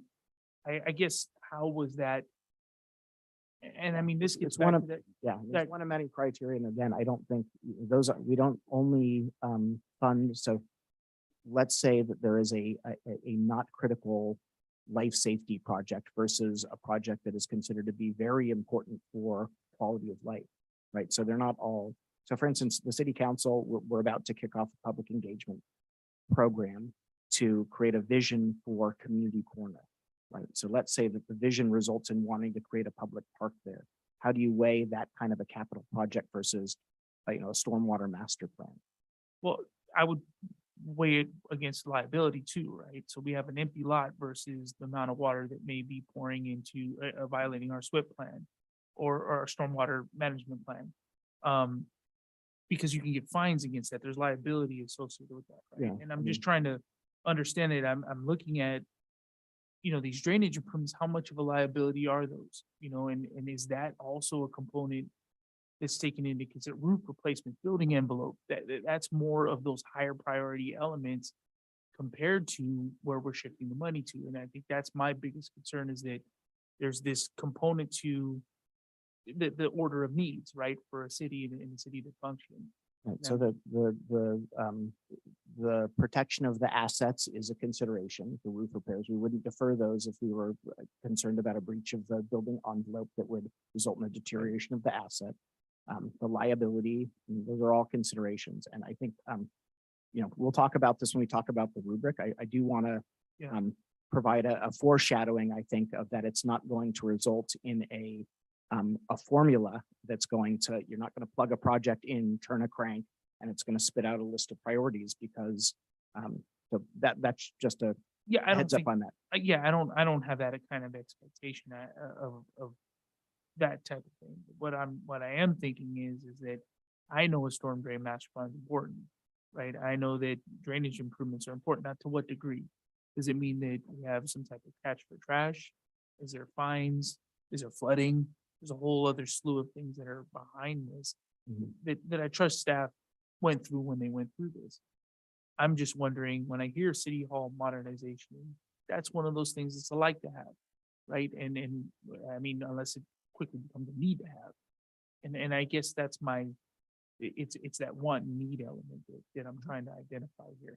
To me, these sound like needs. This is an important discussion, and city manager, I don't want to this is an important discussion. I would like everybody to participate, but also would like to be sensitive to the time. It's almost 11 o'clock. And how do you suggest us to move forward and close the discussion for tonight, please? So this is a quarterly update. The memo regarding a refresher of the history of the decision-making process on these items is not really this agenda item. So as you know, we already have a scheduled future agenda item. I think it's in one of the 2 November meetings. That was the direction that the city council provided regarding the decision-making rubric. So I'd say we start there. If the city council wants to have a reconsideration of the capital plan mid-year, then you can request that as a future agenda item. This is how I would recommend you proceed. That's November 1st. You're right, city manager. I'm looking at on the November 1st CIP project That's the prioritization methodology. Yeah. That's on November 1st agenda. Perfect. Thank you. And I'll just make this comment, and I'm happy to move for approval, but I do know that we have invested in the balancing act for which was the tool that we used for the American Rescue Plan. They do have a prioritization module that could be used perhaps for us as well as the public. If we can test that out or see how that could be relevant to November 1st conversation, perhaps we can explore that before, so we can actually get some feedback from our city staff around how might we use that for real implementation come the next time we address some of these concerns and issues. So I just want to uplift that, because I'm also exploring how might we get to the solutions, and I appreciate the foreshadowing. I don't want to repeat something we've already done and then we don't get the answer to what we need. So thank you. To that extent, Mayor, I'd be happy to move approval of items Please do so. 9E to 9G. I second. All in favor, say aye. Aye. Aye, it passes, Madam City Clerk. Thank you. That concludes item number 9. Let's move on to the next item. And I would like to thank the Chief of Police for waiting so long. The next item on the agenda is a presentation. Excuse me, Mayor, I just need to clarify that was a 5-0 vote. That All is in correct. favor? Yes, it was. Thank you. Thanks for asking. The next item on the agenda is item 12, B, which is the hate crime update. And the action tonight would be to receive a report, Chief Gang. It's 10:50. I would like to make a motion to extend the meeting until 11:15. Second. All in favor, say aye. Aye. Any nays? 5-0. Thank you.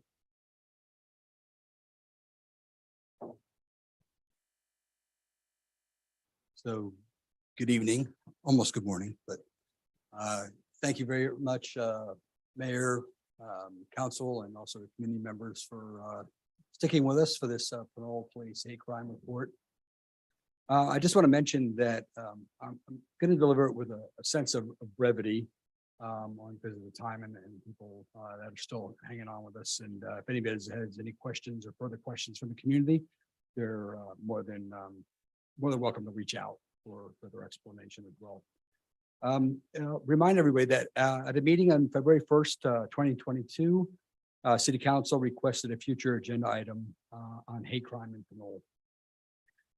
The state recently released this hate crime report by Cal DOJ and the Attorney General. In there, they released hate crime stats for 2021, and very reflective of the country and the nation and what we're seeing. Disturbing, to say the least. The report, it indicated that overall hate crimes reported in California increased 32.6% from 2020 to 2021. That's a pretty significant number. Because remember, those aren't just numbers, those are people and those are victims. So disturbing to hear that. It went from 1,768 biased events and at their highest reported level since 2001, so 20-year time. So I'm not going to read the entire report, but one of the things I like to bring to our attention is that Pinole is the 6th most diverse city in the state of California. And, you know, we're proud of the fact that we're a very diverse community and proud of the community members in our community because that diversity yielded only 2 reported hate crimes in the last 5 years. With such a diverse community, that's something that we should recognize and be proud of. We certainly want to understand that the city realizes that these may not be actually reflect the number of community members that have experienced harassment and intimidation based on their race, gender, ethnicity, or sexual orientation. We certainly understand that crimes may be occurring that are not reported to the organization. So although we're proud of the number of only 2 official ones, we certainly understand and certainly are empathetic to the individuals that are still experiencing, whether it's intimidation or acts of aggression or things like that go unreported. So I just wanted to bring that up. Just so everybody knows, in this hate crime, they break it down into county and actually city, and our city is not on here, obviously, for 2021. We haven't had any. 30 have been reported in Contra Costa. So relatively low when you look at the amount of people that are inside our city, inside our county. However, each person is a number and each person's a victim. So that's what we have to kind of consider. The city believes that everybody has a role in stopping bias and hate crime and creating a safe, inclusive community. It's not just a policing issue. It takes a village. It takes all of us, city council, community members, city staff. So I just want to bring that up. We certainly have a specific role as a police department in preventing and responding to hate crimes like any other crimes. And we feel that other city departments, particularly like community services department, can play a role in promoting inclusivity in our community. So we understand that this is greater than just a police issue. It's a community issue. The police department strives to be aware of the hate and bias incidences in our community through its multiple communication and engagement activities. As many of you know, we have a tremendous engagement opportunities for people to come report things to us and to be present, and to be available with an empathetic ear. We give people an environment to do that where they don't have to come into the police department or make a phone call to the police department. So we're proud of those opportunities. We certainly understand that our philosophy is that no call too small. So regardless of anything that is occurring in our community, we want to hear about it. And certainly as your police chief, I'll sit here today that we encourage anybody that's experiencing these type of crimes to contact us, and that every crime that gets reported to us will be thoroughly investigated. And we do have a zero tolerance policy on that. When a law enforcement agency publicly prioritizes combating hate crimes, it sends the message that discrimination and harassment will not be tolerated. And I feel that we're doing a good job when it comes to that. To address hate incidents and crimes more actively, I think the city manager mentioned this earlier, we'll be partnering with Community Services Division, also people throughout our community to do Pinole United Against Hate event that we'll be having, and that will be in November. So I'm going to go through a quick illustration of some of these things and definitions of hate crimes, so people have a better understanding of what we're talking about. So hate crimes, this actually came from the Attorney General. It's his definition, but something that we believe in and is part of our mission. Crimes motivated by hate are not just attacks on individuals, innocent people. They are attacks on our communities and the entire state. And we certainly feel that way inside the organization. Here's the definition of hate crime. So it's under Penal Code 422.55. California law defines a hate crime as a criminal act committed in whole or in part because the victim's actual or perceived, very key point there, disability, gender, nationality, race, ethnicity, religion, sexual orientation, or association with a person or group with one or more of these actual or perceived characteristics. So I want people to understand the definition of hate crime. It's really important to understand. So in California, you may be a victim of hate crime if a crime was committed against you and because you had actual or perceived that it had something to do with the race and of course, all the criteria that's listed above. And I think this next illustration is really the simplest way to put this in terms. It's a crime. So a crime has to have been committed. And then the motivation behind that crime would be for committing the crime is based on some bias that we discussed. So a crime that just occurs against a minority member in our community, if it's perceived or actual that it's not because of who they are, their gender, or maybe their nationality, it's not a definition of a hate crime. So crimes still occur to minority people in our community, but it doesn't list it as official hate crime. I hope that makes sense. And I'll answer any questions. So again, a crime, motivation for the committing the crime is based on someone's bias. That equals the definition of a hate crime. Here's the difference, right? So we have some things called hate incidences, which is defined in California. A hate incident, and I highlighted a couple areas. A hate incident is an action or behavior motivated by hate, by which, for one or more reasons, it's not a crime. So a lot of conversations we hear around the community is that I was walking and someone called me a particular name, whatever that may be. So certainly disturbing, as we understand that, and certainly doesn't make us feel good, but it's not against the law. It's not a crime. I think what you have to understand is the US Constitution allows hate speech as long as it does not interfere with the civil rights of others. But I think a lot of times there's some miscommunication that because someone called you a particular name, that is a hate crime. And according to the definition, that is not a hate crime. That's a hate incident. So there is some separation. This is really kind of just talks a little about the collaboration of where we need to be when it comes to attacking these as a village. Like we said, certain things are definitely would fall into the realm of a police response, but a lot of this has to do with an overall response from the city. And city manager and I have had conversations about this and being more inclusive, including everybody involved. So community members, council, all our city departments. So all of us addressing this together. And this is just a small example. It's a model. Talks about the schools, law enforcement, talks about faith-based organizations getting involved, community organizations. So really just kind of a comprehensive approach to dealing with hate crime is really what's necessary to keep these crimes reduced and make sure that people aren't being victims of crimes like that. We talked about our Pinole Stands Against United Against Hate event. It'll be November 19th at Fernandez Park. We're still working out the details. We're working with some community members with that. And we'll be working with our community services director as well in putting together a program for that day. And we hope to make that an inclusive and invite a lot of organizations throughout our city to join us on that day to say, hey, we're standing together, united, that we're not going to allow crime, hate crime to prevail in our city.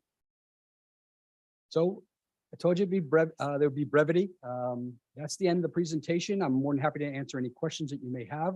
And hopefully the short but impactful presentation at least gives a little bit of better picture of what hate crime is and how it's defined. Thank you, Chair. This is the report, correct, City Manager, today. Tonight is just a receiver report. There's no clear action to be taken tonight, correct? Correct. That's correct. Thank you. I just want to clarify. Madam City Clerk, do we have any public comments, please? Yes, Rafael Menes. Anybody in online? No, no Thank you. online comments. So Menes, please go ahead.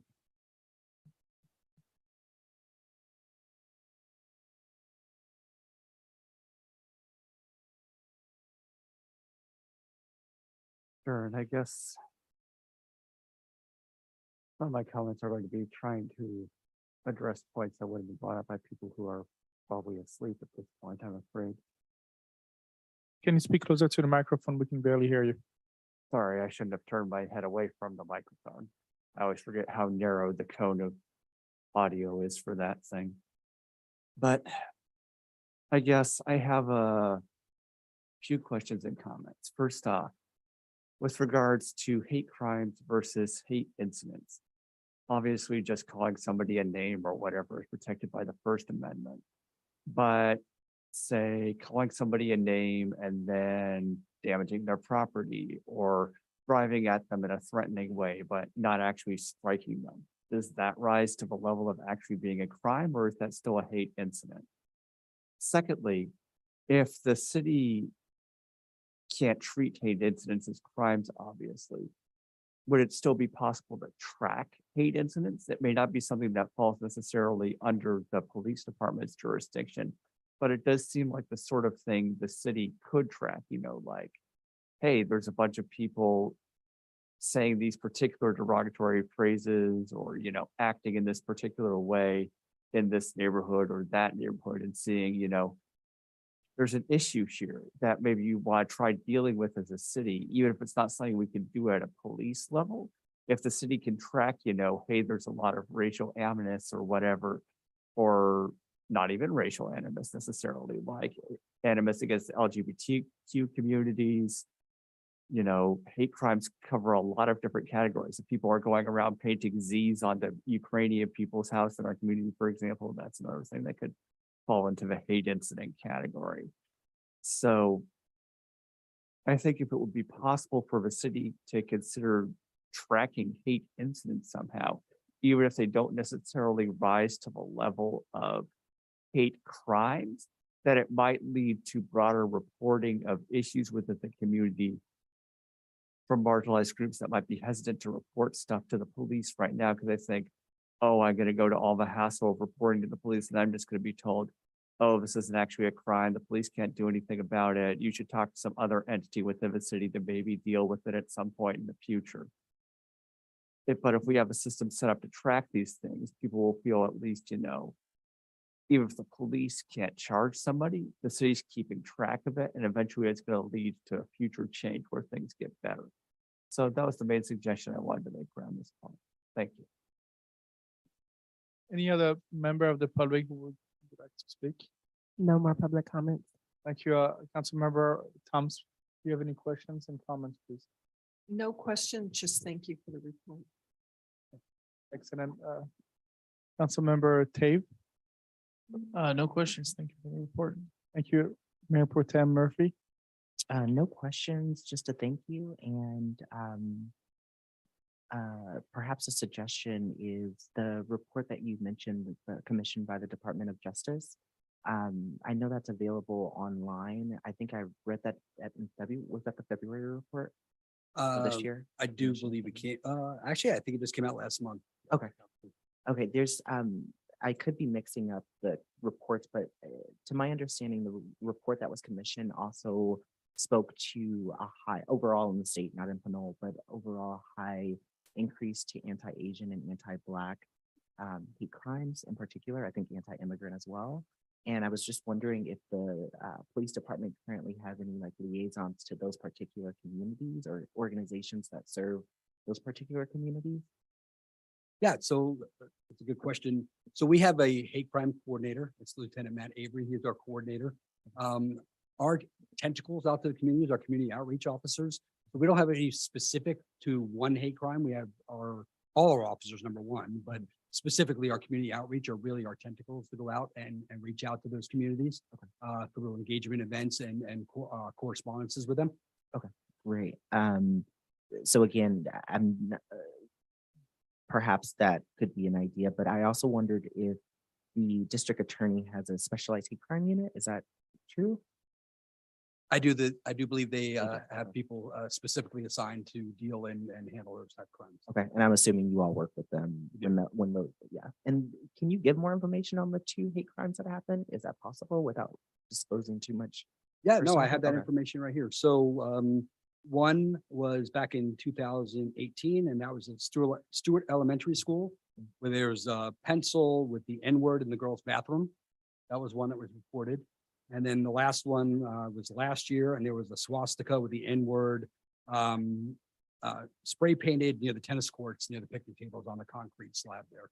Those are the 2 we've had since 2017. Are they defined as particular hate crimes then? What would those be? I mean, those are just broad hate crimes? Vandalisms. So Okay. not a hate crime because there's no one specific that they're addressing those. So it's going to tie in a little bit to something that Mr. Menace asked the question. So as far as tracking, when we say that it's not defined as a criminal activity, that doesn't mean we don't take a police report. Sure. So we still take police reports, so we're able to track those type of events when they occur.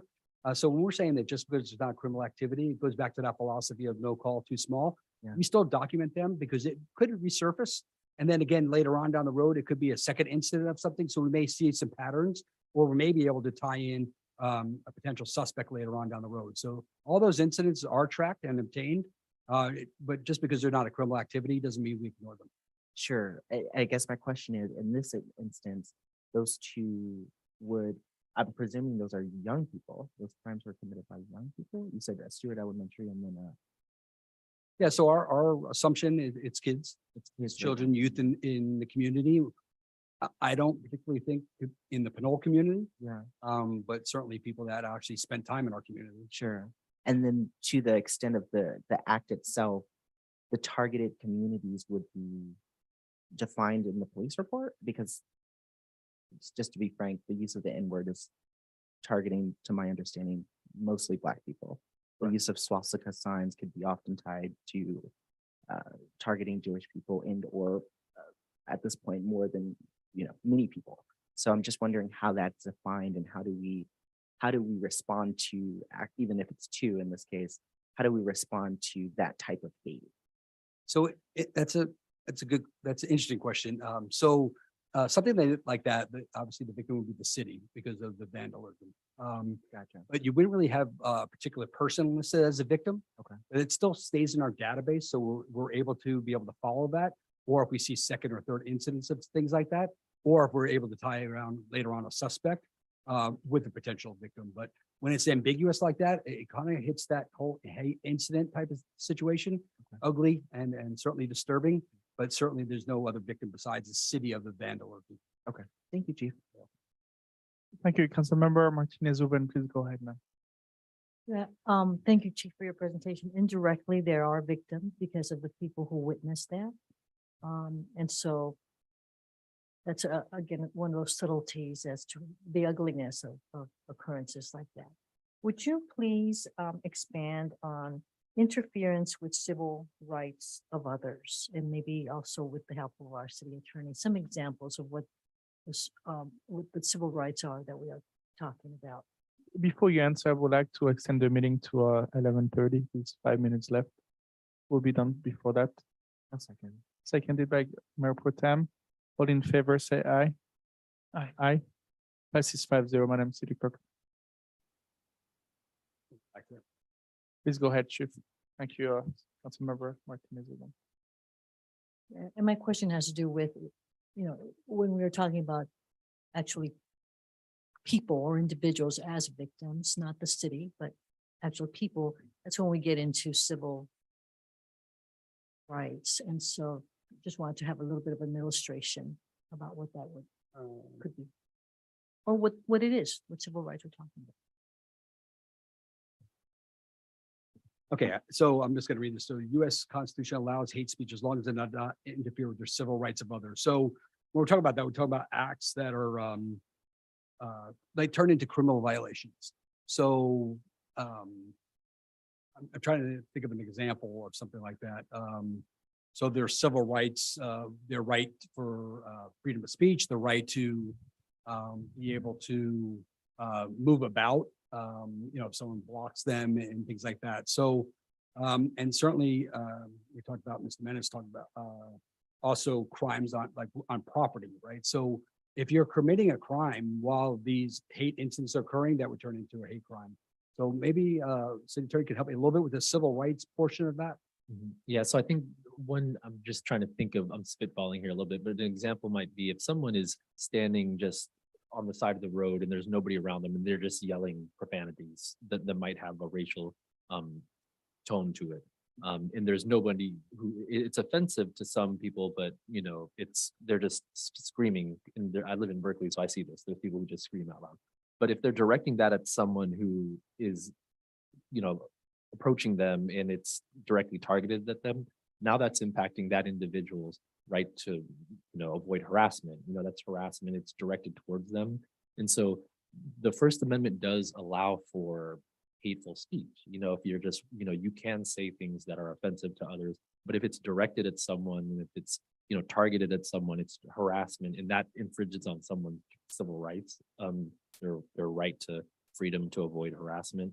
So I'm just trying to think, that's an example of what I think that might be talking about. There's probably 30 other examples that'll be similar. Well, you just opened up an opportunity for us to create, again, along with that educational outreach, what some of those examples might be, because I think those are infringement or interference with those civil rights. Those are the kinds of things that people either can recognize or maybe perceive or somehow can identify with either occurring or not occurring. But at least we have some shared understanding of what that might be. So I'm thinking about where the outreach team, the PPD, for example, or wherever there is posted information that we have that is anti-hate. This might be a little project for our week later in the year, that we have illustrations of what it is to have hate speech that would interfere with people's civil rights.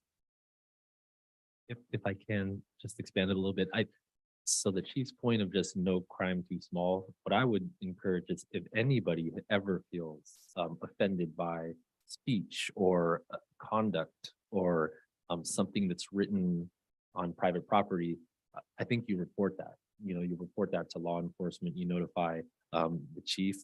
It's the district attorney's responsibility to investigate and determine whether or not the conduct rises to the level of a crime that can be prosecuted. But they don't get to that point if the crime isn't initially brought forward to local law enforcement and there isn't an investigation. So I think the high level takeaway would be anyone who ever feels like they've been the victim of anything kind of that is based on a bias or some form of discrimination, they should absolutely report that. And then again, no crime too small. Let our law enforcement and district attorney's office investigate and determine whether or not it actually is a hate crime, but don't not report it because you think it might not qualify. Thank you.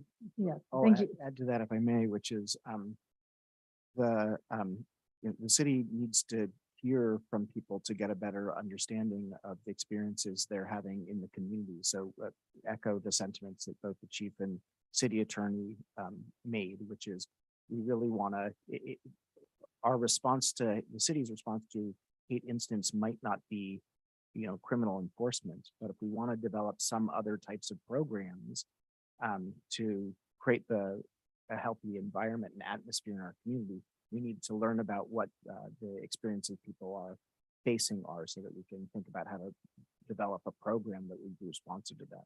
So even if you don't think it's criminal, but it's a incident that makes you feel unsafe and an experience that makes you feel unsafe, we encourage you to call those in the police departments an appropriate first point of contact for them.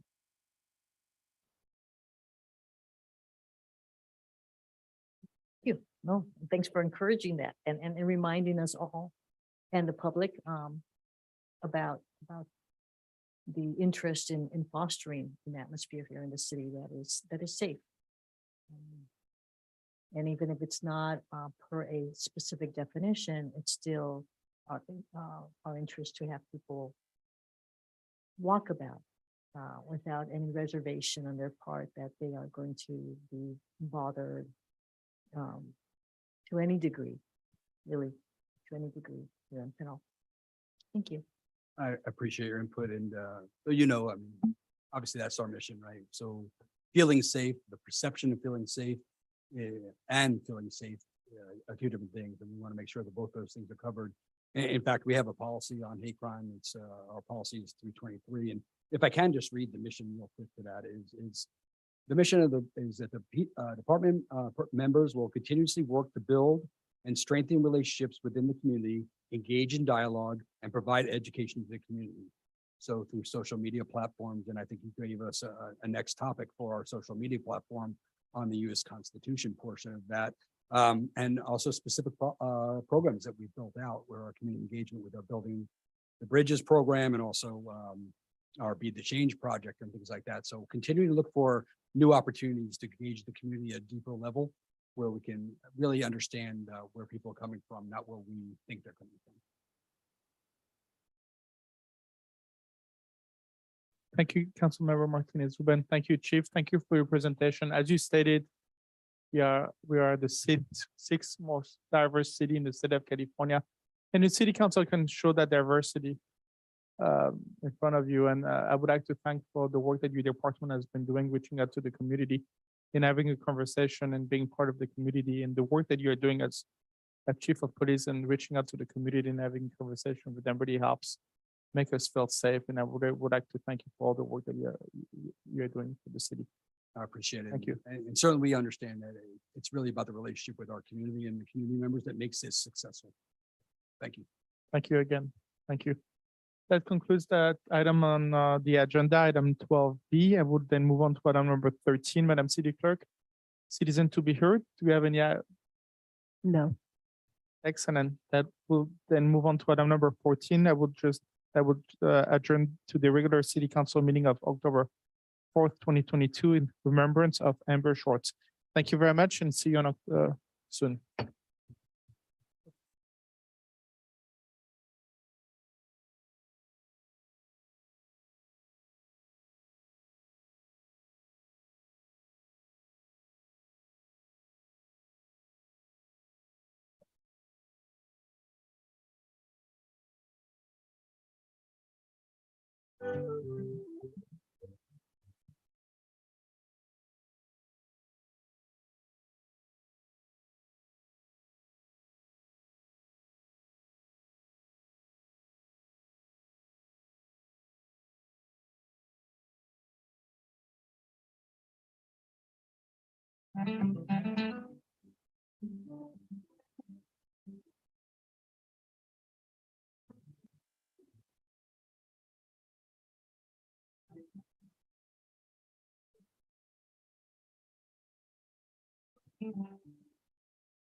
Thank